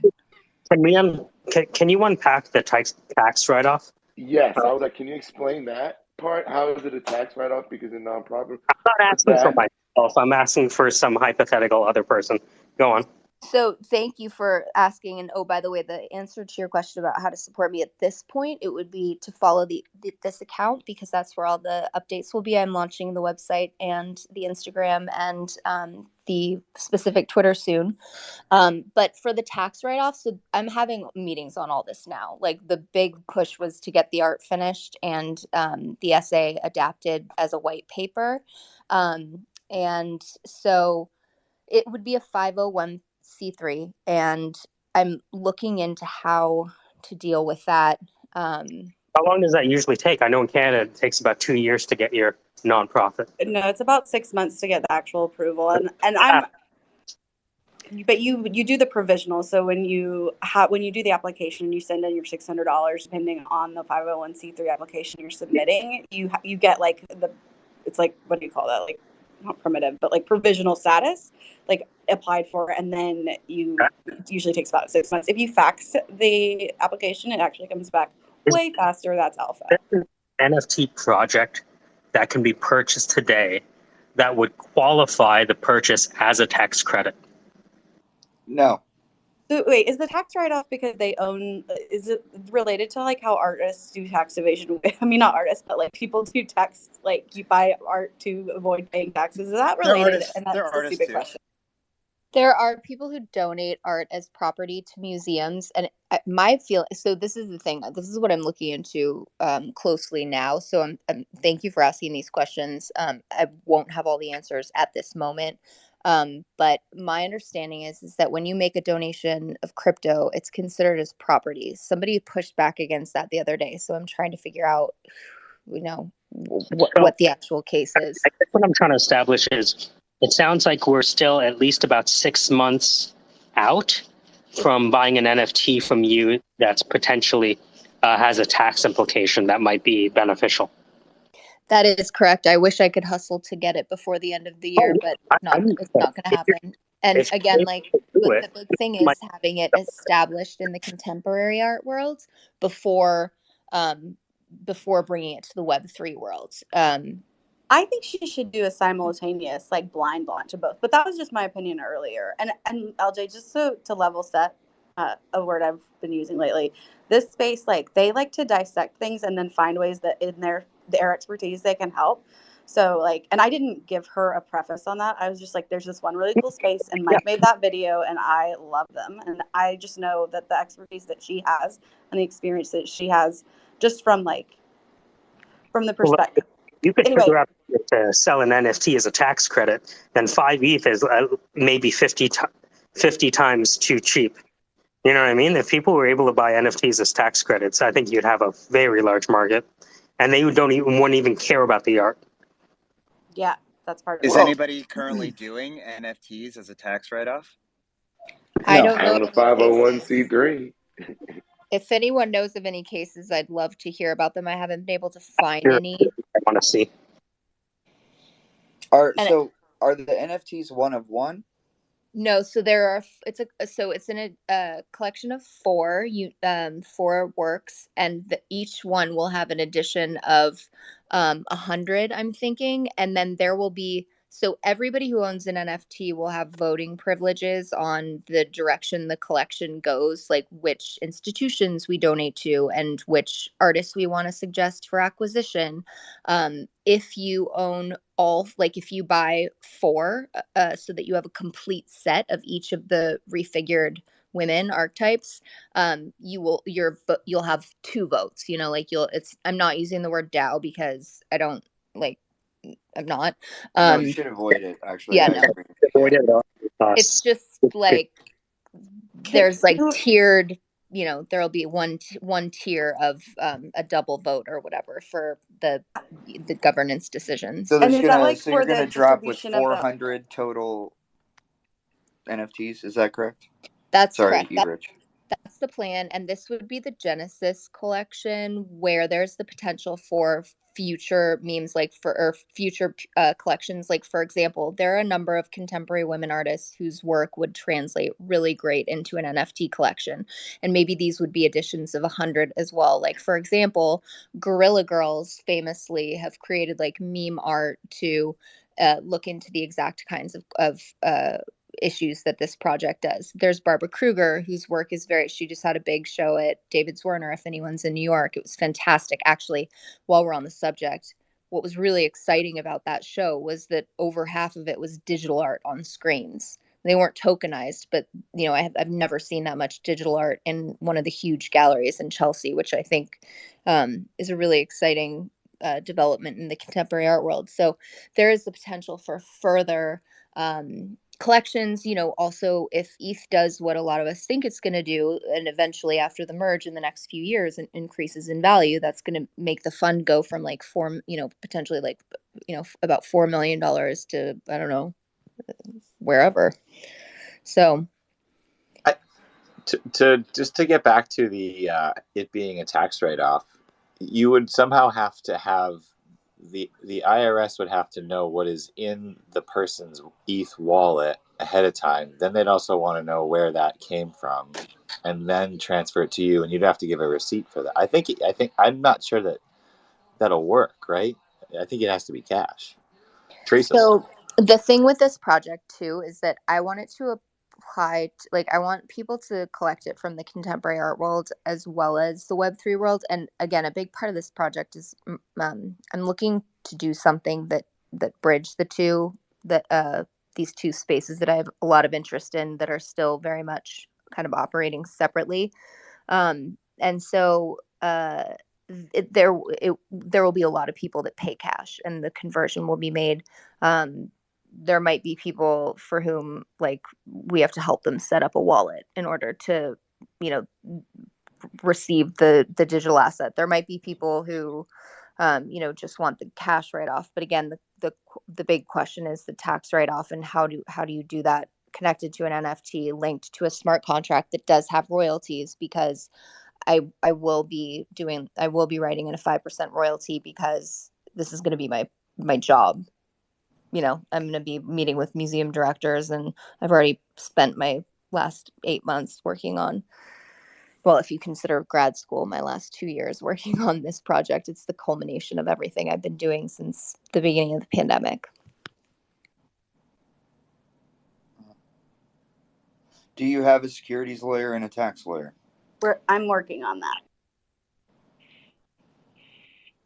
Make sure she gets both. Okay. Yeah, that's actually the person I'm going to refer to is both of those things. Okay. And then she's IP as well. All right. And she's a she. There you go. Thanks, Genesis. Yeah. I think it can work. I think you can do it. I think you're going to have to like connect dots in ways that nobody's ever connected them before in sort of disparate systems economically. But at the end of the day, a good lawyer and a perseverant attitude I think it'll work. Genesis, I'm impressed. I think the IRS is. Yeah. No, go ahead. That's I was just going to say, I think at some point in the not too distant future, the IRS is going to have quite a grasp of more of the crypto than they currently do. Yeah.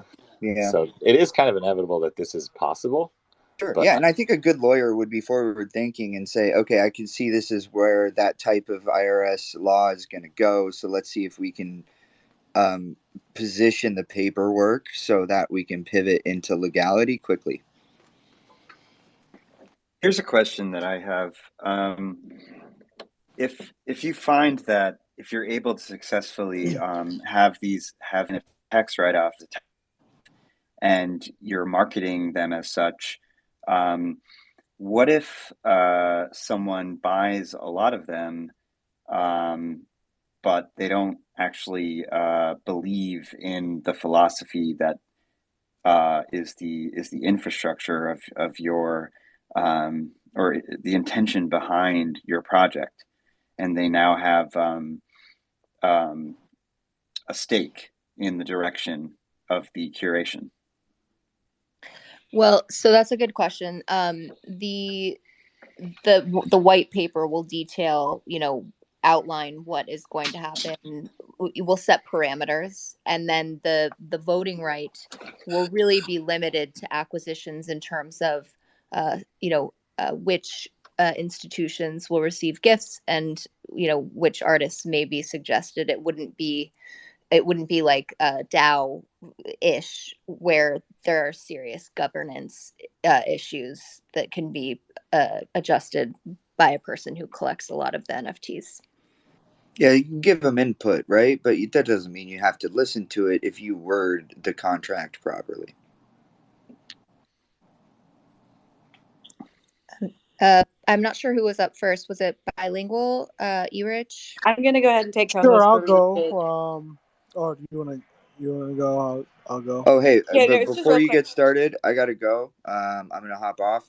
Follow Genesis, LJ. Bye. Please. LJ. So LJ, I hope I'm your an project NFT benefits a lot artist. of women. Thanks, I'm an NFT Genesis. artist, Appreciate your LJ. feedback. Just wondering, Yeah. your process of working with other NFT artists. So I've been in touch with Erich's sister, Sarah, and we're gonna get together because her project, there are some similarities there where there was no utility attached to her project, and I pinned it to the top if anybody's interested. There's literally zero utility. She said, I did a thing. I'm mocking the moonbirds. We're mourning. We lost our CCO. Here's the price. It was 0.001 ETH or whatever, made it out to $17. So it was really accessible. 300 sold out in 5 minutes. There was some botting. Yeah, And as an NFT artist, I don't really think that's a good strategy. I mean, you could do whatever you want. It's not a strategy. It's just something that she did, and she's happy with it as an artist, and the people who bought it are happy as well. Okay, and so I think that a couple of things that are wrong with the NFT space from the perspective of somebody who's new to it is the word value, utility, and white paper. So LJ, if you could please remove those from the things that you say. Those things are actually very important. No. I understand why they are. I'm saying that those three things as a concept and as as the stalwart of what should and should not be an NFT project are boxing in something that could be unlimited. And if the NFT space wants to move forward, they need to kind of think more outside boxes. Those things are what is made the NFT space what it is today. But I want to see what it can be tomorrow. I mean, tomorrow, yes. You need to understand. But my sister didn't have a white paper. She had a Procreate, and she had a funny pun about the Moonbirds CCO. So they're crying because they lost their CCO. I'm just saying, I'm an NFT artist. I know that those things are important. So when somebody says that it's not important, it's really it's not that it's not important. It's just it's that it doesn't have to exist for every art project. Yeah, and I don't mean to belittle what you're saying. Yeah, I get it. Just don't put it down, though. I'm not meaning to. I'm just saying, I get not annoyed, but you hear those terms so much in the Web3 space because they're important. They lose meaning. They're important. No, I know, but they lose meaning. Is my point? No, they don't. Right? They don't. They do though. So it's interesting. It's interesting because the essay that I wrote for this curatorial thesis project is actually going to function. I've been adapting it to function to double as a white paper and not a roadmap. But exactly. Can we call it something else? You're an educated person. You're an educated person. You know what those things are, and it's important to apply these things in an NFT project. It doesn't have to be the end all be all. But I'm an NFT artist. You said that you want to work with NFT artists, right? So I've created and this is a little one of the parts that's like a little bit uncomfortable because I've never really considered myself. I don't consider myself an artist, but I did create this art, and the only reason that I actually created the image that is the genesis, my profile picture right now, is because for my curatorial thesis project, I was going to have a exhibition in person. It was going to be small scale. Okay, and now I'm confused. So you said you have a 501c. Bilingual. Were you in the room when I started talking about the project? Because I was. Yes, I was. Oh, okay. So it's inspired by my thesis project, and I made this basically as like a And what was your thesis? Hey, Bilingual, can you do me a favor when someone's speaking? Try not to No, interrupt I'm so just that we can hear you both. It's hard. I'm just having It's a hard to conversation. hear. No, I know it's just hard to hear for people listening So when what people was talk your over. thesis? So it was about representation of the feminine of women in art history. The female nude, the Madonna, the whore, the fallen woman, and then rearticulations of those mythical archetypal figures in 20th century media like TV and movies and magazines. And then I suggested, or I offered Instagram like digital representation as the 21st century. Did you say non-binary? Did you say non-binary? Hey, LJ, just real quick, we've got a hand that. Go ahead, Bilingual. If you'll mute your mic, that would really help. Thank you. Well, no, I'm actually not. I understand. No, Bilingual. bilingual. Please make me mute you. But I just wanted to comment that, like, what Elizabeth was saying about the terms white paper and things is she didn't mean that white papers aren't important. It's just that you can't have a bunch of people running around writing some like 2-page rant and calling it a white paper when there's nothing really of substance in it, and it's just their opinion piece, right? A white paper is supposed to be a well-researched like backup of their opinion. But people are coming out and going like, oh, I have a white paper, and it's literally just them ranting with no background, no research to support it. And then I think that the issue with a lot of the spaces is that we keep going in circular arguments because no one lets everyone finish what they're saying. Because the minute they say, hold on, this is the example, is that as soon as I say something that you want to talk about, Bilingual, you're just going to jump in and then ask me another question that just takes me on another point. But so I don't get to ever finish. Hold on. How long do I have to say it till you shut up? So whenever I say something and then you want to just grasp onto it, you can't keep a thought in your head. So then you're going to jump in. So you're going to make people just keep chasing you down this rabbit hole. So why don't you just like let people finish, and then maybe you have a little hold on. Maybe have a little piece of paper there, and when you want to take a note or you are like, oh, maybe I'll make a point about that, then you can write it down. You let them finish their point, and then you say, I have 1 or 2 or 3 points to make. Here they are. Now, here's what I'm going to present, and here's how I'm going to do it. All right? Because this isn't a conversation. It's not you and this person. This is a space hosted by people with a topic. So it's not your choice of when you get to finish or when you're going to be done. So hold on.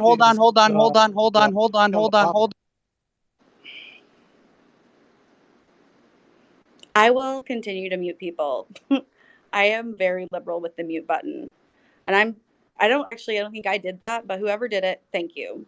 Yeah. Will also be liberal. Hi, everybody. I'm teacher Trav Hurls, and I'm going to introduce myself.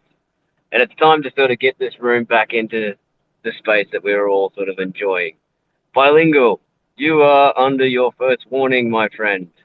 Yes, that's right. You need to put your hand up. And the way you're behaving, I have a 3-year-old daughter that's behaving a lot better than that. I hope you can come back and interact with this space. But I'm just going to, I know you know the rules, Bilingual, because I know you're Dr. 101, and I also know you're the Syndicate. So you know the rules, so you step out of line, in my opinion, and you're going to drop down. But I really want to hear what you have to say. I really like what you have to say sometimes. Sometimes. Not all the time. So we're going to get this rolling. Where were we? Who can kick this back off? Rich, do you know where we were? Almost a song there with what Zach was doing, and it was pretty funny, man. Well done. I was only doing that to prove a point, and that was all I had to say. I appreciate everyone. I'm going to drop back down to listener. No, I think you had a point to say, and yeah, appreciate you coming in there because I didn't realize I was on co-host. So anyway, Rich, can you right to sort of roll us back in, or L? Oh yeah, you sort of so Zach's done. Bilingual. We're gonna go to a few more like other people that have just joined the stage. Welcome to the Fitz and Melwell. Nice to see you again. Ryan, I think we've met, but your PFP changed, so I don't know. Tulu Berry. I think I heard you speaking earlier. We haven't met. Hello to the audience members. Web3S, Web3 Spider, and I don't know how to pronounce your name, but thank you for all of the help in the DMs. Laguerre and Alaskonia. Hi, Alaskoshi. I quit. Resigning as co-host. Anyone want to take over? No. Okay. LJ, talk. Say words. Don't forget the Venus of Willendorf, LJ. By the way. Oh yeah, that's a big Venus. That's a big Venus. Thanks, Rich. And again, I don't want to take you guys away from the scheduled topic. I really appreciate the opportunity to talk about the project, and I also appreciate the opportunity to answer questions. It's a new project. It would be new in a lot of ways. So this is really helpful, and I'm really excited about it. This is the first time I've actually talked about it, other than with you, Rich, on the phone today and to family and friends. So, and also they want to help, for real, like just little things, ask the questions. It's so you are part of the. I think you're a part of the schedule because you have people's ears, and you've also got people's emotions as well. So. Yeah, you have the room. Thanks, guys. I think was there a question? Wait, do you guys know, Zach? I want to say real quick though, what is oh gosh, her name? She's wonderful, New Jersey. She had a story about the beavers. Sandra? Yeah, I'm gonna DM her. She's an attorney and she has crypto listed in her profile. She might be interested or be able to ask some really good. She acts like a real attorney most of the time, LJ, unlike me, where I just play one on TV. I play a doctor, a lawyer, and a soldier on TV. So I used to want to be an undercover spy in a TV show playing a teacher so I could be all of my favorite wannabe jobs. Could we just totally take this? Oh, sorry. I was going to say, could we totally take this in the other direction and go, what did you want to be when you grew up? Yeah. I wanted to be an undercover spy on a TV show where I played a teacher. You, what's up, Pearls? What did you want to be? What's up, LJ? What did you want to be? So I wanted to be, there was part of me that wanted to be the head of a movie studio. But I also wanted to be a mom, and my project actually relates to this a little bit in the way that I digested media and, the way that moms should be. And, working moms were sometimes represented as less good moms. And so I ended up choosing a job in fashion, having my own small business so that I could be a mom and, make lunches and do all the stuff and make my own schedule. So I'm not a mom to anyone other than my little dog, though, at this point. Goals. The Fitz, you're up. The Fitz, what did you want to be when you grew up? Oh boy, when I grew up, I think I wanted to be a professional athlete. Really. That's really interesting. Sorry, I was reading something where people did what did you want to be when you grew up, and all of the dudes were sportscaster or professional athlete. Is that? Well, I think I don't know. The way I grew up, we were just outside constantly, and I grew up in a neighborhood that had a lot of kids, and we just played. That's what we did. Pickup games. Yeah, so we just played everything, any sport, all the time, always outside. Zach, Zach did what I did to me about a month ago, where he was like, just pitch it. And I like got really nervous. And Zach, what did you want to be when you grew up? I wanted to say 2 points. What did I want to be when I grew up? I wanted to be a superhero or a soldier. Goals met. But the second part I was going to say is it's interesting. The reason I think, and I don't have anything to back it up, but I'm making an observation. I think that the reason why so many men of the ages of 30 to 50 wanted to be professional athletes is you have to think is that professional sports on TV really wasn't brought into the home until those ages were really young. And then families kind of took off with in-home TVs watching sports as like a gathering event. And so prior to that, like kids wanted to be advertisers and doctors and lawyers and all these things. But then they became idolizing and heroizing athletes because it was brought into the home and it was seen on a weekly basis. Seeing their father or their mother or their family gather around these athletes on TV. So maybe that's why. Yeah, let me add to that. What's also interesting, Zach, is that I don't think that we knew as much at the time. Of course, I didn't know anything about how much these guys were making. Like, it wasn't at all about the money.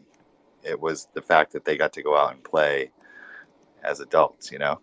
So now I think that that's way more publicized and it's kind of changed things. But back then we didn't know anything about the money. Well, back then, wasn't the money way different? Like, not just inflation-wise, but like compensation-wise? That was silly. Sorry. It really didn't matter. It wasn't even a consideration, you know? Like, it wasn't even known. I could, an athlete could have made the same as a businessman, or what did I know? It's just what you wanted to do. Do y'all think lifestyles of the rich and famous like changed our goals as a society, or do you think measuring GDP as the like barometer of the nation's well-being was just the wrong choice? Because I think it's both of those things. Sorry, thoughts from Rich on this lovely evening. When a target becomes a measure, it ceases being a good target. Goodhart's law. I love you, Mike.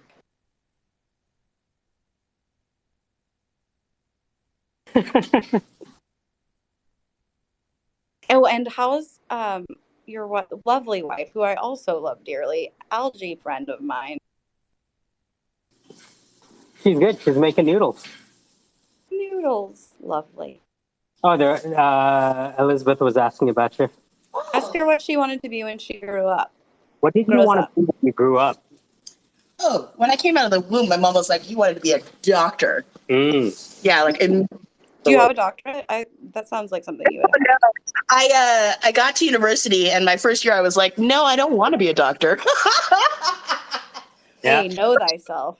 Right? Fresh off the heels of I did a co-op, and I spent 4 months with a geriatrician. Like, I really wanted to work with old people. And she told me, she was like, in Canada, there aren't enough geriatricians to service the population. So I work an 80 to 100 hour week.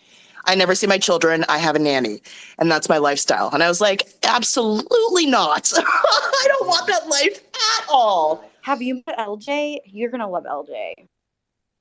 No. LJ's in the room. Oh, hello. She did a degree in contemporary art, I believe. Oh, very cool. My mom's an artist.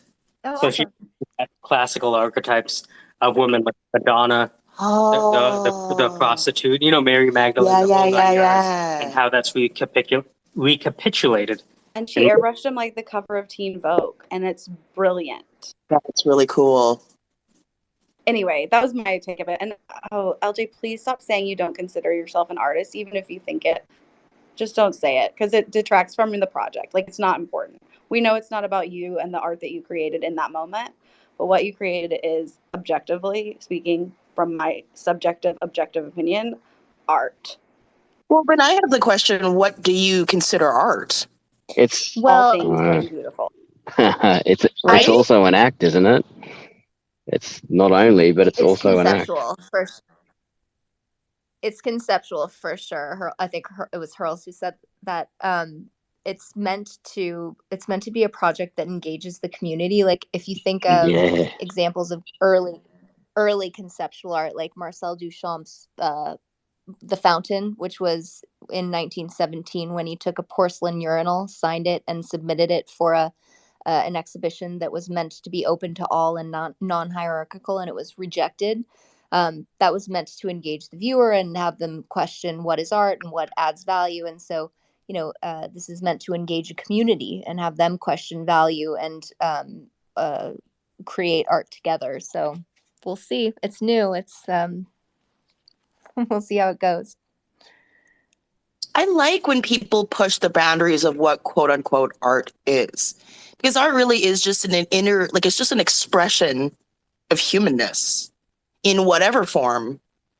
In Toronto, we have this beautiful night of like just installations, and the entire Toronto Nuit Blanche, thank you. And it's just like 100 installations, and you walk through the city and just walk through art, and it's gorgeous. Oh, when is that? I'm Canadian. My parents are from Toronto, so I'm up there. I have a bunch of family up there. I would love to plan a trip around it.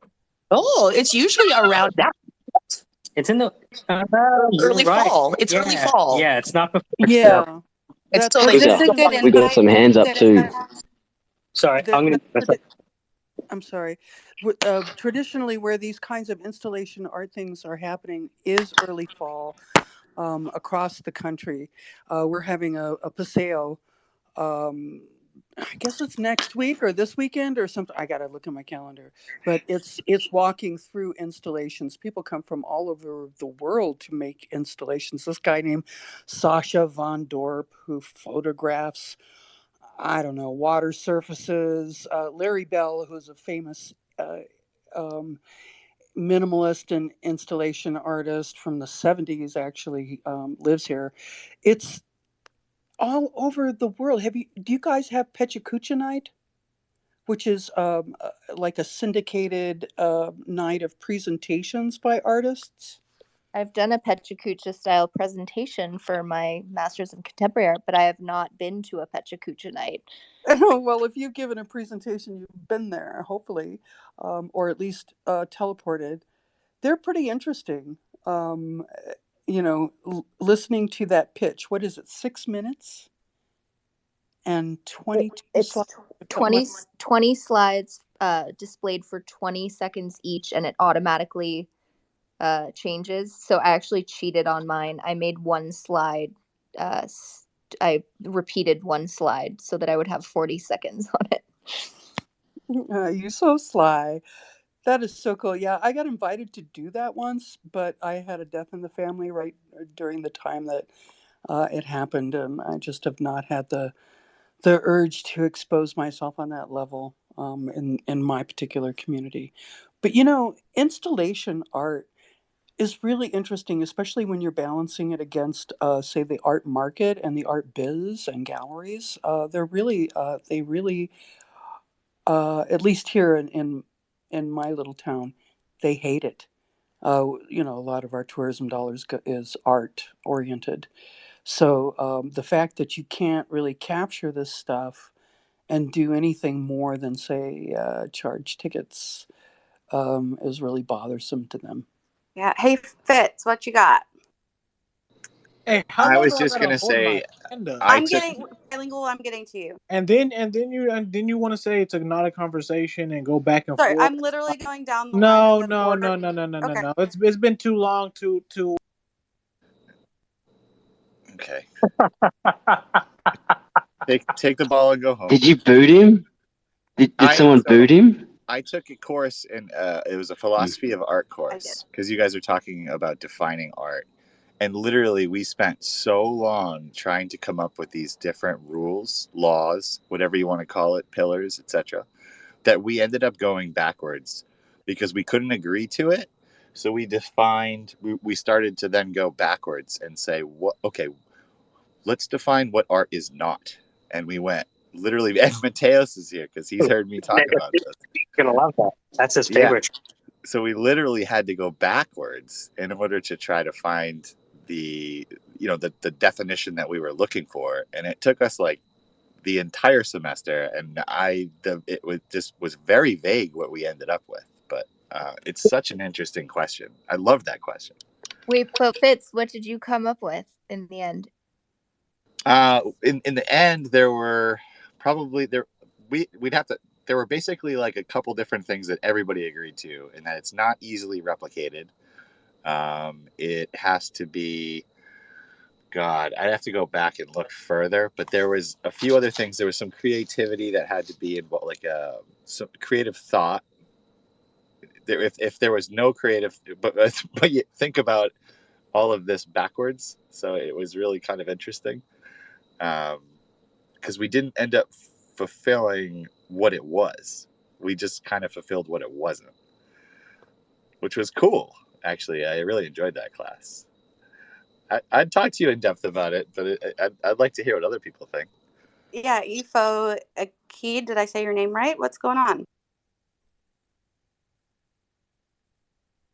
I'm just chilling, and I haven't been in the Syndicate for a while, so I figured I'd pop in while I'm taking a break from Leak Code. And I noticed you guys were talking about the thing in Toronto. We also have one here in Halifax. It's called Nocturne, and it happens October 13th and 15th. So if And you're planning your vacation, it's basically the same thing as what you described in Toronto. And Ifo, what did you want to be when you grew up? Just curious. Oh, that is interesting. I grew up in Nigeria, so by default, I wanted to be a football player, as in the football that you play with your legs. And then later on, it was deciding between engineer and doctor, because Awesome. as an African, you only have. There's a joke about you're either engineer, doctor, lawyer, or failure. That's how we're rated by our friends and family. It's messed up. We do that as well. It's great. Yeah, India, China, Africa, the same measure of success. It's good. Basically, yep. Matthios, welcome back. It's good to see you again. Likewise, thank you very much. Have you met LJ? I'm clicking into It's the first day here. Okay, perfect. I was just making sure. You know what? Yes, I do. I'm positive that we knew each other in the ancient past. One time I said my profile picture is from 2007. She goes, "That's okay. Mine's from what year, LJ?" 1485. Boom. All facts. This one's from 2014. It's a little more updated. I think mine is from 2009. My friend made it for me.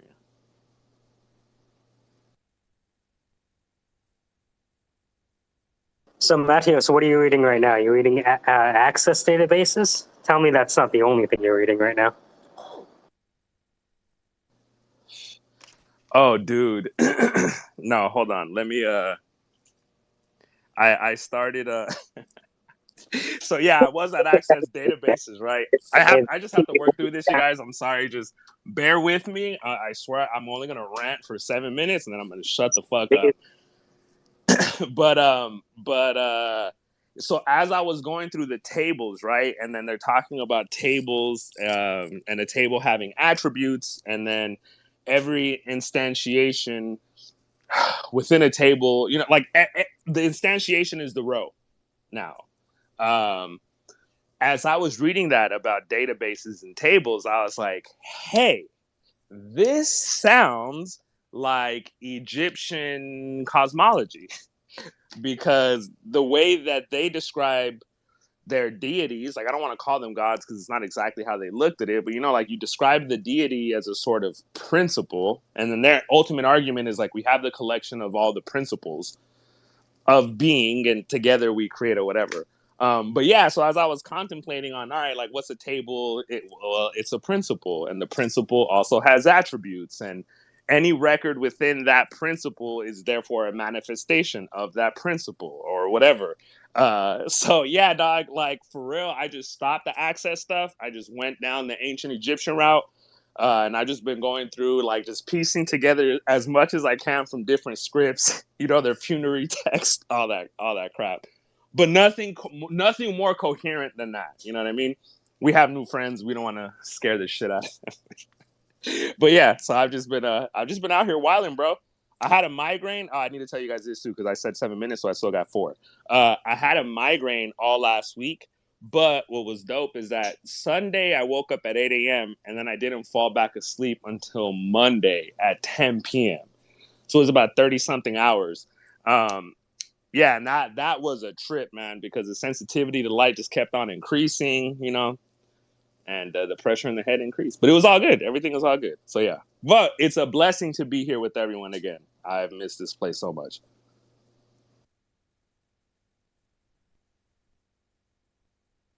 The blessing is ours.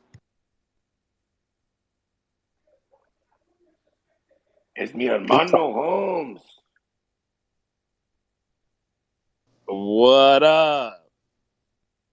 I recognize the voice, but not the name. Am I tripping? Do I recognize who this is? I got a new situation out here in the streets. Nice. Hey, that's kind of fire, dog. Respect. We I sharing names now? I seem to have gotten locked out. I got the government cheese out there. I'm uploading NFTs today. You see, I got links in this pic right here. Nice. I got links. But all in learning how to discover that with Mike earlier, I got fucking kicked out and blessed and cursed at the same time. You know what I mean? It comes. You in there. You're divine now. You've been consecrated. This is it. The funny thing is that the tutorial was supposed to be about how to create an NFT, not how to get locked out of your Twitter account, but both things happened. And get like into communications jams with Twitter. Like, do I really want to talk to you people? Nice. Hey man, let's just argue with him. I'm down. I'm gonna get my shit back. You know, it's like an ex-girlfriend. I'm gonna get that shit back. You know. What shit back? My accounts, my Gmail account and my Twitter account. I got locked out of. Let it I'm such a stoner. go. Let it go. I don't remember any of my damn passwords anymore. I'm also locked out of certain accounts. I feel you, but I hired a lawyer. I have learned a very valuable lesson today. Don't share your passwords. Well, yeah, don't share your password online while you're learning how to, you know, upload your NFT and start your own MetaMask and put your seed phrase on a recorded space that Mike's holding. Oh wait, I thought we were supposed to record it on a space so we didn't forget it because it's super important like that. He literally said, "Hey, don't share that." Like he said that. No, I shouldn't even make that joke. Don't share your seed phrase. Don't share your seed phrase. Do share your magical beans location if you have any. But I need sleep. Damn it, that joke didn't play. I think it was worth it. TBH. Sandra's here. She's a real lawyer. LJ, you're gonna like her, I think. No pressure.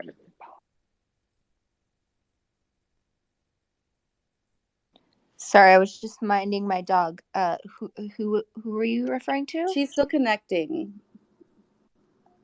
Sandra. Her name's Sandra. Yeah. Counsel, we sometimes refer to her as. Or at least I do. Hey, Horned Horse. I re-extended the invite. Mm-hmm. Quick question about how do we feel about Claude Shannon in the because you connected like Turing to who was it? Whose reading list did we have? It was Turing's reading list. Turing's book. What's God? I'm like forgetting this, and I should know this. What is? Oh, Alan Turing's library card. Right.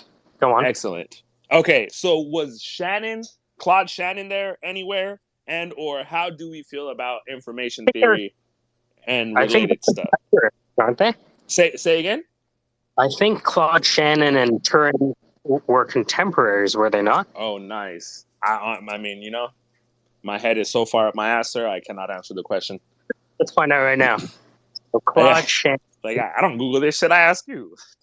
Yeah, he father of information. I think he came up with information entropy and shit, right? Yeah. So 1960 to 2000, 1916 to 2001. And if you look up Alan Turing was what, 1912. So they weren't that far Okay. apart. Hi, Sandra.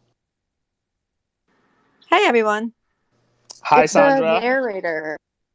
Yeah, for some reason I could not connect, but I left and came back and it got worked out. So here I am. How is everyone? I want you to meet LJ, but this is LJ. LJ. Oh, sorry. Hi, LJ. Hi, nice to see you or hear you. Both. Yeah, I like your hair. Thanks. Sandra, we have a tax question. I'm not sure, I might be able to help. It's if I can't. It's a legal question with tax implications. Okay. Have you ever heard of an NFT that you could purchase that was tax deductible? Wow. No, but I'll go look it up. I love a no but. But here's that but. But here's the but. I can see where it might be tax deductible if the organization would have to be a nonprofit, like it'd have to be a 503, whatever. And it wouldn't be able to be one that's like waiting for the clearance. They'd have to actually have it. So it would be outside of that, yeah. So that you mean you couldn't have the the applied for the trade or the it would make it couldn't happen during the applied for period.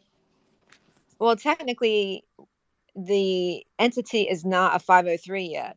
Right, but you can do the request in this, like, not solicitation, but you do it with the assumption that if it's rejected, then the write-off is not a write-off, right? So that's the risk of the person making the...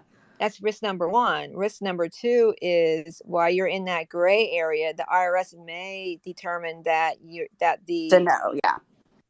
I'm saying it's a gray area, but I lean towards that the IRS would be like, well, since we didn't certify that you are yet, we're going to say it's not. Interesting point. And I have a question. Have you done a 501c3 application with IRS? I have done a few from New Jersey, but they may be different in every state. There are just the IRS filing. The federal filing is the same federally, but like I find that faxing that stuff to them actually makes things go so much faster. Just wanted to say the pro tip, not the actual full application necessarily, but the request for initial step. Like, what is it called? It's a one-pager. Anyway, it was lightning fast. Good. I mean, waiting, but you may have to wait a little while for clearance. It's just the way it is. Like I'm waiting for a freaking birth certificate from the state of New Jersey, and it's going to be like 8 to 12 weeks because of COVID. I'm like, really? We're still like in the whole COVID thing up there? I'm in Miami right now. But anyway, yeah, sometimes the bureaucratic stuff. But although I lean towards the NFT technically not being considered a tax deduction, it's possible that someone else would disagree with me on that. But I try to be conservative. I rather not have anybody, have to go through that. I think that's the project though, Sandra. So like, that's right. LJ, how about you explain a little bit? So the idea is that the sale of the NFTs would fund an endowment, like it would raise money for an endowment fund that would be used to make gifts to contemporary art museums to acquire art authored by women and non-binary artists to address a very big gap in representation currently. And so, like, one of the things to consider also is that there would be royalties, like a very small percentage, but if I can make this work, it would be like my job, meeting with, obviously I've put a ton of work into it so far. And then I would be meeting with museum directors and running it And so I think, just real quick, you're allowed to be compensated for being the director of a nonprofit. That compensation is set by the board, the nonprofit board.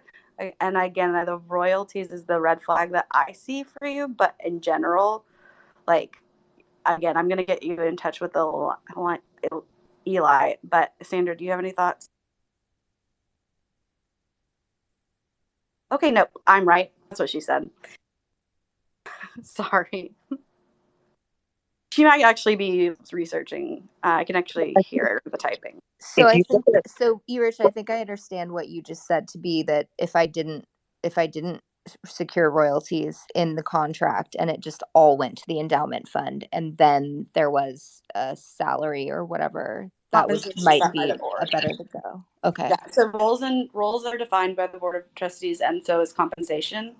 And it but the conflict of interest to be like getting royalties from art that you sold as part of a nonprofit organization. Like, are you the artist? As the artist person, do you have a are you a sole? Okay, back up. A sole proprietor by default, you would be. Do you have your own LLC, like to protect yourself in different ways? Is that IP yours? Is it then all that crazy stuff? If it's all owned, well, I've gone too far into the weeds, but my point is conflict of interest is going to be your biggest issue with the royalties, in my humble opinion. Well, there are different ways wait that a I minute. could. Are you saying that you're going to continue to get royalties back on that? Honestly, she is not, because I told her not. I don't, it's not that I care about the royalties. It's just that I can't afford to do this for free. And I've already put in, like, it's 2 years of work on my master's program and my thesis project, and I'm adapting it. Like, to me, the art could, like, if it helps from a securities and a tax perspective, I could call the NFTs, like the digital assets that are received by the people who make these gifts, a gift, like a token of appreciation, right? And the art itself could be a conceptual project of engaging this community to address an issue, like to use, like to create a community to address structures of power and like kind of push back against issues of representation. Right. Yeah, I get that, but my question to you, let me rephrase it to make sure I understand what you're attempting to do here. You're going to have an NFT that is going to pay you back, you personally pay you back royalties over time, while simultaneously being a tax deduction for the person who buys the NFT. Is that? I actually don't even, the royalties is not important to me at all. It's just like if I were to get a salary, that would be fine. I just can't afford to do it. Well, this is her first time saying this in this type of space, not to friends and family, and I talked to her about it earlier. So like I just wanted to make sure everybody knows that. But I also love that she's out here like telling her vision. So yeah, that'd be a security if she does it that way. I would if I mean, I would have her take a salary from the 503, and then that would be my recommendation, and then I would take the royalty entirely out of the NFT, because more likely than not, it would be considered a security at that point, and you don't want that. That will just screw everything up. So get rid of that element altogether, and if the person buys it as a tax deduction and they want to flip it and make more money off it, well then good. But they'll be responsible for anything above the adjusted base on that as a capital gain, probably. I appreciate that. Thanks. Hope that helps. Yeah, thanks, Sandra. I really appreciate it. But again, fantastic. I'm on board. Can I finish up for a second? I put an article at the top. It's from CoinLedger. Maybe that might be vaguely helpful. I didn't. Super helpful. And please accept the usual ad nauseum legal disclaimers to the advice. Since I'm kind of doing this on the fly, and I'm a New Jersey lawyer. I'm not licensed in other states at this point. So, but I can appear in federal court, blah, blah, blah, blah, blah. So so run it by your local counsel before you do anything. I can't give official tax advice online. I can only make general recommendations as to what I personally think. Thanks. Absolutely. Really appreciate it. I've been very focused on the art part of it thus far and establishing it in the contemporary art world. And so now I'm really digging into making sure I cross my T's and dot my I's. Yeah, I think as long as you build the business and the audience or the nonprofit, then you will maximize your opportunity to capture value, right? But if, capturing value sounds like a known unknown, and that's okay, right? For a lot of startups, capturing value is a known unknown, right? Because you're plowing everything back into the business. Go ahead, Trev. Yeah, this is some area where I've had some experience working in non-for-profits. A couple of things come to mind about the blockchain and stuff like that. And forgive my newbiness, but something seems like on a solution, like there's a bit of grey area, like it's, in this sort of thing. Sorry, Sandra, I know you'll probably cringe when you hear something like that saying, but I kind of live in the grey. I don't. Okay, cool. I totally agree. Okay. So you got a few. So what if we stripped it down to its fundamentals? We're talking about an NFT, which runs on a blockchain. We're talking about art. We're talking about an act, and we're talking about sort of merging two essential industries. I don't like that word, but or cultures, if you want to call it. And what about what some of these DAOs are doing where they're essentially wrapping like ETH, so to speak, and stuff like that? What if you essentially wrap the artwork in some sort of tangible aspect that the tax department recognized as an asset that non-for-profits have exchanged in the past? Something like that. Also, there's a thing that happens here in Australia, a couple of companies where for-profit organizations actually have the right to own non-for-profit organizations.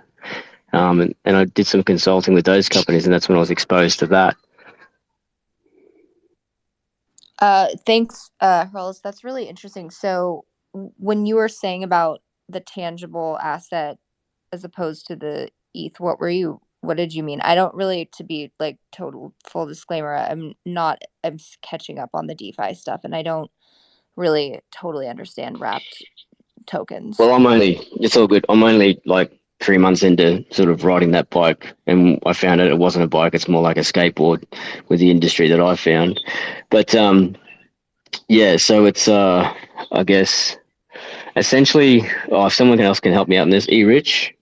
But Oh no, not the person. Apparently not the person. Okay, apparently like with NFTs, it doesn't have to be like a digital piece of art. It can be any sort of piece of art, right? It can be any sort of, you can NFT anything essentially it could be a piece of jewelry, and then you've got some digital art that also is attached to that, and contracts and the acts of selling, and like commissions and all this sort of stuff. Hey, did you see the title, Hurls? Yeah, is that right? Art is determined by the IRS. I added a lot. Sorry. I'm not that articulate at the moment. I think you know what I mean. Like if you look at what Sandra posted, if they deem it a collectible, for example, there's a certain tax rate. I would say overall that if we're having this discussion, there are about 1,000 other organizations preparing themselves for the moment when the political, legal, and regulatory environment allows them to execute a similar strategy of tax assurance via digital goods. It's going to happen. And I think if you prepare your organization for it, when the legislation changes, you'll be able to take advantage day two, perhaps. Yeah, I mean, that's a great app and a great idea. LegalZoom for crypto people. So, I mean, if Liz wants to talk to me about that, I'd be happy to talk to her about that if she's interested. Yeah, right now. I think I missed something. I actually may or may not be a network attorney for an organization that may or may not be related, or may or may not be one of the organizations that you said out loud just now. Oh, that's why my ears perked up. Just saying hi. Huh. Oh. No, there's no conflict of interest for me. I because of my service is considered the same type of like framework. Like I don't have a conflict of interest in dispatch justice doing that type of stuff. So if you're saying, what did you say before you said LegalZoom? Oh no, I was saying LegalZoom for crypto people. Like if they're trying to like fill out a like a 50. They do that already. Like, yeah, I know, but they're not customized for people in cryptocurrency. Sure.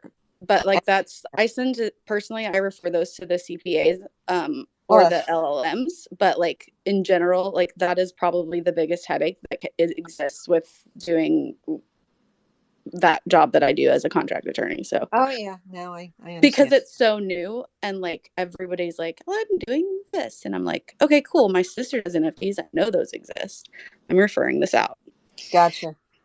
But anyway, and again, this is her first day, so just easy on the questions. Be nice to little Jerry. Y'all been great though. Oh, of course I'm gonna be nice. No, I actually didn't mean you. She knows who Issey Miyake is, so I'm always kind to people that know their fashion.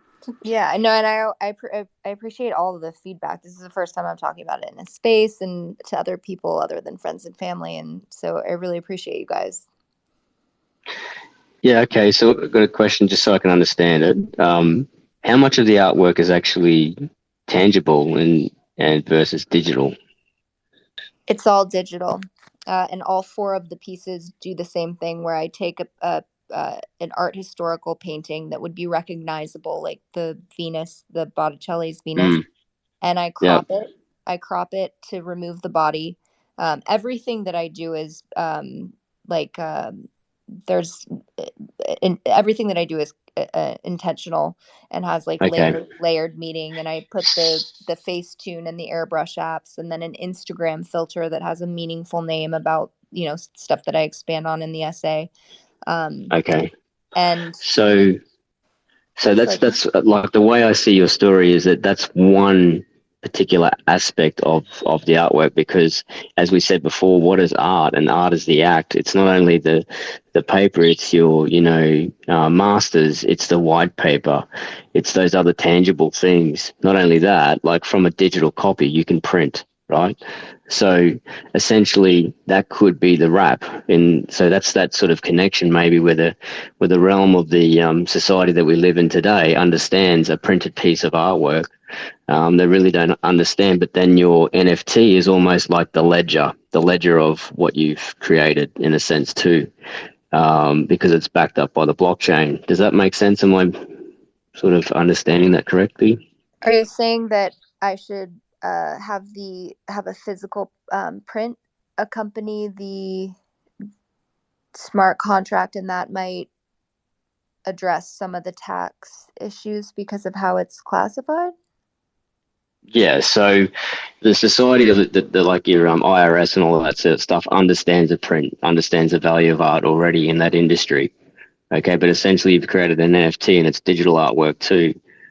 So that's sort of the contract or the ledger in that other community. So they can all be tied into the NFT from my understanding. I'm not sure which NFT. I have heard that this sort of thing can be played out.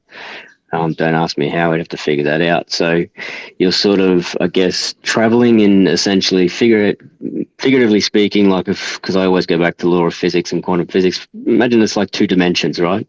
We've got 2 dimensions that don't essentially connect, but they do have similarities. So if you play within those both dimensions and essentially you have some sort of tangible connection, it doesn't have to be tangible, but the story behind it, the white paper is the connection between those 2 dimensions, if that makes sense. That's actually a super interesting idea, Hurls, that I had not considered, and especially because I want this project to appeal to people who are in the contemporary art world, but also the digital art Web3 space. And I think that providing a digital print, I could see where there could be some people who, want to participate who don't really care about NFTs yet, who, might not even, I might help them set up a wallet, or they might, never do anything with the wallet, but, actually be interested and value the physical print more. Right. So then if we use just not the print, what if we use something that was interesting, technologically advanced, like some sort of 3D type of printer or something like that did print the artwork that was, bringing the digital world into the reality.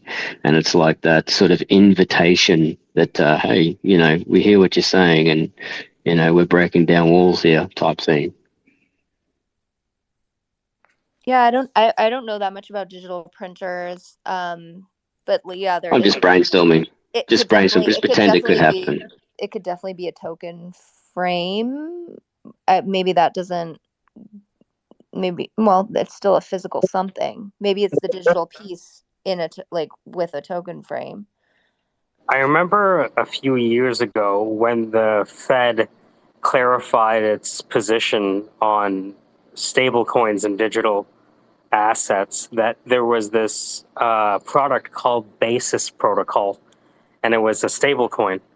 And when the federal government, handed down the guillotine, Basis Protocol shut down and returned all of its venture capital back to the investors and said that based on federal law, our business proposition is no longer viable.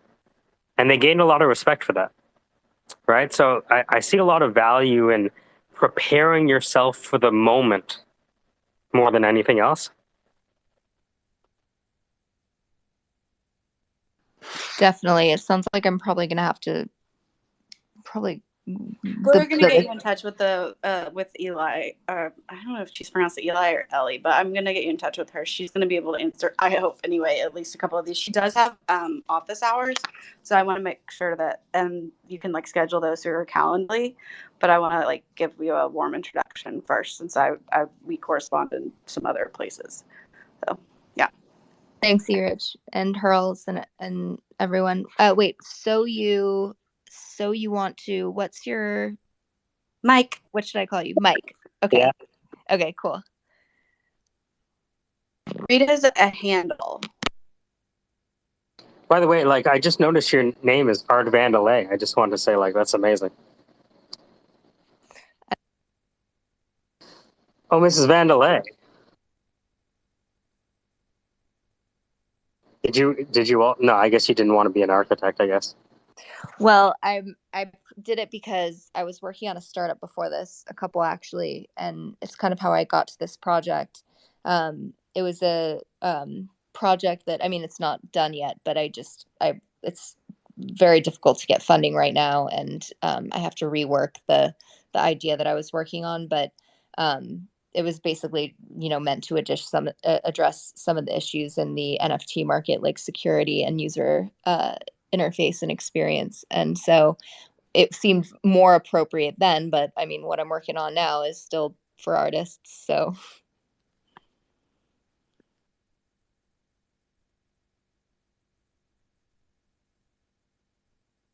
Did Michelle Obama show up, or did I miss that? Did she make the appearance? So rude. Anyway. I think she left right away, but that might classic. Yeah, you know how it is. She's a busy dash. She'll show up. She'll come back. Hey, Matthias, did you know that Michelle Obama announced her candidacy? This has to be a lie. It is a lie, but it will be true in 2 years. Oh, nah, dog. Honestly, look, let's just be real. Do you really think that she could beat Donald Trump? You're right. Oh, I think she can. I think she will. Not that I don't think Donald Trump is an interesting person, but I think that she's got a very good chance of winning if she runs. She have, if you put their resumes beside each other, she has a better resume than Barack Obama. I don't know if I'd say that, but of course she does. Pre-presidency. Close to it. Yeah. So did Hillary. That's what I fear. Is that of course she'll beat anybody. Is just a famous last words, y'all. I don't know. Who Hillary? Who is that? Hillary? Yeah. They said that a lot about Hillary in places about beating Donald Trump. That is all I'm saying. I don't want to jinx this. I can't do another. Although I will reinvest in Twitter stock if he does get reelected and Musk takes over and allows him to tweet again, because my Twitter stock skyrocketed when I bought it after he got elected. I'm just saying. So he was good for a certain portion of the economy? Is that what you're saying? If you count the certain portion of that economy being my bank account on my Robinhood dashboard, yeah. Well, But I sold half of it when Musk said he was buying. That would have been President COVID, not President Trump. I mean, but I understand what you're saying.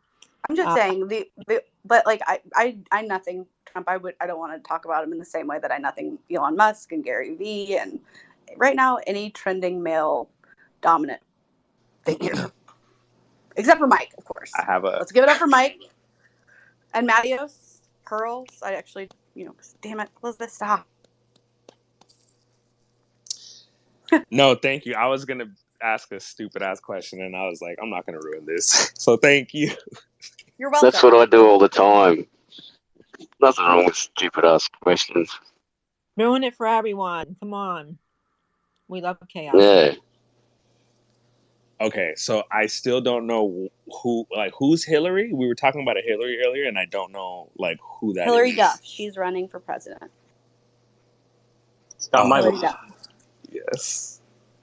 Also, wait, do we know how Dan's doing? I just want to check in on that.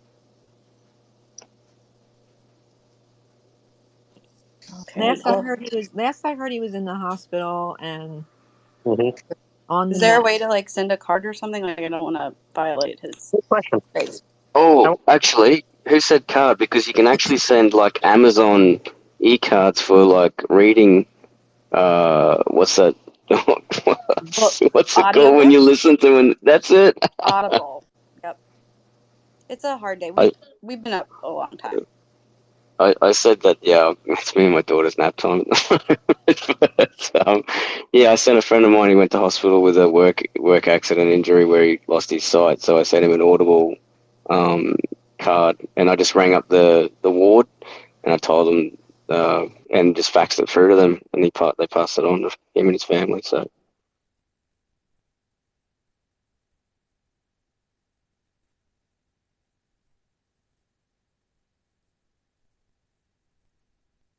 All right. Mike, I need to step down as co-host because the pressure is killing me. Also, Sandra, good to see you. The story of the beaver and LJ, I'm going to DM you the epic story, audio tale, if you will, of the beaver and the judge and the limousine. Have we been able to edit in the limousine and the corruption that is the shad dinner, the annual shad dinner? How dare you? They were on a legitimate junket down to Sound County, New Jersey. 100%. I think everyone deserves to have a limousine drive them to a place to eat a type of fish that's succulent and cooked over a long time. We all need to treat yourself. But it just adds so much flavor and color to that story that I think it should be added in. Wait, I didn't hear the limousine bit. Do I have to wait for the part 2 of this, or because I heard Sandra tell the whole? Did you leave bits out? Ebook. Oh. No, I it's my fault. When I told the version of it, I there's a little thing in the back of my mind going, wait, you got to tell the part about and then I went ahead and said what I said, and then half a day later, I'm like, oh, one of the funniest parts of the stupid story I left out. Damn it, but it's really funny. I don't know. Very briefly, I don't know if you heard or not, but these guys were looking for a judge, okay? Because it was a Friday early evening, and they went to there's always an emergency judge on call, probably in every state, but also in counties in New Jersey. Unfortunately, that judge that was the emergency judge was related to 96-year-old Clarence, so he couldn't hear it, and he said if I could hear it, you wouldn't like the result, but I'm not going to hear. I'm going to recuse myself. Well, what do? Well, it turns out that almost every judge in New Jersey, and this tradition has probably ended. This happened when I was a law clerk for the judge I was working for. All the judges, for the most part, go to Sound County and they do stand-up comedy. Everybody eats their dinner. It's been like this for a long time, and each judge will stand up at their table. They bring their little flock of friends with them, and they tell a joke. And sometimes they're dad jokes, and occasionally they're vilely dirty, dank jokes that if you told that joke now, you'd be canceled in a heartbeat. But usually it was like dad jokes and just, amusing stuff. But all these judges that could decide on the cattails blocking the grates because of the beaver dam, resulting from Clarence just basically neglecting his property and hanging out because he's 96 years old. They had to go to this dinner and interrupt the dinner.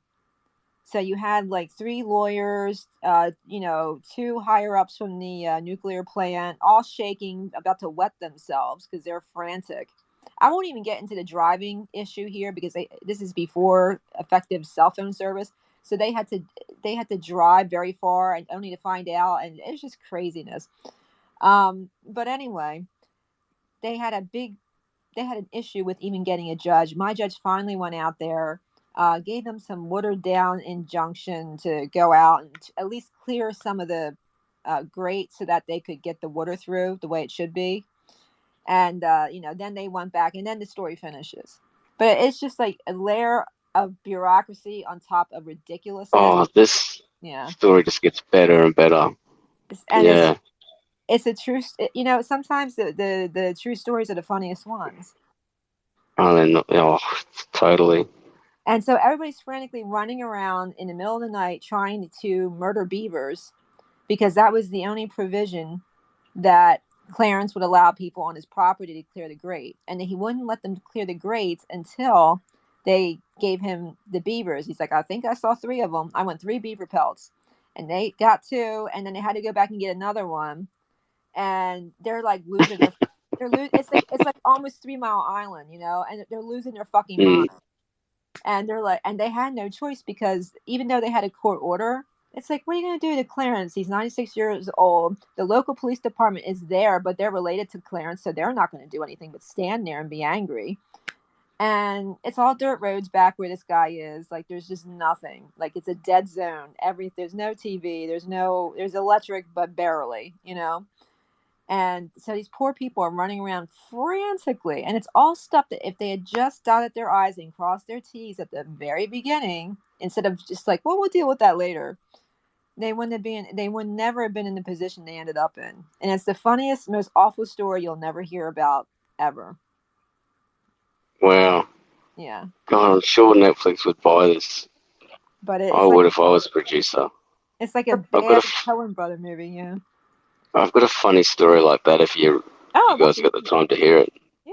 Okay, so a friend of mine, and not saying any names, and it might not be a friend of mine, but it's a very reliable source, works at a hospital. Now, we know there's different wards and everything like that go on different hospitals, and sometimes doctors are on call. So there was one particular doctor who was on call this weekend, and a patient came in with an infection. So they ran some tests and did their thing, and they said, okay, we've done everything, by the book, but we're going to have to call the doctor in. So they call the doctor. He asks the questions, they give him the answer, and he said, just run this and do this, and they respond by, we've already done that. We're at the stage where we need you to come in. This is looking like we're going to have to perform surgery. He goes, no, just give it time, let the antibiotics do their thing, and I'm sure it'll be fine. So time passes, and they call the doctor back. Doctor, his condition is worsening. We need you here right now. You need to get here stat. And he goes, no, it's all right. Just do, just give him some more Panadol or whatever. Uh-oh. Come back. I can't hear you. I thought that was one of the famous no warning rug things. So that is the best way to, by the way, close a space. Is just no warning. Do it. Okay. I love it because nobody's like, Have you thanks rugged? so much. This was great. Wow. Yeah. Sorry, I didn't hear what you said, Earl. Yeah. Oh, no. Where did I leave It's you guys? recorded. I'm going to replay the recording later tonight to fall asleep to. I'm sure that's a lovely story. Well, you were after the second time where the doctor said to wait. Okay, so they're realizing this doctor's not coming in. How am I coming through now? I'm changing positions. So they're realizing this doctor's not coming. Let me know if it rugs. So they try and call another doctor, It turns out there is a doctor in town, because a lot of doctors generally fly in and have to fly in to work at this hospital. So this doctor goes, okay, I can come in, but where's the other doctor? And they said he's unable to attend. And he's like, okay, isn't he on call? Yes, he is, but we need someone here now. So he comes in, he assesses the patient, and he's like, okay, we're going to have to amputate. We need to do this now. So they go in and do the amputation. And then after this, the doctor's like, where was this doctor? Like, why did it get to this point? It shouldn't have got to this point. So they said he's not coming in. He can't make it or whatever. So this doctor that came in and sort of did the surgery starts to look a bit deeper, and he knows this other doctor. So he decides to drive to the airport and have a look. And what he sees is the other doctor car parked in the long-term parking, which tells the doctor that is in the town, let's say call him Dr. B, realizes that he's not in town, and he should be in town, and does some further investigation, which finds out that Dr. A is actually working at another private hospital, a private hospital when he should have been. So he's double dipping, charging a public hospital to be on call while he's working at a private hospital and doing his consulting over the phone. Wow. Now, the part that was amputated by this patient were his testicles. No word of a lie. Holy moly. Yep. Wow. What was it? And this is... It was a It testicular was an... torsion, wasn't it? There's some sort of infection caused in there, and it got so bad that they couldn't save it. So now it's all being, by the bureaucratic bullshit that's in place, they start to cover everyone's ass, and that's all sort of playing out now. And all I want to do is blow the whistle, and I can't. Well, you can't, but there might be other ways you can anonymously direct people to the right stuff. Like, for example, they would have had, if he's on call, I guess you'd have to, he's not alleging that he actually came in at some point, is he? No, like, he's been caught out. He's been proper caught out. Like, okay, good. But then the hospital, and they're already under, the microscope type thing, is still playing the, like, cover-up card, like, trying to sort of keep it quiet.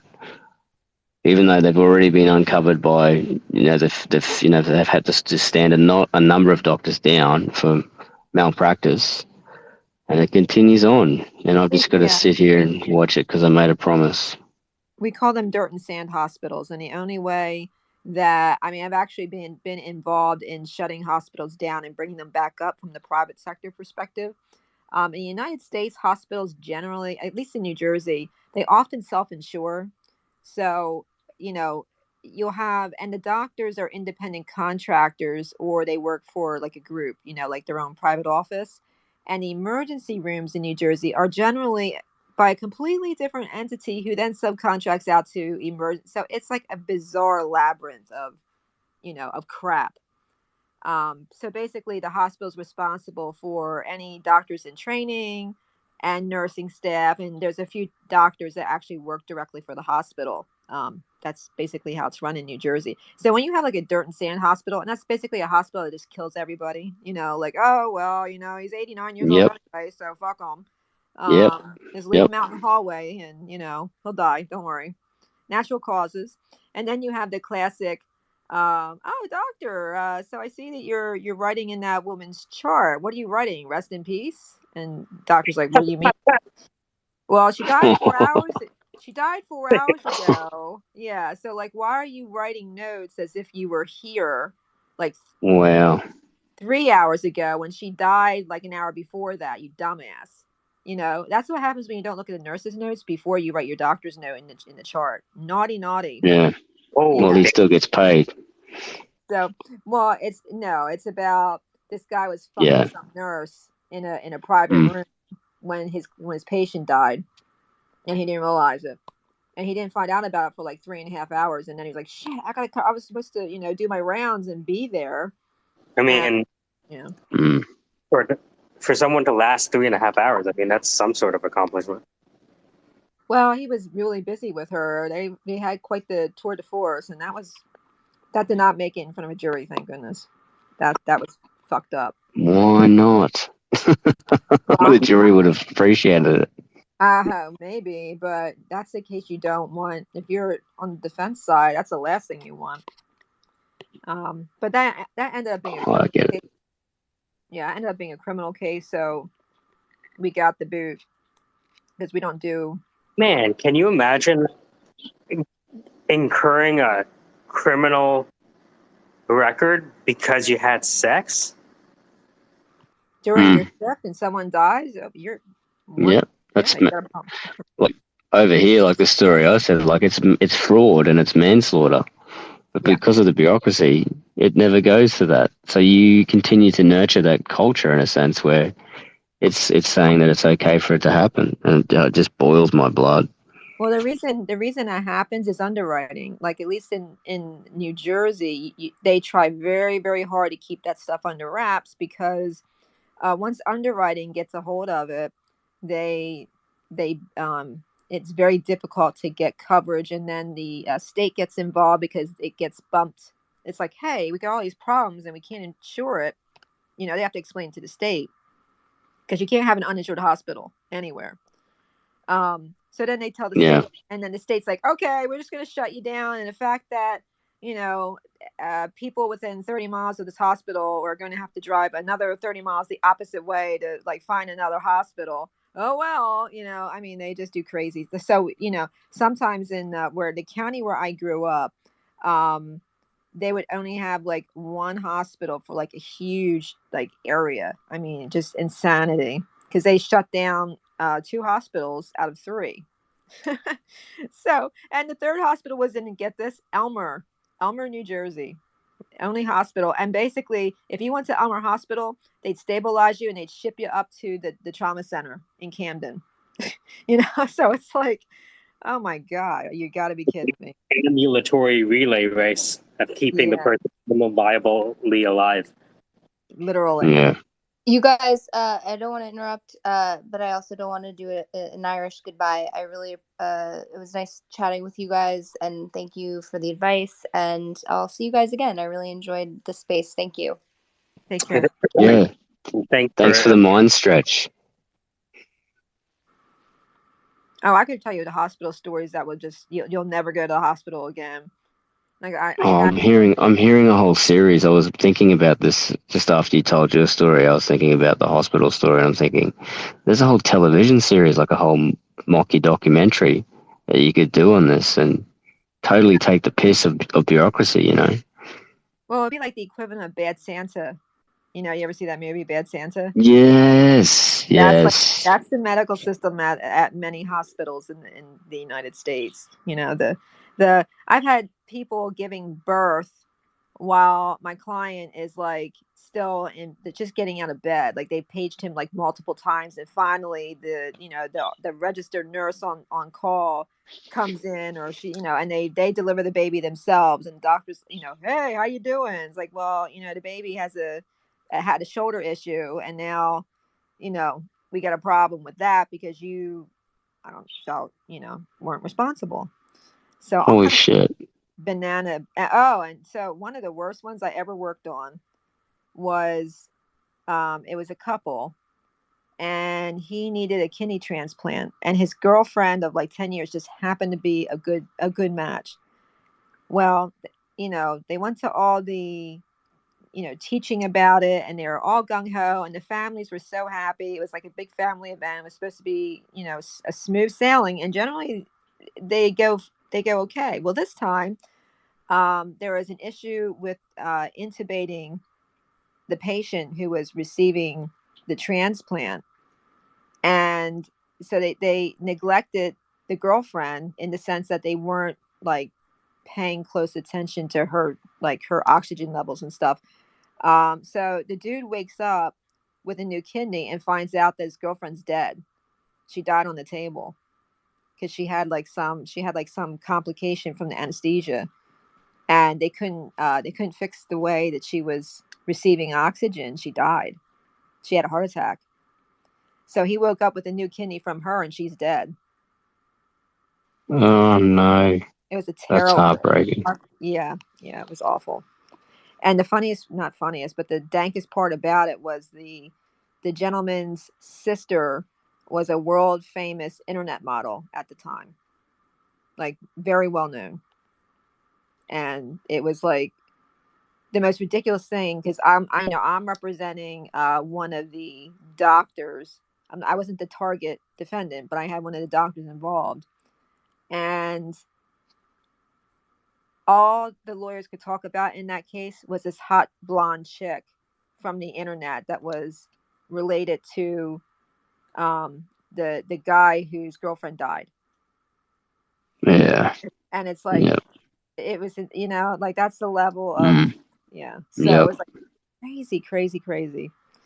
But yeah, that's another one that's settled, but it was just so sad. I mean, the families were devastated. The guy's like, oh, I got this lovely kidney, but now my beloved is gone. Like she's never coming back. So really terrible result. Okay, so I cheered this party up, didn't I? Just invite, Hurls. I mean, I'm serious. If you want to clear out your house of unwanted guests, just invite me. I'll tell the saddest fucking story. Look, you would actually fit in. It's me that doesn't fit in, because the stories that get told in the industry that me and my solely work in, it's just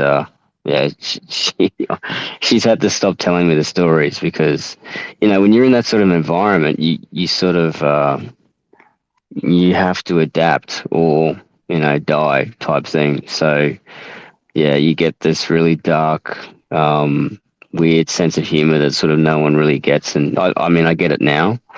So like things, you live a different world than we all experience when you're living and working in that sort of industry. Like they go through some fucking shit in the medical industry, and it's not nice. It's not pleasant at all what they have to put up with, and they just feel helpless. Oh yeah, on all sides. I really feel for them. Yeah. So sorry to bring everybody down. No, that's life. Like that's the chaos of the world we live in. Oh, and then one day they'll all get sick of it, and hopefully they'll sort of band together again. We've been through that. History's shown us that we can do that. Whether or not we can do it again, time will tell. It's part of the chaos, the laws of nature. Yeah. So we'll see how it goes. And it's funny. You see the pendulum start gradually swinging back to the middle, and you're like, please, yes, but you never know.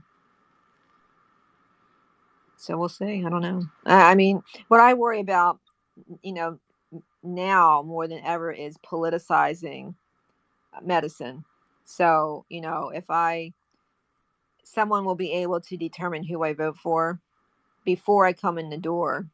And if they are radical enough on either side, they may opt to, look at my social media and then go, okay, crazy cat woman. I hate cats. I'm a dog person. And I get a far lesser standard of care than if like I voted like the way they wanted me to vote, or I like dogs more, like it's concerning to me. It's already happening. And yeah, that's Cambridge Analytica with Facebook, right? They've proven it.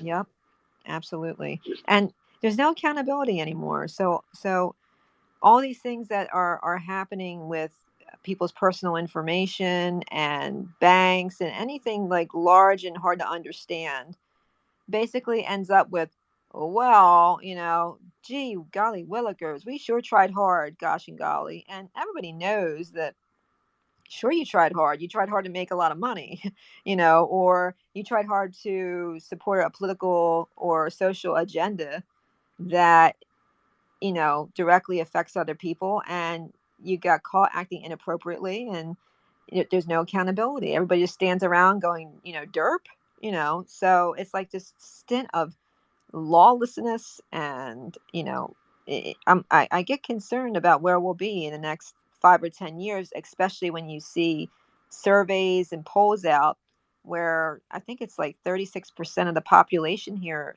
36% of the people that responded to the poll expect a civil war in the next 10 years.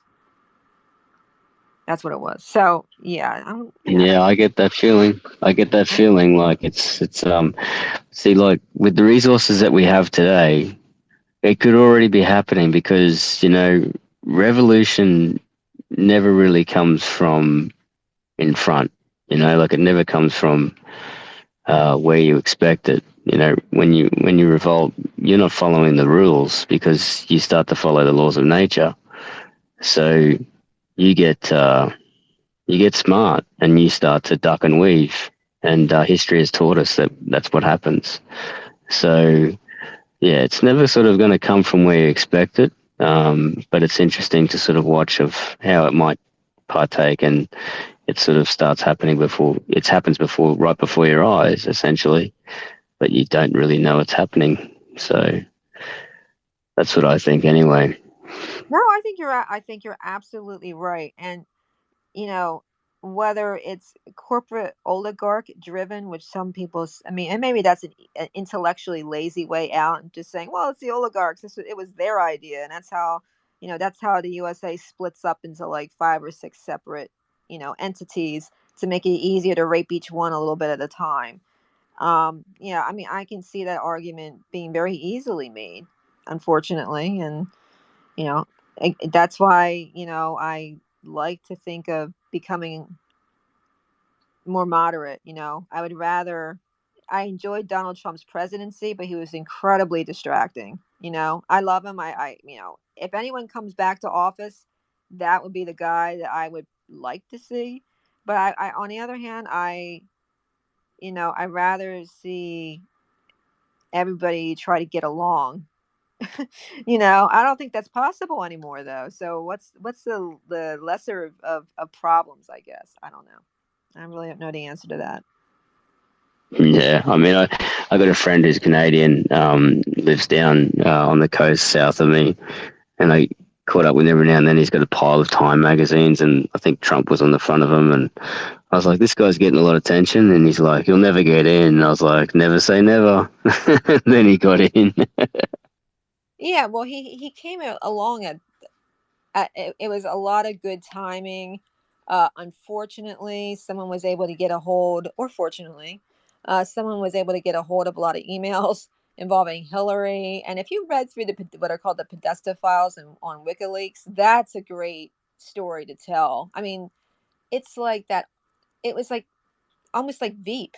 I don't know if you ever saw Veep with Julia Dreyfus and that cast, but so much drama with Nira and John. Just like all these people not getting along and backstabbing and talking shit on each other in emails, and it's just like I think I spend more time in WikiLeaks reading about the back office antics than anything. It's like, oh look, there's this, I didn't really care that she had like stuff up at her property, only to the extent that if it affected national security, maybe then I would be a little ticked off, but that never came out. But there's, it just made her candidacy turn into a circus, and I felt really bad for her. She didn't have a fair run, in my opinion. It was a lot of dirty pool. And I would rather have a candidate lose because they don't have the pulse of the nation, as opposed to, dirty pool. Let's do a bunch of memes and make someone, who served this country for a long time, look like shit. And, I recognize that there are other issues there, that probably need to be addressed.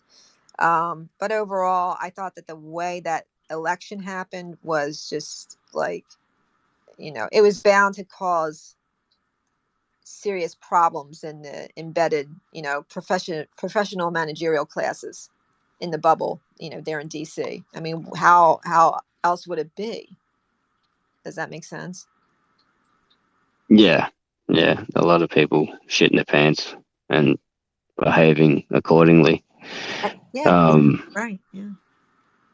And that like they were pushing the narrative so hard in the States that we were getting, it was appearing on our news, and it was annoying. Like it was so annoying because it became more about Donald Trump every day, and I was just like, this is crazy. Like you can just see that there's a massive agenda to get this guy, and they're all saying the same thing from states here to Australia. It was like we were being told how to vote in the States. That's what was going on in my television here in Australia. It's just like, why are we getting this shit?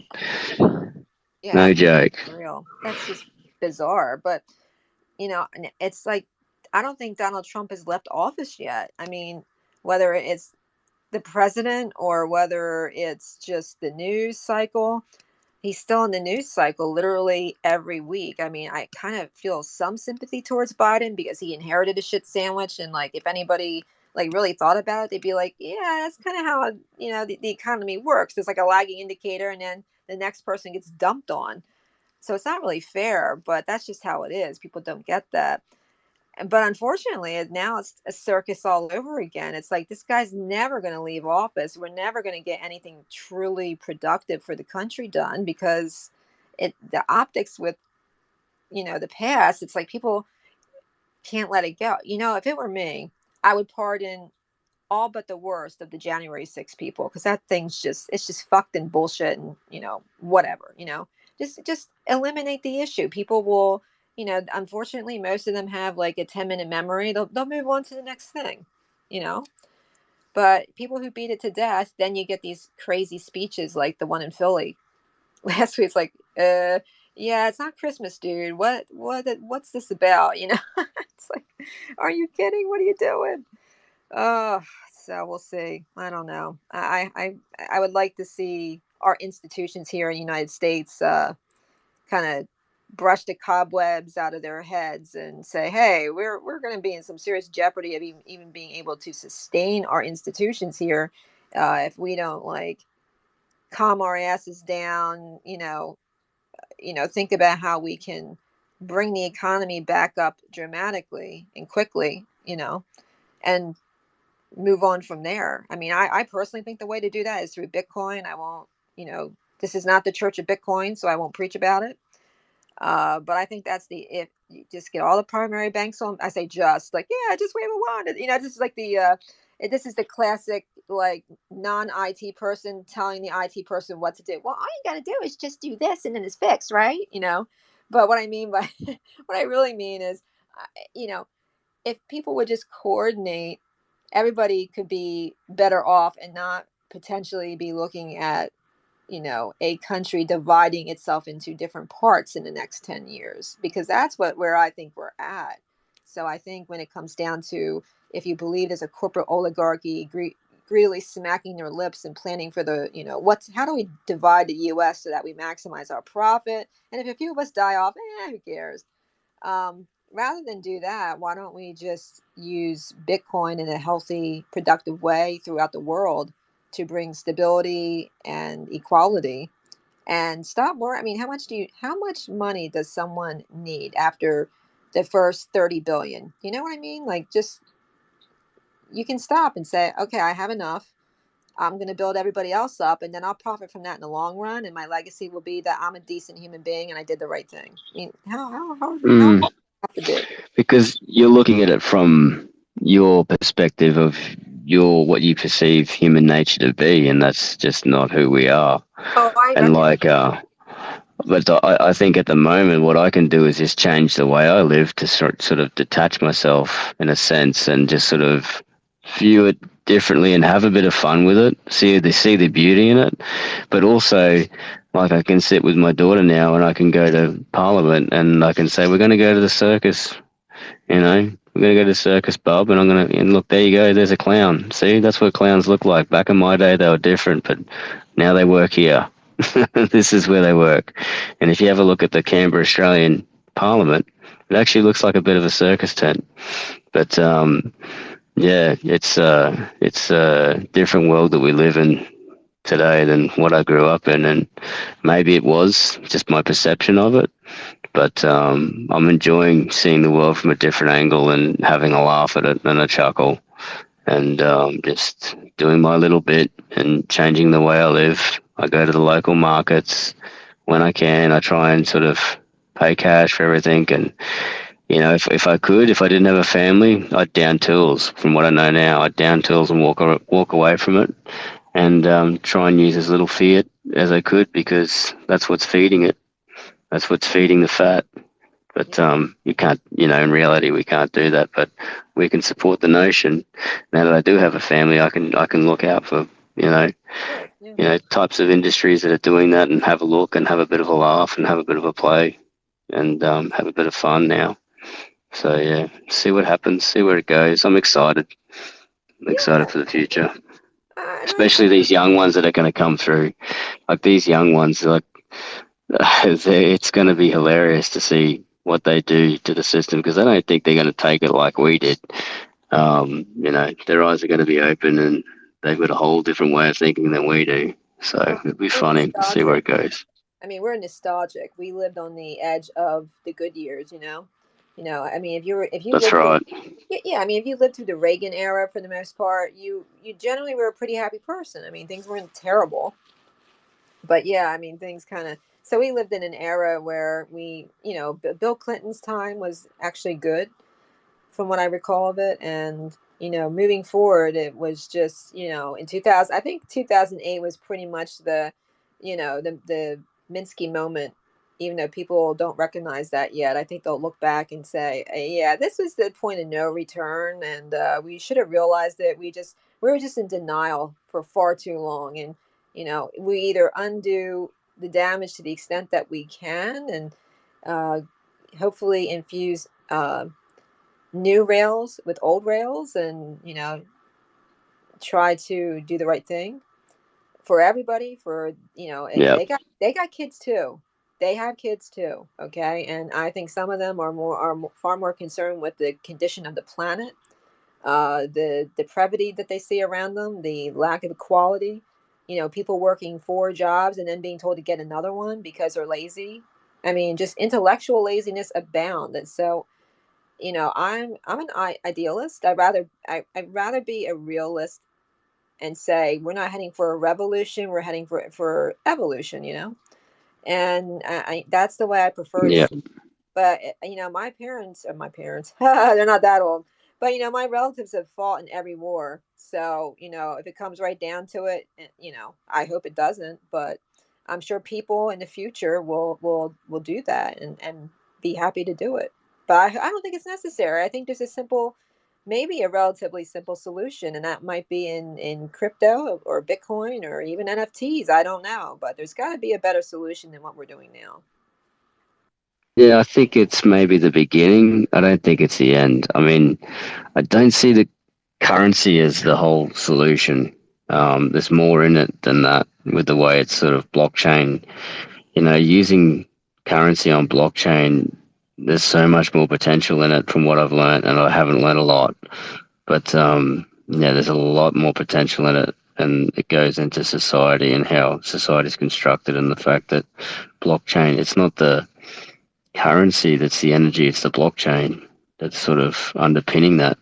But Right. and I can't go delving into that too much more, because I'm only sort of looking at the fundamentals of it at the moment. But yeah, I got to lay my head down and take a nap before my daughter gets back up. So this has been a cool conversation, though.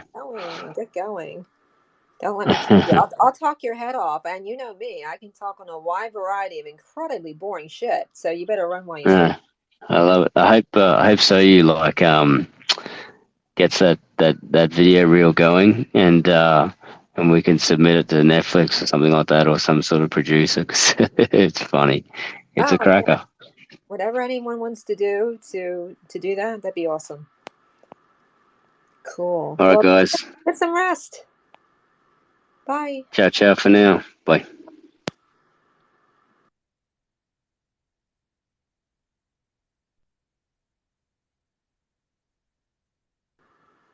Mike. Hey, I'm just finishing off this video. Now that everyone's in love with it, the problem is, I gotta say, like, just a point of constructive criticism. that these are supposed to be boring stories, and it seems like everyone's interested in them, which is an interesting phenomenon. I have to come up with something more boring then. It's difficult, right? Because I think, like, the premise was just a title, right? But I think what I'm discovering is that people are actually interested in these stories. Because I saw an interview with Chuck Palahniuk. Joe Rogan was interviewing him, and Chuck said that he wrote Fight Club, and he said the response to a good story is another story. And every time you tell stories, other people start telling stories. So to me, you're doing something right. Oh, good. Well, I'm glad that you said that. I mean, that's how I understand. Like when you have someone who's so eager to tell their story because that they're nearly like stepping over you to like, that's a good sign to me. Validation. Yep. And everybody's got a story. Everybody's got a story, like with the fight City Hall or bureaucratic craziness, or I mean, it's just such a contrast of like potential disastrous consequences and a very benign character who's like, yeah, whatever, I don't care. I think I saw an interview with I think it was William Chafe. He's a professor, and he talked about how close we got to actually having a nuclear conflict over the Bay of Pigs. And when you realize just how stupid close to the brink we were, you know what I mean? It's astonishing. And apparently everyone wanted to attack. And Kennedy was like, no, we're not going to. Where was it? William Chafe, JFK Jr. Right? Or is it JF? No, it was JFK. Junior's the one. Yeah, well, if you believe the conspiracy people, Junior's still alive somewhere. Oh, right. You know what? That's of my parents' generation. That's their, you know. Oh, here it is. Found it. JFK and the Cuban Missile Crisis. This guy tells a story. Man, even who knows if it's ever true, but like, oh, that's right, because he was able to hear the conversations and the transcripts when they were declassified. Right. So let me just put this to the top. On the brink. All of his generals are saying attack. Yeah, wildest story I've ever heard. Well, I remember, and this was a while ago, I remember that when Hillary was Secretary of State, the stance was the previous stance was no one who does a first strike is going to win a nuclear war. I mean, right?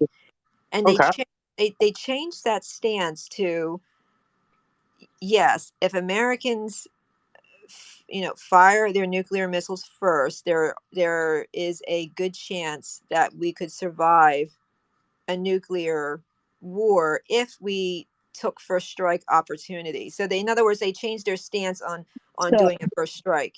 That's the. You ever watch that documentary with Dick Cheney? No, I haven't seen that one. Man, it's and it's an interview with him. And the dude is smart as fuck, and he's basically arguing for the ability to preemptively strike. That's what it was called. Yep. Do we have the under what circumstances is a preemptive strike suitable? I think is the question that they were asking him. Right. Yeah. Yeah. I mean, it's funny because the media depicts so many politicians as being just completely stupid. Now, don't get me wrong. There are definitely some, people out there. Yeah. anybody that's in the executive branch, they are probably not idiots, like. I remember, yeah, I mean, like, fucking Cheney was the CEO of Halliburton, I think, right? So you gotta know something. And if you look at the recent interviews with Bush Jr., fucking articulate as shit. Oh, absolutely. Yeah. Yeah, so articulate.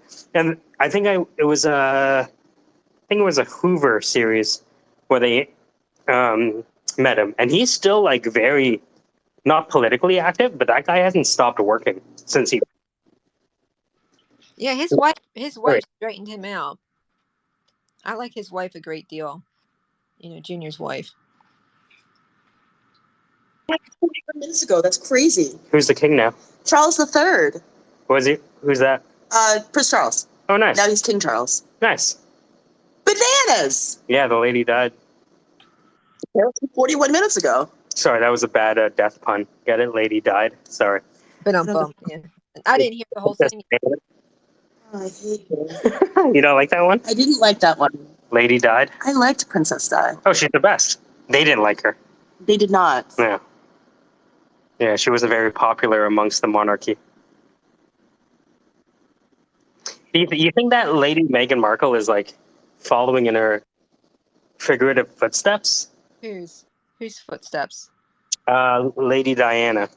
I don't think that she's trying to do that. I think that she will come into her own as she matures and understands what her role ought to be, and she will be something really special. And I believe that she will be, called the Princess of the United States, in the sense that she's an American, like Princess was. Yeah. Oh shit! So what you're saying is that her marrying Harry was a way to unite Oceania?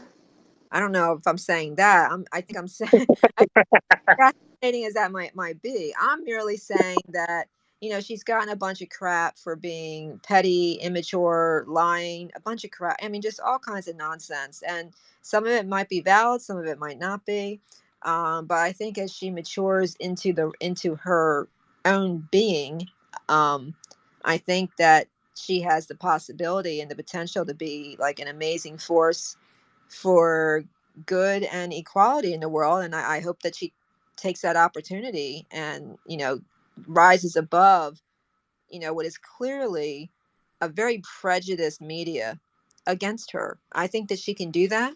I hope that she does. And I've seen some really good pictures of her like getting along with the family lately. So maybe in light of what's happened, things will change. Yeah.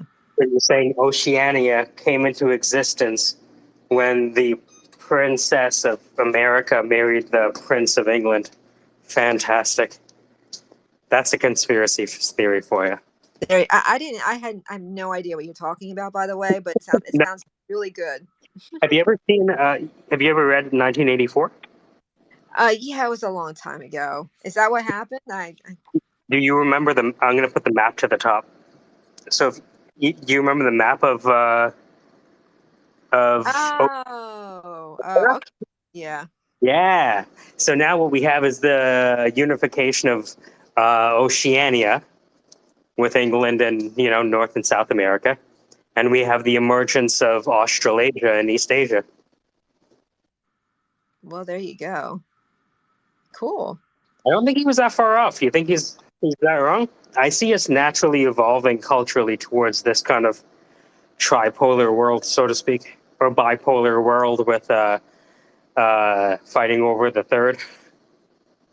Oh, I see. I think that we'll see China, Russia, and Pakistan have a much closer relationship than they do now in the next 10 to 20 years. So I would change that map a little bit. I think Europe is in, like the European Union, they could be in some, they could be in the dark ages by the winter time. Hopefully not. It seems like we're going to socialize the gas and oil prices for them by sending them our supply in America. I guess that makes sense. I'd rather do that than see people freeze to death. But it's funny because like when my parents are from Guyana, it's like one of the fastest growing GDPs on the planet because of the oil they found off the coast. Wow. So yeah, things have been getting. I mean, Saudi Aramco picked a very specific time to do their IPO, right? Yeah. So but even there, but Mike, can they run a Bitcoin mining company off the top of it? Whatever it is, I want to know how many barrels under management we have. That's right. No more assets under management. It's only barrels now. You got it. Yeah. Yeah. I mean, I think the world's gonna definitely become more separated, because the supply issues got to get ironed out somehow, and this is really the only way.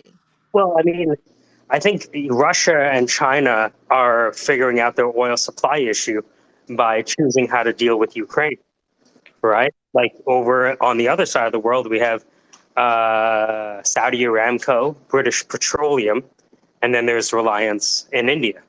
So to your point about Russia, Pakistan, China being maybe natural allies, and even India has like a tentative, I would say positive relationship with the West.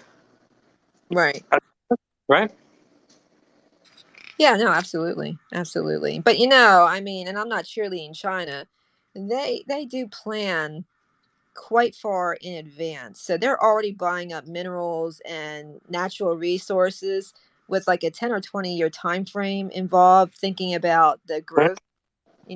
I mean, people don't realize how large they are. People don't understand that people are saying it's a lower number, but I would bet that they have closer to 1.8, maybe even 2 billion people, because they always undercount over there. That's a lot of people. Have you listened or watched any of Peter Zion's work? I gleaned over it. I don't know if I agree 100% with everything. All of it, right? I think he's downplaying, China's power at this point. I think to downplay it is to root too hard for our team, if that makes sense. It makes sense. Yeah. Like, let's not be obtuse about this, right? I'm pretty sure that China owns all of U.S. debt, and I'm pretty sure that China creates all. You know what I mean? So it's like, right. When you look at that, I'm not sure how it would work if China can call all U.S. debt at once. But if, kind of like in that George Soros position with the Bank of England. Yeah. Yeah. Well, first of all, we could tomorrow nationalize everything that they think they own. Like we could we've already done that with Russia, right? Like, oh, we don't like you, we're going to take your shit. It's, I am intimidated by the amount of scientific cooperation that has existed for a long time between China and the U.S. If that makes sense. Yeah, it does. But you know what I tell people? This is what I tell people. I say you have to look at it from China's perspective. Let's say you're a patriotic Chinese person and you come over to America and you have an opportunity to get information that will greatly advance the lives of almost 2 billion people. Would you do it?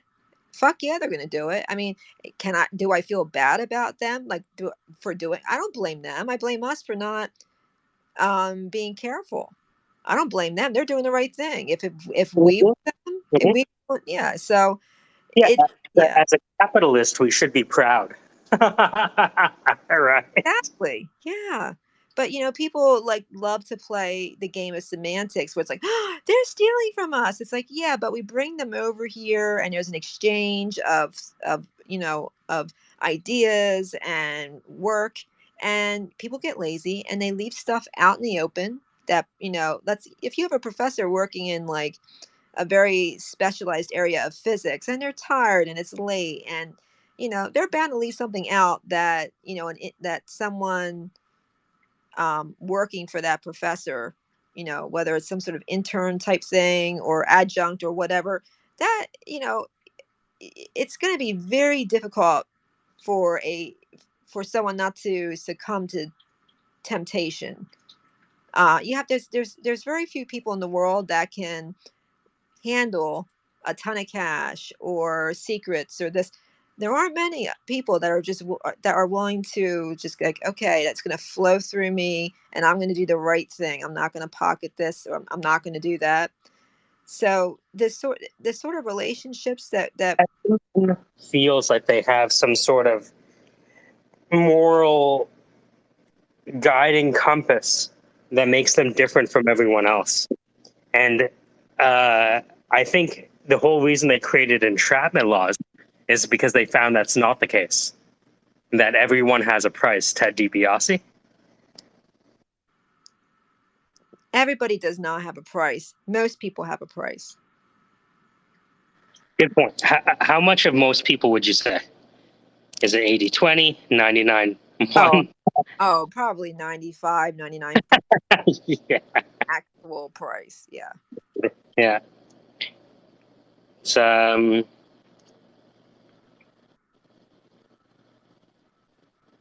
people that don't understand duty, honor, that sort of thing, they are the most likely people that will steal your shit. It's what a person does when no one else is looking. Yes. That will tell you their character, right?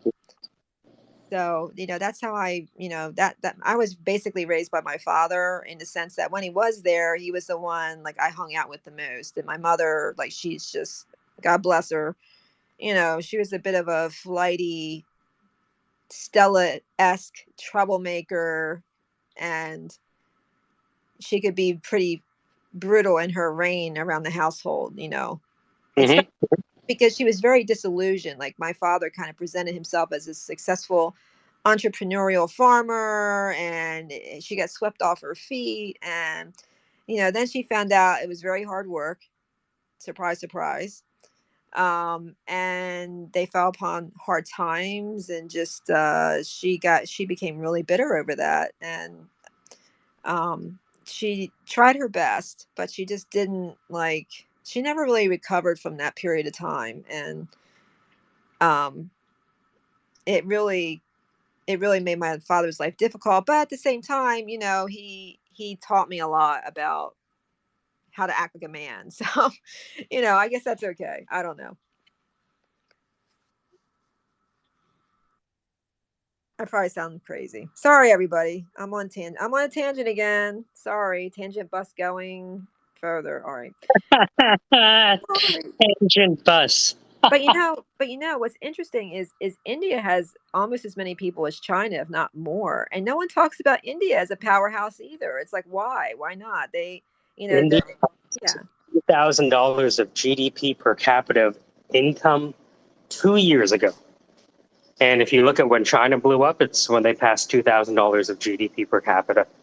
So, I mean, I think you only have to look at the CEO of Twitter, Microsoft, Starbucks now, and Google, just to see the rise of that nation. It used to be 20 years ago, Indians would come here to Canada and they would start 3 to 4 levels below what they had in India. Now they keep the same rank corporately as they had back home. So that's incredible. I mean, that's great. Yeah, it's nuts. Do you think that's a result of people sending what they're making abroad back to India? Or is it a combination of things? Yeah, I mean, that's how China grew. China has 60 million expatriates sending US dollars back home to China every year for God knows how long. The Prime Minister of Ghana said that if Ghana wants to grow, Ghanaians abroad have to work with Ghanaians locally to develop the economy. And I think that's broadly correct. Oh, yeah, absolutely. I mean, but there's other ways that can be done. I mean, like, for example, one could argue that Bill Clinton was instrumental in the rise of China in terms of the modernity and the rise of the middle class. Norm Macdonald would agree with you, right? Remember all those Norm Macdonald jokes? President Clinton decided to enact the new tax bill. But first, he has to check with this guy. And they put like a picture of President Xi. Yeah, no, I totally get it. But I mean, I'm not cheerleading for China. They got a ton of issues. They know, like they understand that they have issues that are going to have to get addressed. They are doing it in what I was told are baby steps, which I guess is better than not doing that at all. I think they recognize that they're as good as their credit surveillance systems are on the populace. They have gotten to the point where this is what I was told by people that I was teaching over there, more than one. You can talk shit on China if you want to, and people are not going to freak out. If you do it to the point where you're like attracting like a ton of coverage, like you get a huge following, like you're like was it Jordan Peterson? Is that his name?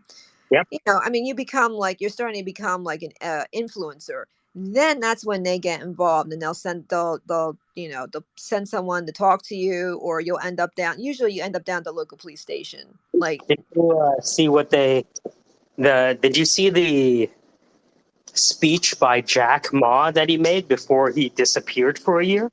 I swear that was on purpose, because he had to have known that if he was either he greatly misjudged his position there, or it was done on purpose. I don't see him as a dumb man. I mean, this is a guy You're not wrong. This is a guy who would get on a bicycle and he would bike like an hour and a half to go to, I think it was like a train station where there were English speaking people, and he would bug people to help him like learn to speak English better. So that sort of person who's able to have the vision to know where to be at in the market at the right time to make the sort of money and to level up the way that he did, does not make stupid mistakes like that. So either it was a CCP coordinated thing or he was taken out because he was just getting way too powerful. I mean, Jack Ma is the Alex Jones of China. No, I don't know if I'd say that, but yeah, I mean, you got to be careful. I mean, the government canceled a Chinese movie store. Like, she was very well known. There was an article in Vanity Fair about it. Oh, was it the movie star or the gym? Was it a gymnast? No, this was before that. This was like a well-known Chinese movie star. She was this is what happened. She was on a talk show, and someone was talking crap on her, and it came out that she did not pay taxes on like a lot of money that she should have because it was paid through another company. That came out, and the CCP picked her up like 2 weeks later, and she was gone, like completely wiped for like they took her off social media for a long time. I mean, it was at least several months, not as long as Jack Ma, but for several months she was completely wiped. Come back, literally comes back as a Manchurian candidate. Who knows? Yeah, no, she just, I mean, I don't know what they did to her, but she's very, not surprisingly, she's very pro CCP now. Yeah. But yeah, they'll fuck you up. But on the other hand, they know that they have too many people, and it's better for them, in my opinion, from what I understand of being told about this, it's better for them to keep everything stable and allow some people to get aggravated and just ignore it. Because they have social media too, and that's, although they cover that pretty well with their own bots and things, there are people talking shit online and on buses, and it's not like if they immediately hear you, there's like a woo woo woo, a little robot comes by and sweeps you up, takes you away. No, you can. Yeah, but it's only the bigger stuff that they will, you're going to take a trip down to the local police station, but it's not as bad as people make it sound in the American media, but it's not great. Don't get me wrong. It's not. They're very racist. Like you won't even believe. Like, I mean, they still have signs in some of this. And when I say smaller, I'm talking like cities with millions of people. They still have signs on stores that say, if you're not us, don't come in. Basically. Where do you think it's safer to be a active political dissident? The United States or China? Ooh, definitely United States. Definitely. But by how much? I would still say it's. Yeah, sorry. I was just gonna say, even you hesitating, you know what I mean? Like, it hurts. It hurts my heart. You know what I mean? But I'm trying to carefully phrase what I'm going to say. If I was a political dissident in China, I would live in either Shanghai or Hong Kong and nowhere else, because the other places are less Beijing's cosmopolitan, but you're right there, for God's sake. You'd have to be an idiot. But Shanghai and Hong Kong still have a lot of maneuverability. Macau, rather, you can probably get away, but the United States is still, I think, reasonably okay, although that's changed quite a bit over the landscape. Yeah. I won't even buy my pillow. I won't even buy, because I don't want my name associated with my pillow guy. Isn't that awful? My pillow list. Well, you laugh, but think about it. What about your sleep, though? Oh, well, it's all fucked up anyway, so. Man. But think about it. If you buy something from My Pillow Guy, your name is on the list, and let's say My Pillow Guy goes, off the deep end and starts saying stuff, and the IRS decides to go after him, they could simply pick up that list and start, running preliminary checks for low-lying fruit. Do you know what I mean? And who needs that? Everybody should do what they're supposed to do anyway, but I'm just saying, if you're going to talk about political problems coming from First Amendment speech, the first thing to do when you weaponize the professional managerial classes is to pick up a list and look for the idiots. And the idiots are the people that buy things from very controversial people under their own names. Do you know what I mean? I mean, I don't mean to be cruel. Having a VPN is the fastest way to have your data tracked. That's true. Yeah. I don't use a VPN. You want a VPN? For sure, I need to make sure I track you. You know what I mean? Like, oh, you want to use Monero? For sure, I need to track you. Oh, you want to use Tornado Cash? For sure, we're going to put you, you know what I mean? Like, but how do you avoid being tracked then? It doesn't sound like you can. You can't. Yeah. Like, you know what I mean? There's just like, it's just not, it's not realistic. Oh, yeah. I agree. Realistic.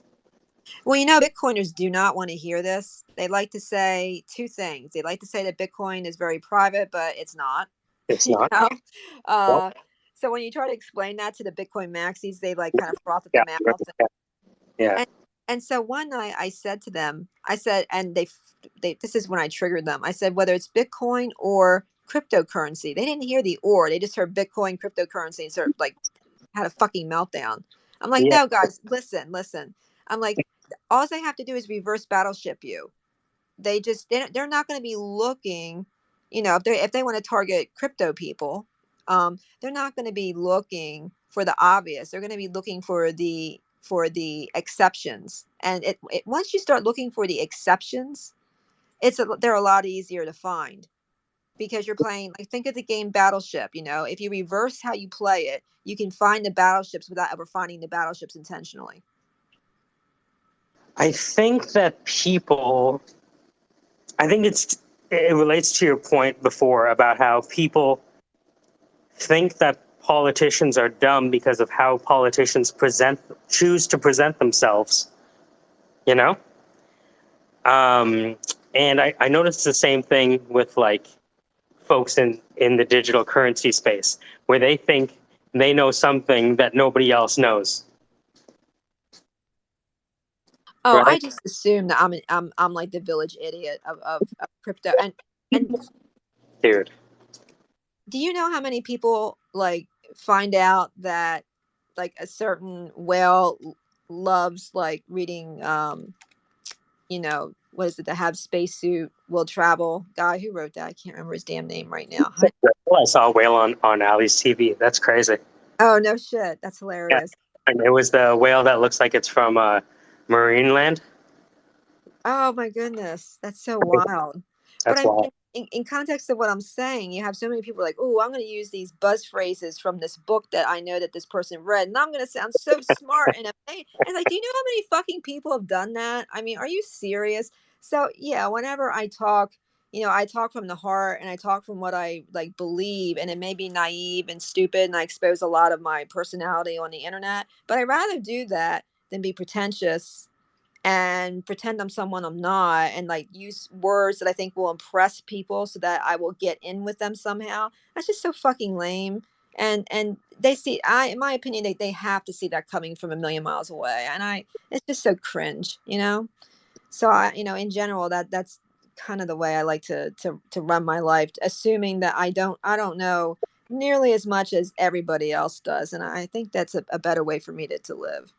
As a recruiter, I know that anytime I speak to a true expert in a subject, they end up wiping away like 95% of my mythology that I had about that topic. So I'm always do being you ever make them take a test Sorry? do you ever make people take a test before you will recruit them?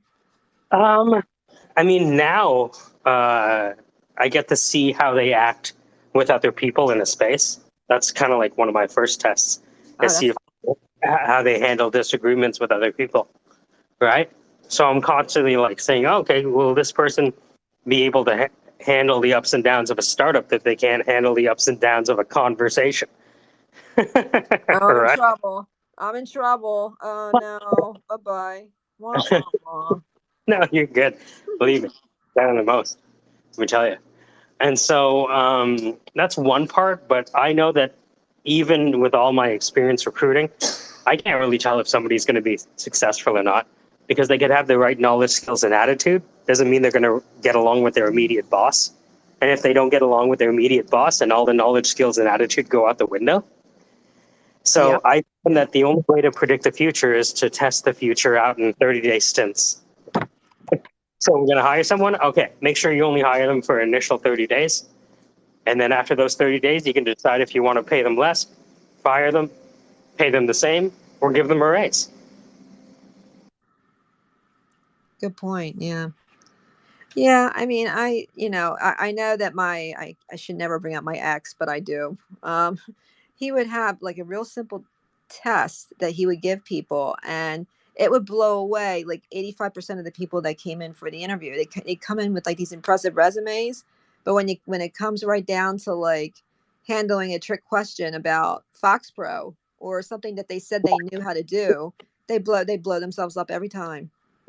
Well, we see that in the space, right? Like, we talk to bilingual, right? And so when we bring up stuff, he can't help but say, I've done this, I've done that, I've done this, I've done that. And a lot of the people that I know are really accomplished, almost never talk about their accomplishments. So when I hear somebody boasting, it's like, oh man, you must really not know how to do anything. I never thought about that before. But so what you're saying is if people are boasting excessively, they probably have no fracking clue what they're doing. So, absolutely. The strongest developers in this space are the people that say the least words.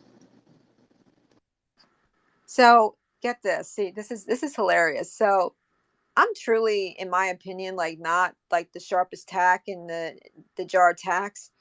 So inadvertently, I make myself look incredibly intelligent by just being me. But like, I have imposter syndrome over here, Mike. I got to tell you, Well, I mean, a certain level of imposter syndrome is good, right? Because if you think you're the smartest person in the room, you're definitely either not the smartest or in the wrong room, right? So I think imposter syndrome is healthy because, you know. Oh yeah, no, I think so too. Allie, you gotta tell Allie to get online. I wanna like start a fight between you and her and see who wins. Oh, Allie would win. I taught her jujitsu. Oh, well, not physical fight. Yeah. Oh, mental fight? Yeah, she would totally win. What do you think I get by the ideas? I like your attitude, Mike. Why doesn't everybody have your attitude? My life would be immeasurably easier if A, I could communicate with like the people I'm involved with, and B, they would just like be normal people. Like, hi, how are you today? I'm doing lousy. I feel like shit because of blah blah blah. And then they would say, okay, I'll fix that. Or no, I won't fix that. And then we would go through life. But I don't, I don't have that chance. I think you still do. I don't know. We'll see. I'm kind of like, what is going on? Like, why can't you just pick up a phone for the love of God? Everybody's gonna be a weirdo. It's like, okay, well, after you hit like a certain IQ threshold, it's like, okay, well, I'm gonna do things totally different, and good luck to you and Godspeed. I remember an interview I did a few months back. The guy goes, so, yeah, tell me about yourself. We met through so-and-so person, but, tell me about yourself. And I told the person I was batshit insane. And the guy goes, me too. I'm like, great. Yeah, that's your tribe. And that's my tribe. Yeah, we are looking for people who are looking for us. Yeah. And I'm 39 years too old to try to make myself fit into a suit that doesn't fit. Oh, I hear you. And you know my age. I won't even say it. I'm like the Voldemort of age now. Like, oh, so depressing. Oh, well. Big 5-0. Yeah. I used to work for this woman at Optima Direct. It was a marketing firm, and it would farm out work to telemarketing companies. And this was like in 92 or so. Yeah. And she turned 50. And the office was known for being a bit pranky. They liked doing their pranks. So they knew it was her birthday. And she's like the vice president of like everything. But no one's immune to pranks and comedy and shenanigans at that place. And everybody wore an armband, like a black armband, and they treated her as if she was dead. And all they had over her door was like happy big 50 boss. And the entire day, they ignored her completely. She got no phone calls. No one talked to her. Her secretary, like, basically acted like she couldn't see. It was like everybody was on this bananas weird prank. And she was so fed up by the end of the day. I came in at like 4:30 because I'm doing their telemarketing work, and that starts later. And I'm looking around. The office is like either giggly on one side or quiet on the other. I'm like, what the hell's going on here? And they told me. I'm like, oh. And then they brought her out a cake and a bunch of champagne, and they all partied and got very, very drunk and threw up all over the place. So, great environment to work in. That's how they partied for her 50th birthday. Very, very weird, but kind of cool. No, I grew up watching my dad's coworkers throw up all over the place during the ski trip. Oh my goodness! Oh, skiing and being drunk is a frightening prospect. It was a ski trip, but they didn't ski at all. Right? It was just a reason to go to the mountain and drink beer out of the pitcher. I'm like, hey, Dad, who's that person drinking beer out of the pitcher and mooning the resort? Oh, that's a VP of finance. I'm like, what is work? Because when you're like 11 years old, you have this idea of what work is. And then the first time you meet your dad's coworkers, they're like throwing up and passed out. Yeah, that's just, the impressions, right? One year at Optima got the brilliant idea of having a bowling party. And so this bowling this bowling area that they went to, they had a bar. So everybody was drunk bowling, so that was just frightening.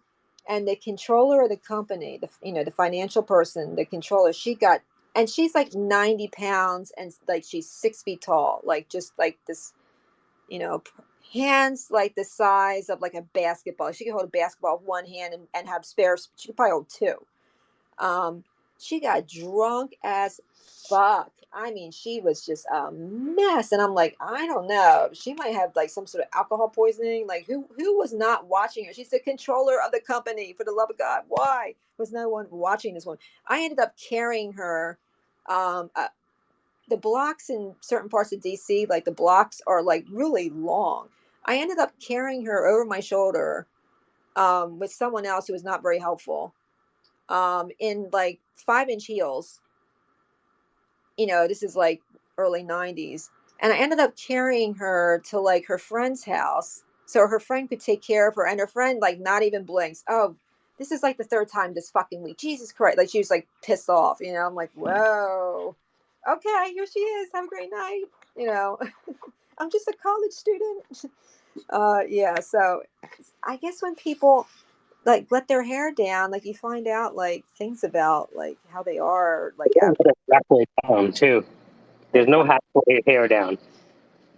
Yeah, I'm dedicated to everything. Like I don't like to see people get so fucked up that they, hurt themselves or get taken advantage. So I usually like drink very little and I keep an eye on everybody like a mom. I was never a drinker in school. I was the designated driver. Yeah, and I'm not the designated lecturer, like I don't like, oh, you dummy, baby. I don't do that stuff. But, yeah. It's like romper room for adults, and somebody's got to make sure no one falls out of the romper room. Yes, I used to have a friend, and she used to drink and then black out. Oh, those are the worst ones. Yeah, the club. And so what would happen is she'd get drunk and black out and fall asleep. And when you fall asleep at a club, at least in Toronto, they kick you out. It's like an automatic, you just kicked out. And so now we're looking for our friend who's not even in the club. And when you're in a club and you can't reach the person, you have no idea where they are. Oh, that's the worst. And they left. Like, why would the person leave? And you don't know they got kicked out. And then you see them at school on Monday and be like, yo, what happened? And be like, I don't know, but I think I gave my bum my purse.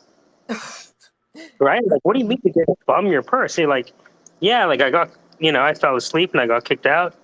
And I remember someone asking me for $5 and I opened up my purse and they asked for the purse and I gave it to them. Oh, man. like I'm not sure. I'm like, are you planning on backing out in the future? Because now you're spending like your whole night walking around the club looking for this person. That's not cool. Yeah. That we need an app for that. There's got to be something we can do with like an NFT or an app or something so that if you're like, maybe it already exists, but if you go out in a group, maybe you can like LoJack your worst offenders, the frequent flyers. So that way, you're like, all right, well, you're a frequent flyer, so you get an Apple tag. I'm gonna stalk your ass all night, and I'm gonna know where you are, and that way, if you get totally trashed and you pass out with your head in the toilet and you're about to drown, an Apple tag on my buddy. Yeah. I find your friend, right? Or just like maybe like a Apple Watch to predict the moment that they black out. Yeah, that'd be good. Save right? me a lot of worry. Yeah. What happens in the brain? What happens in the brain when somebody blacks out? That's good. Yeah, well, the brain function changes, but I don't know, that wouldn't be signaled in your pulse necessarily. Because you'd have to get it through the Apple Watch. Well, Apple updated all their technology to like be more health data centric. So they changed like the gyroscope to something else, and they're changing the actual physical technology to embrace. Well, the Apple Watch like tells you when you're sleeping, when you stop moving. So maybe that would be good. Like if you know your friend isn't moving within a certain number of minutes. Yeah, if he's at a club and he's not moving, then that's a problem. Yeah. Right. Good point. Well, they might be me though, because after I'm sure everybody's having a good time, I'll find somewhere to hole up and read something because I'm a bit of a nerd. So I know I'm so lame. I'll dance once in a while, but I don't know. My feet get tired. Hi guys. Hi, good to see you Good again. to see you again too. I was gonna ask a favor of Sandra at some point. Are you planning to be in the space for like much longer? Well, I mean, we're just chit chatting. Is it something to say here or no? Well, there's another space where like I call it where is it? Where Cheers meets C-SPAN call-in hour. It's basically the background radio. It's a totally uninformed space, and there are a lot of people like throwing out non-real things about DAOs and LLCs. And if you know anything about it, I've been in the Web3 lawyer space trying to see which ones are awake if they want to come set the record straight. But I'm too tired to try and re-explain stuff that I'm not comfortable with. So I know all about LLCs. I don't know enough. I know a little bit about DAOs. I don't know if I'd be that. Yeah. I mean, it's a good opportunity. I mean, you're welcome to come in and say your uninformed opinion. Like, if you want to go up there and speak, like, that would be awesome. I just can't get back up there and speak again. But I'm the only lawyer in the room that I know of. So I don't know. It's up to you. It's a 24-hour space, and then so it's hard to like schedule those lawyers and ask for that help. But anyway, hey, sorry. Thanks for telling me. I mean, maybe tomorrow I'll stop by. It's a little late. It's like 12:26 here on the East Coast. I'm probably going to wrap it up pretty soon, to be honest. I'm sure Mike would like to wrap it up too. Yeah, I was just going to say, just listening in and hearing the perspectives and all of the stuff that's also pure bullshit is very fun to do from the audience. Not about the law, just generally speaking. Yeah, sure. Well, thanks for letting me know. I'll if I can be of any help to them, I'll definitely try. I need to read up for like 5 minutes on DAOs to make sure like DAOs I have not even cracked the book on because I don't want to. Then I'm bummed. That's a good one. Thank you. I like that one. You need to do some stand-up. When do we get to see you do stand-up here in front of the Syndicate? In checkout lines at the Walmart and Kroger. You can find me doing stand-up to the people waiting with me. That's where I do most of my stand-up. Oh, well, now you got to like, step it up a notch, and you can come here a little later in the evening and like, pretend you're doing like a VC pitch and 5 minutes. 5 minutes. You could do 5 minutes. Yeah. I'm going to go for a run, actually. Okay, after your run. No, I'm kidding. No, but I mean, someday. You don't have to do it right now. I'm just saying. There I go. By the way, I'm eliminating just saying from every freaking sentence I ever say. But aside from that, you have to come by sometime next week and do 5 minutes stand up later in the day when there's not too many people here. And then you can, go down in flames in front of like 6 people. Only if Mike promises to not record the room. Well, I guess, I don't know. It's up to you. I mean, at least with the recording at the top. Like if he wants to go outside of the room from the desktop app and record it. They recorded it. They recorded anyway. I know. That's the joke. Is that it's all recorded anyway. Anything you say in these spaces is public. You don't even have to have a Twitter to listen to the stuff that's said. So. I got to get my timing down on that. Sorry, that wasn't. No, you're fine. That was funny.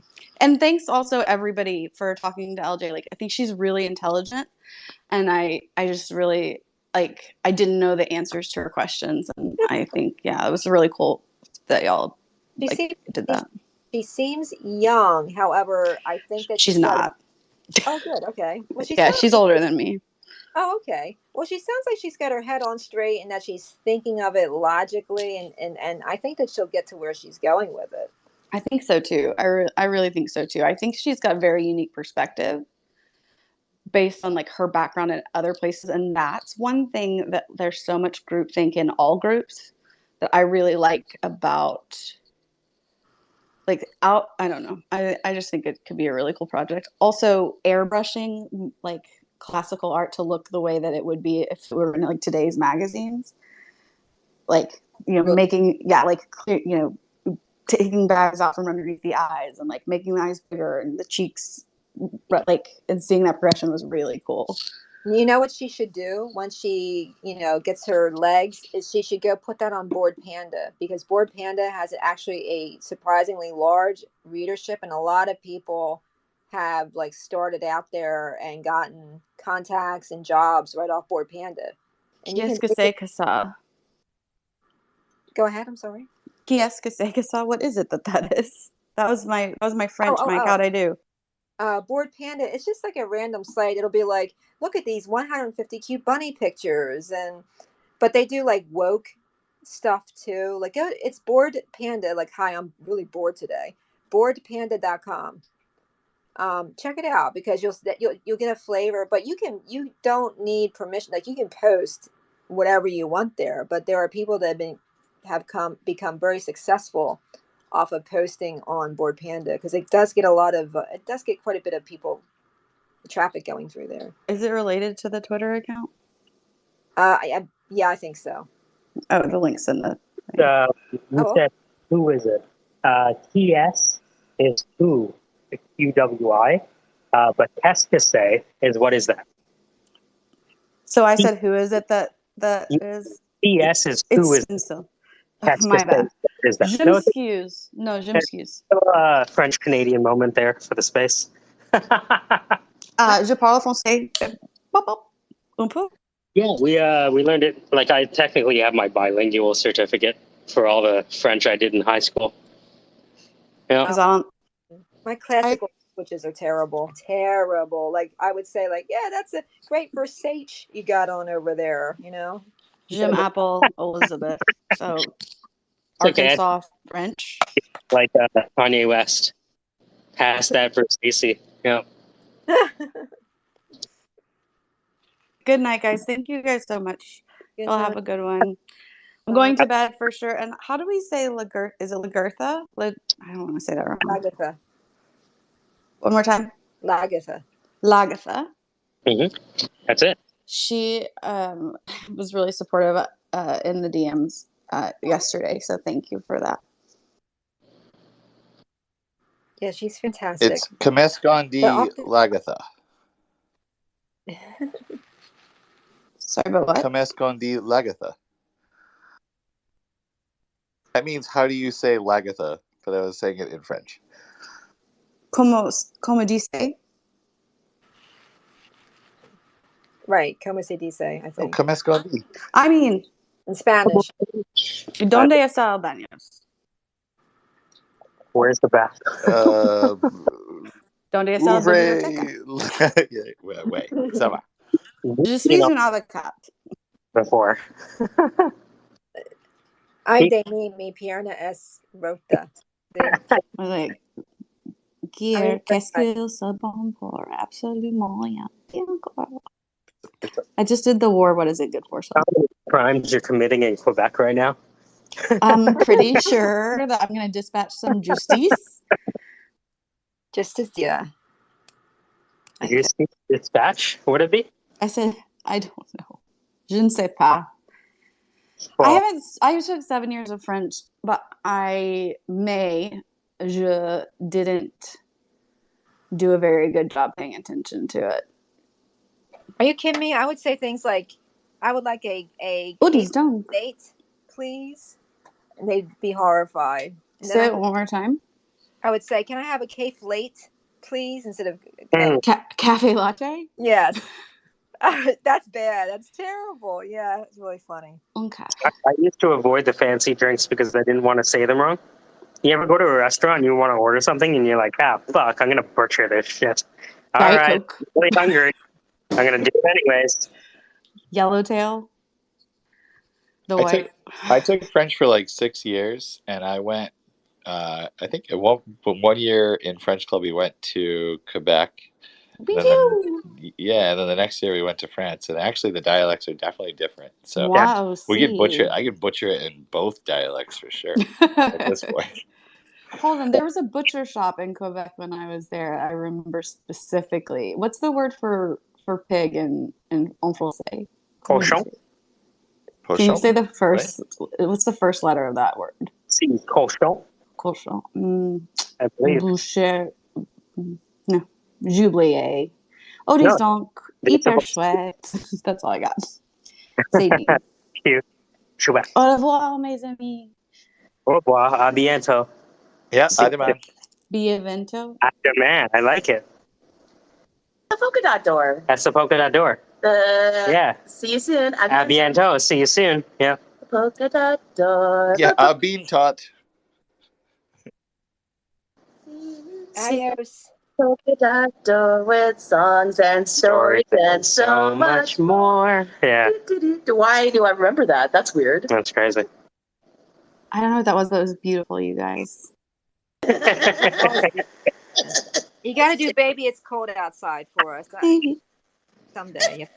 Baby, it's cold outside. Oh Come on, everybody. God. No? You can't ask him to do stuff because then he does that. Everybody, it's cold. And I ask him to do romantic songs, freezing. and that's what he does.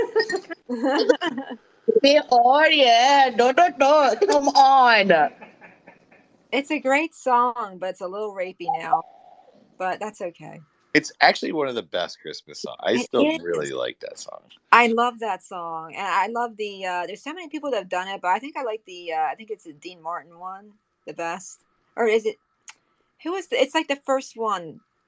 I forget who sings it. It's. I thought it was. I'll have to find it.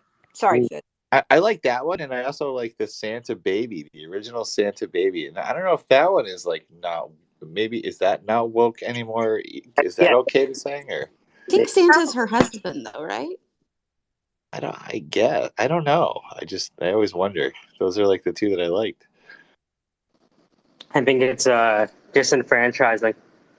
If you think of the lyrics, like, why should Mrs. Claus need anything from Mr. Claus? Because the pay gap is very severe. Like, wow. The North Pole. Actually, even in slaves karma, at the North Pole. Like, come on, like that's she doesn't ridiculous. even get as I much shouldn't have said karma. that. Sorry. Are you kidding me? Santa uses child labor. Like, there's no way that many little people. Thank you. That's the right way to say there. It. Little people. Children. Oh boy. Oh my God! Are you saying Santa Claus does child labor and glosses it over, calling them elves? Yes, absolutely. Are you referring to Christmas for me, you guys.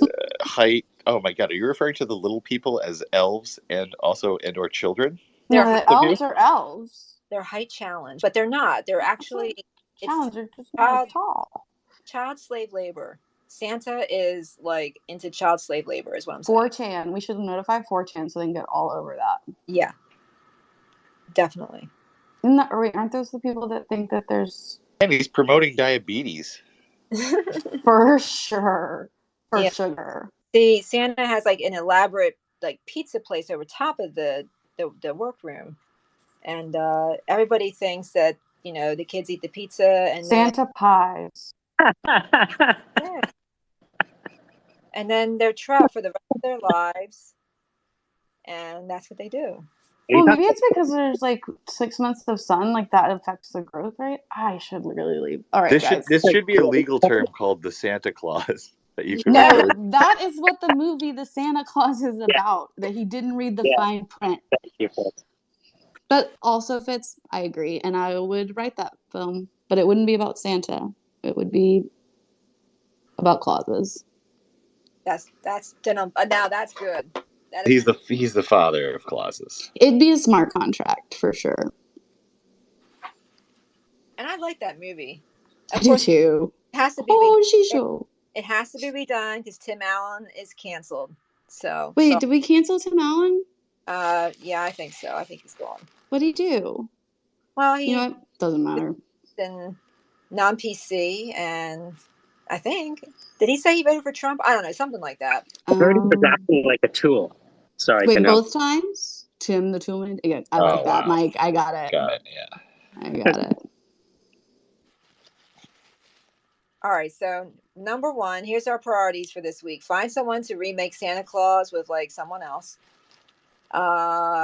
Figure out whether 4chan should gossip about child slave labor and Santa. I mean, that's the Bad Santa movie. Wait, say it one more time. You were rugging. Oh, I was wondering if we could petition to have another Bad Santa movie. Definitely. I mean, can we first petition to get better emojis for spaces from Twitter? Yeah. Like, let's prioritize things. I really need the fist bump and the 100 emoji. Not to like take this a totally different direction, but priorities. I agree. So you know people have those, right? Like the Android people had them and some iPhone people got them. Yeah, there were thumbs up, thumbs down, fist pump, like fist, like solidarity, the 100 thing. I get Are we having a full-on airing of the grievances right now? Is that what's going on? No, that is a longer. No, this is Oh, just the preview. Yeah, and we have to try to, whoever wants to, of course, get an NFT up on Tezos. What's today? Thursday? Friday now? Oh God. Well, how about we make it for like next week? We'll try to do that. I'm way behind, so you all will be done before me. But anyway, so that's my very humble goal. Besides not killing myself. So yeah, see if I can get through next week with putting an NFT up and not dying. Yeah. Sandra, and I'm going to air a grievance against you as well to make it more challenging for you. Okay. Yeah, you ready? Yeah. Why? It's kind, actually. Your land court, what however we're describing it, was like way too goddamn, and your property law story was way too interesting. There's no, like, that actually was like an interesting one. So I don't that was fantastic. I can't ever match the intrigue that well, you I got. got to tell you, Fitz, I'm deeply disappointed in myself because the whole point of this was to put people to sleep, and now not only are they not asleep, but they're actually telling their own stories, and thus they are not like even sleepy. And the whole intent was to be kind of boring and dry, and I just ruined it. So I'm really sorry. Actually, I'll try harder next time. maybe in a way it's perfect because you kind of let them into, now we just start really laying down the different colored door, painting the door the wrong color, and then going to the historical society and those kind of bullshit ones. Oh, I have a good story about paint. So yeah, but I'm sorry. I'll try. I'll have to come up with something just inspirationally boring. No, I think we trend that way. So like we'll try to use our interesting ones at the beginning and then lure them into these like just absolutely useless stories. I have a with shit no intrigue. Yeah. That was a good one though. It really was good. Yeah, well, I teased. That was a good story. Because they did shut, and for the record, they did officially shut that part of that plant down after that incident because they were like, oh, we're so fucked if we let these people keep going. There's no way. So they shut it down for almost a year until they got their shit together. That's how. What was how did the cops end up like between the police officers, like the police and the sheriff? The local police were related to Clarence, so they were basically already there drinking anyway. Oh, they were just there. Okay. Yeah, so they were there, and it's like, help us, and they're like, yeah, we are helping, and fuck you, and you're trespassing. Do you have an order? Do you have anything that says that you can come and do what you want to do on this person's property? No. All right, well, fuck off. Why are you cursing at me? Because Uncle Clarence is my uncle. That's why. Like that's literally what happened. There were some there that were like, everybody in that area is related somehow. That's part of the other funny part of the story that underlies. Like if you're from a flyover state or from farmland, you can actually appreciate the story more because it's like, oh, they're related. Yeah. And the judge also related to Uncle Clarence.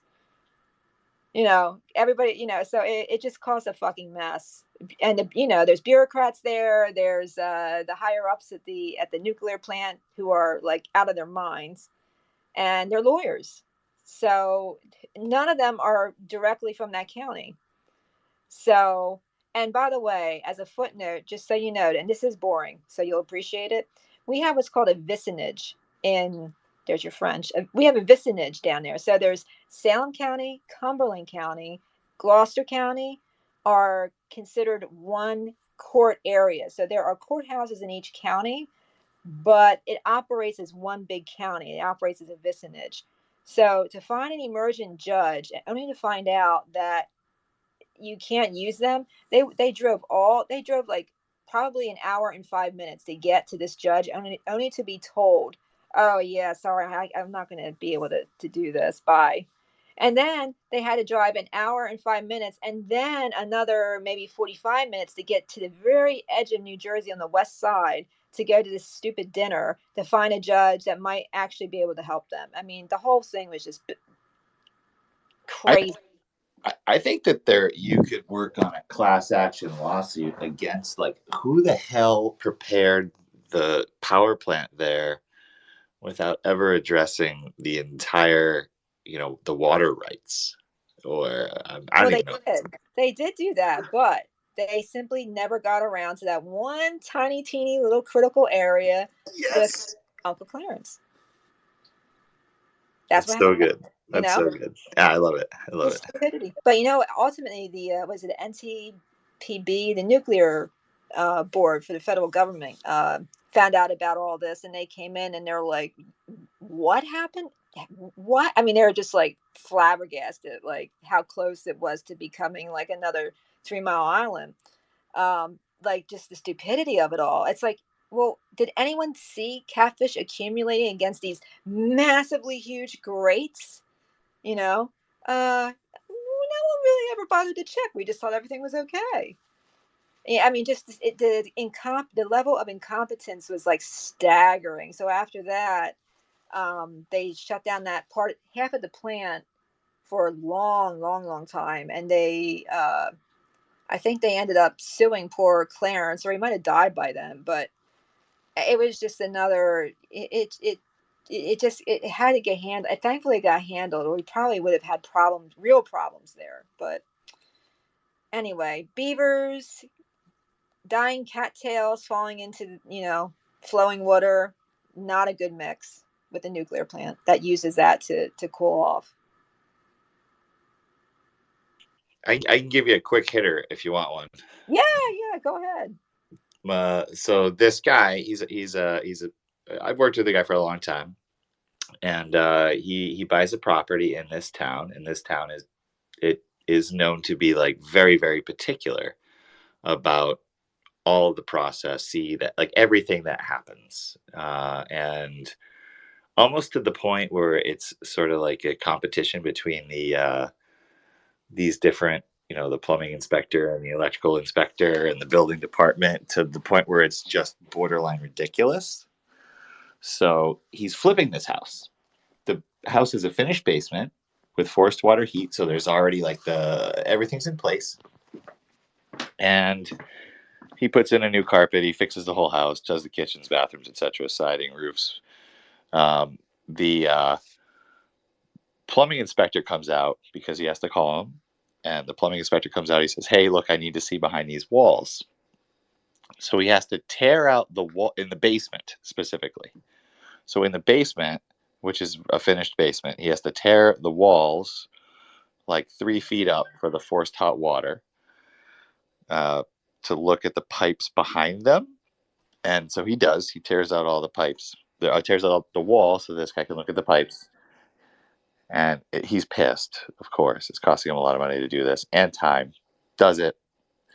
Plumbing inspector signs off on it. So then he gets it signed off. So then the building inspector comes in. He's able to, like, he refinishes it. It's fine. Building inspector comes down and says, "What's going on down here in the basement?" And he said, "Look, it's all signed off on. This is a finished basement." The building inspector says, "Well, what about the electrical? Did you get the electrical signed off?" And he said, "Yeah, I have the panel. So the electrician was already there, and the electrical guy signed it. He signed off on the panel." He said, "Well, did he look at everything behind the walls?" So my guy is rip shit at this point.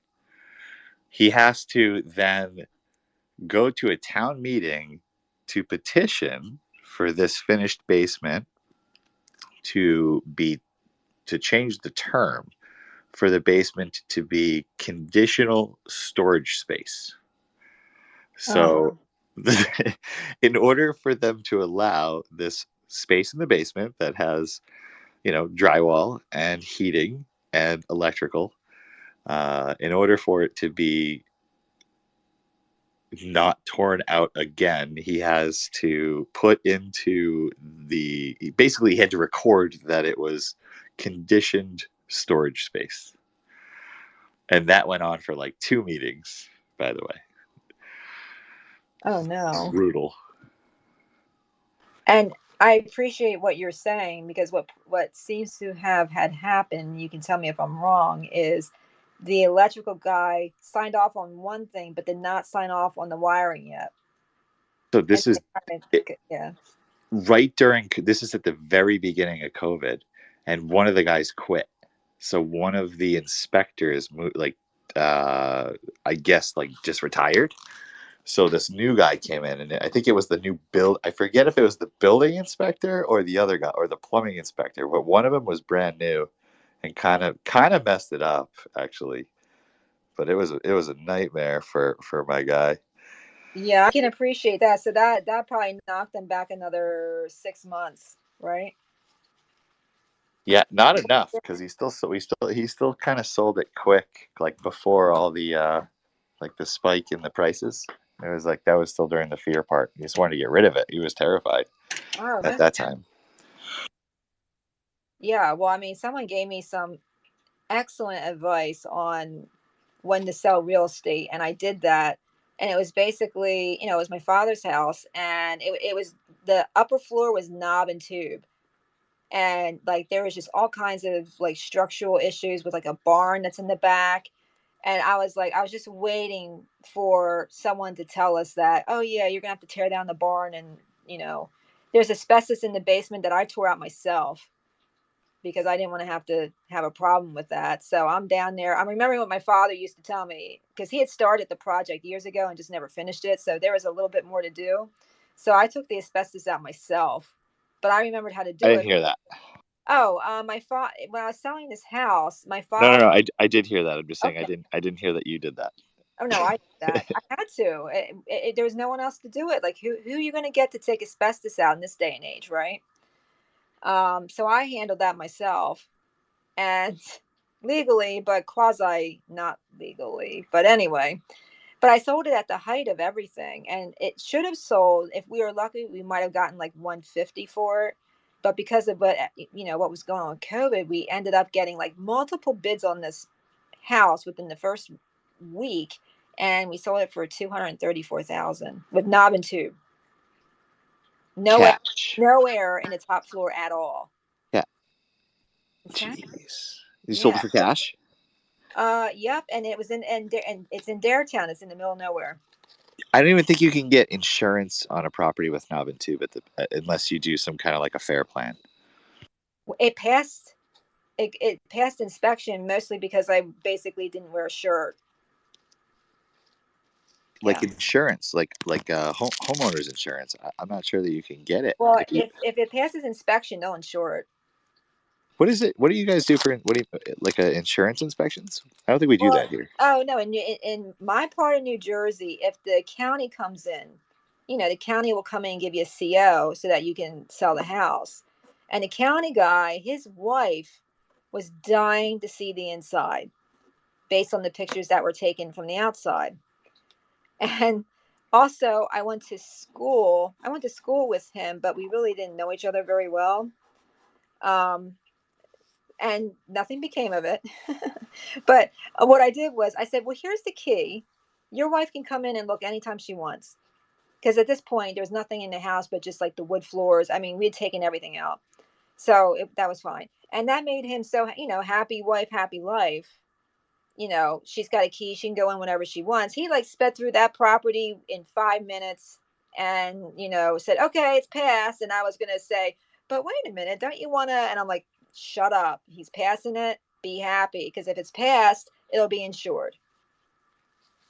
Okay. So we have the fire department comes through and they check they check the smokes and make sure that it's safe. But we don't have you're talking about like an adjuster coming through, but that's usually after the fact. The county in my neck of the woods in New Jersey, the county does the CO, or the township, depends on who's available. So the county guy came through, looked at everything, and then says either yay or nay. And in our case, he did the he gave us the CO so that it could be sold. Yeah, I know this like certificate of occupancy. What kind of deeds do you guys use? We have quit claim deeds, is why I say this, because we don't even need that, because it's just like you get what I got, you just hand over the property, so we don't necessarily have they don't always get a CO. Right. Well, no. I mean, they did use their own lawyer and go.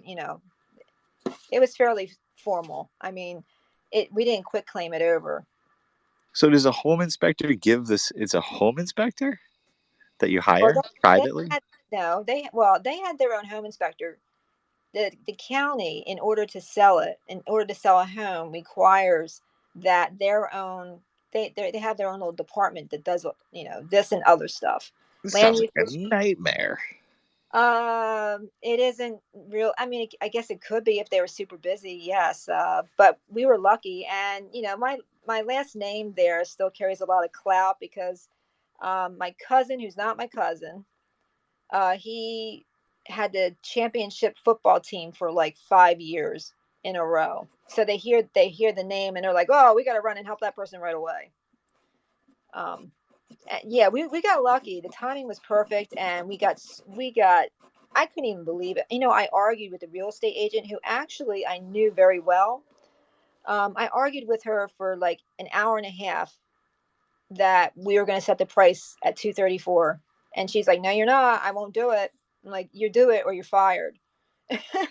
She's like, "Well, I'll do it, but it'll never sell for that." And then she saw how, it got 3 bids like immediately, and people were coming to see it from all over, and she's like, what is going on here? And I'm like, I'm telling you, I don't know what you're doing, but you need to so she went back and she changed the prices on all the properties she was representing that were like Victorian houses, and she suddenly did a lot better, and she was very happy. I'm like, it's just like sometimes you just have to beat the answer into someone's head.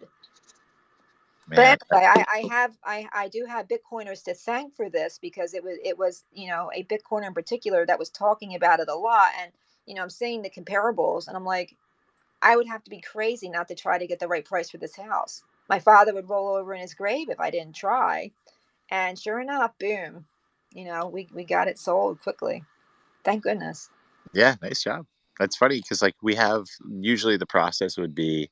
Well, during COVID, there was a lot of like cash as is, but generally there'd be, some kind of a home inspection. Then you'd sign your purchase and sale after that, after you did like your negotiating there. And then you would have the fire department would come through to do a smoke inspection, where they would look for, a bedroom that is maybe not supposed to be a bedroom, that kind of thing. Right. And that's kind of, I think, our equivalent in Massachusetts to what you're describing. But yeah, we don't. Yeah. But that's funny because I always tell people to price houses based on, you want to get activity because the buyers are going to buy it. So just if you can bring the buyers, and then you'll get it to the point where it belongs. So even in that one, if you were like, you said 3 whatever, or no, sorry, 230. Yeah, so like 2 1/4, then you're going to bring in all these buyers and you're going to get your price anyway. So yeah. Right. But I mean, usually in a normal market, we would not have gotten anywhere near that. I mean, not at all. They took great pictures.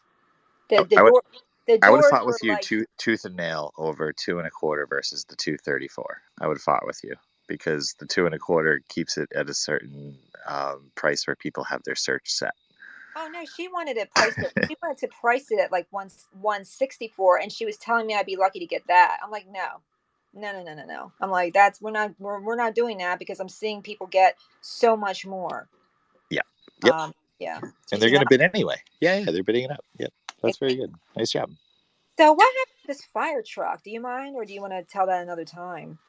The fire truck one that's just a part of a story. This story went on for over almost 2 years, Oh man. and it just ended at a meeting with a bunch of people who have way too much goddamn time on their hands. That basically they denied the. Well, I don't want to give it away. It didn't work out well for my client, but without prejudice. After freaking almost 2 years, and Well, it are is these? incestuous with the people who he had to hire or was suggested to hire to do certain things and Ah, attorneys, etc. I see, mean, this is what happened. Somebody didn't take up the suggestion to spend $500 on planting trees in a park that didn't exist, right? so it's a paper road. I'll give this is the briefly. I'll try to tell it better like another time because I think I have to like actually put this all down into. I ended up like I talked to the guy on and off. I'd be like, Patrick, like what is going on? Or hey, we'll just call him Rick. Okay. But I'm done. We don't have to do this now if you're tired. I'm No, sorry. it's fine. But I would just like talk to just to try to stay in touch with him because I was almost like losing focus of what the hell was happening because he was dealing with these attorneys and there was so much going on. But he there was a road that was created back like 20 years ago and they didn't finish a cul-de-sac at the end of the road. I think I gave the beginning of this. And then it was determined over time because they didn't finish the cul-de-sac, the road was considered to still be essentially a paper road. And it was also now very close to wetlands. Oh, yeah. So that got the neighbors showing up, and all this other business. But there was one kind of trick that was not brought up by his attorney, where this river was entering. There's a culvert, and they were widening the bridge. I'd have to almost draw a picture of it, but they were basically widening this bridge where they would lower the level of that water table to bring the water further inland to a marsh that was like drying out, but that was never brought up. And so it was brought up at the end of the meeting, and that's kind of how. But I have to put this all together because there was so much fucking nonsense that went into this. I mean, this one is tedious. This is like super tedious.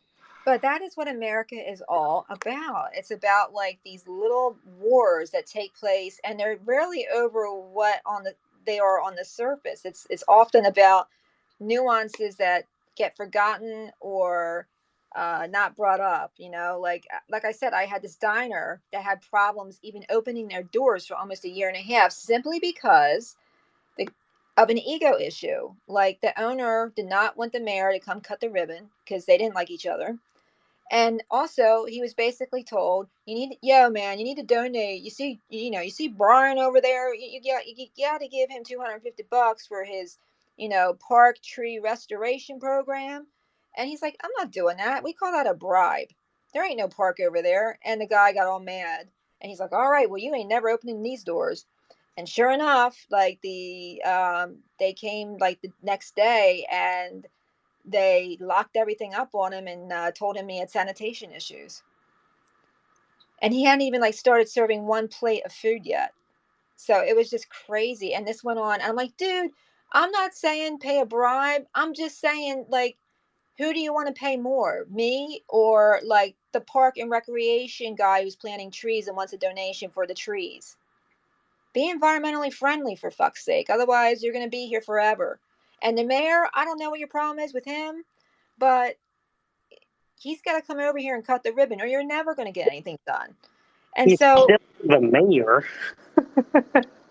This went on for a year and it cost him $50,000 to realize that he had to help the park, quote unquote, and let the mayor cut the ribbon.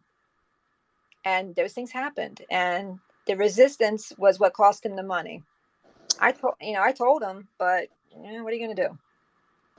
I'm not sure if I'm going to be able to find B-reel of the one person upset at a ribbon cutting. That's going to be a difficult one. I might have to. Well, there's a ton of pictures of ribbon cutting, so I don't know. But yeah. Yeah, right. Like, where's that B-reel of, ribbon cutting where the owner is pissed off? Would you like to hear a short true story about male stupidity? Oh man, we already know. But yeah. All right, I'll go real quick, and then So, and this is you can carry it on. We live it. We understand. This is another true story. I'll never tell this story again. This is like a story you only tell at 1 a.m. So, the partner at the first firm I ever worked at walks into my office, and he's like, "Sandy, I got one for you. I don't care what you do with it, but just make sure no matter what happens, you don't leave until this house passes hands to the buyer." I'm like, okay. He's like, this house has already fallen through twice because of issues. So you got to go over there and just, I don't care how you get it done. This guy's driving me crazy. Well, it turns out that my client is running the entire health system over in Philadelphia at one of the largest hospital systems in Philadelphia. I won't say which one it is, but he's still there. And he had just started that job like a few months before. So he's like living in a hotel with his wife and kids, and they're trying to like do, get housing ready and everything else. And so he's like really tightly wound, like really, and he's already had problems.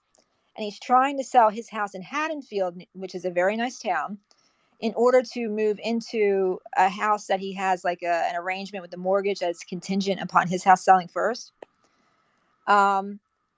And what ends up happening is the buyers, the house was like, it was a multi-million-dollar home.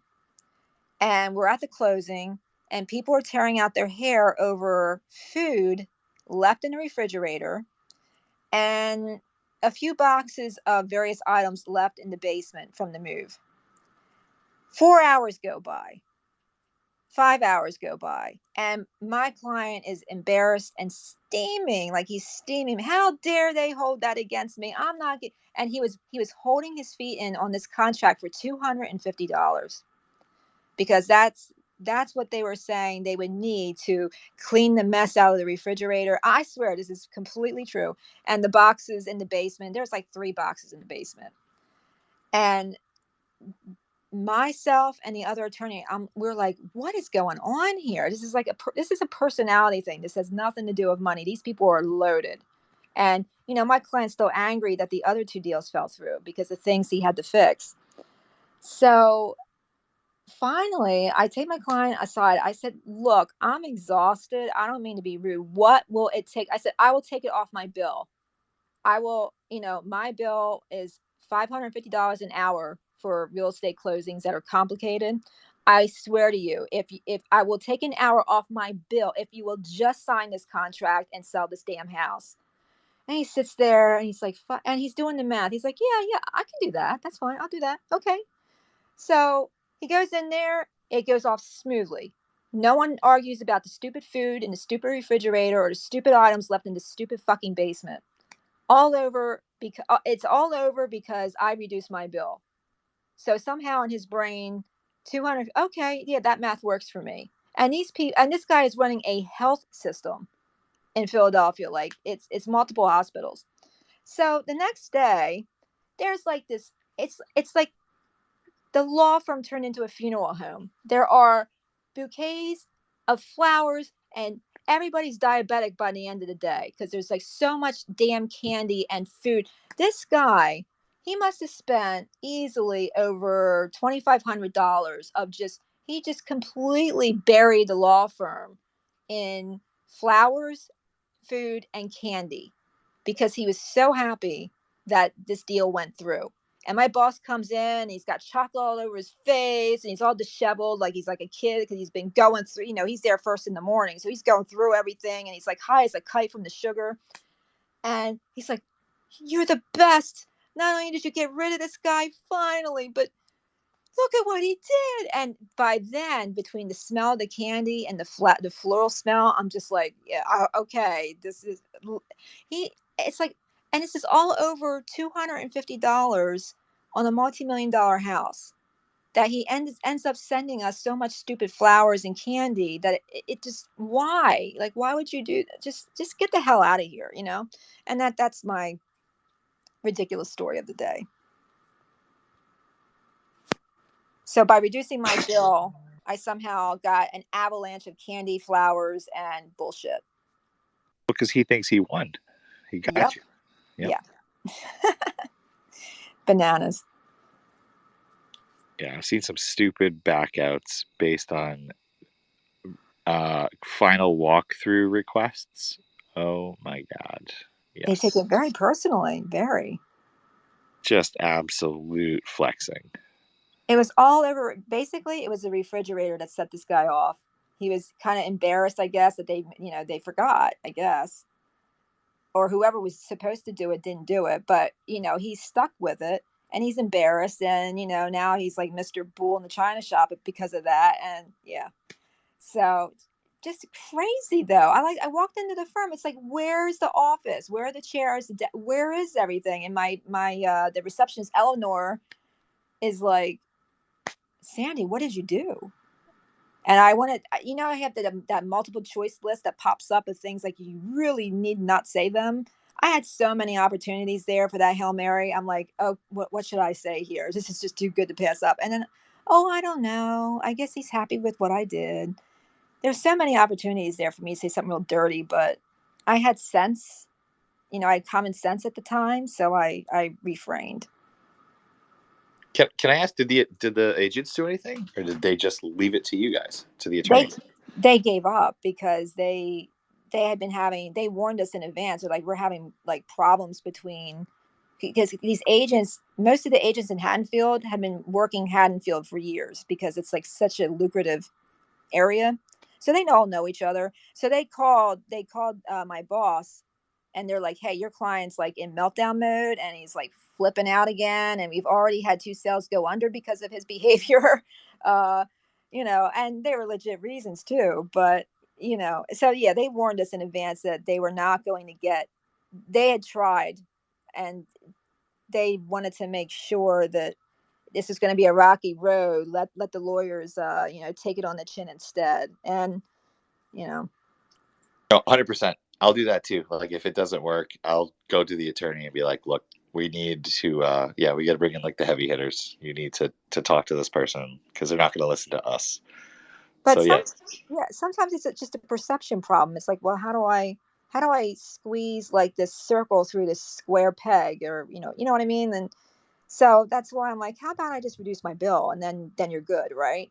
And the way I said it, I was kind of like, we're good, right? Like if I do that, you're fine, little boy. Like I had this look on my face, like not you're being an asshole, but kind of like in like not in caps, but in like little letters, like, aren't you being a little weird here?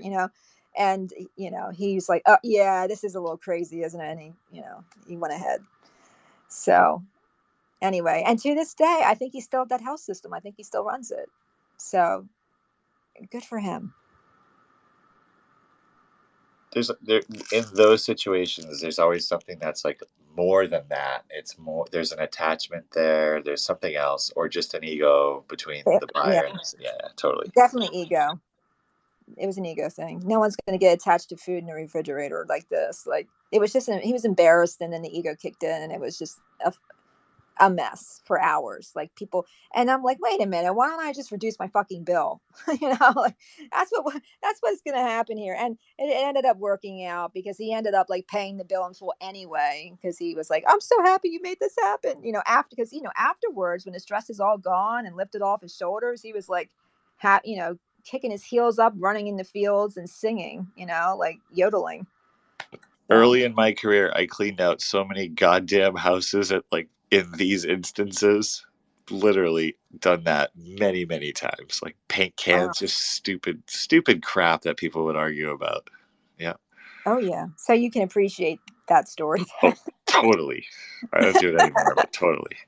Anyway, all right, Mike. I'm sorry. I had to get that one off my chest before I forgot it. Great material for the album. Oh, okay. All right. Well, I need to get my sleep hygiene back in order. I will see you, gentlemen and ladies, mañana or today, actually. So what is that? Is it Aura? Or whatever. I don't know. All right. Have a good night, everybody. A bientôt. See you soon. A demain. Bye-bye.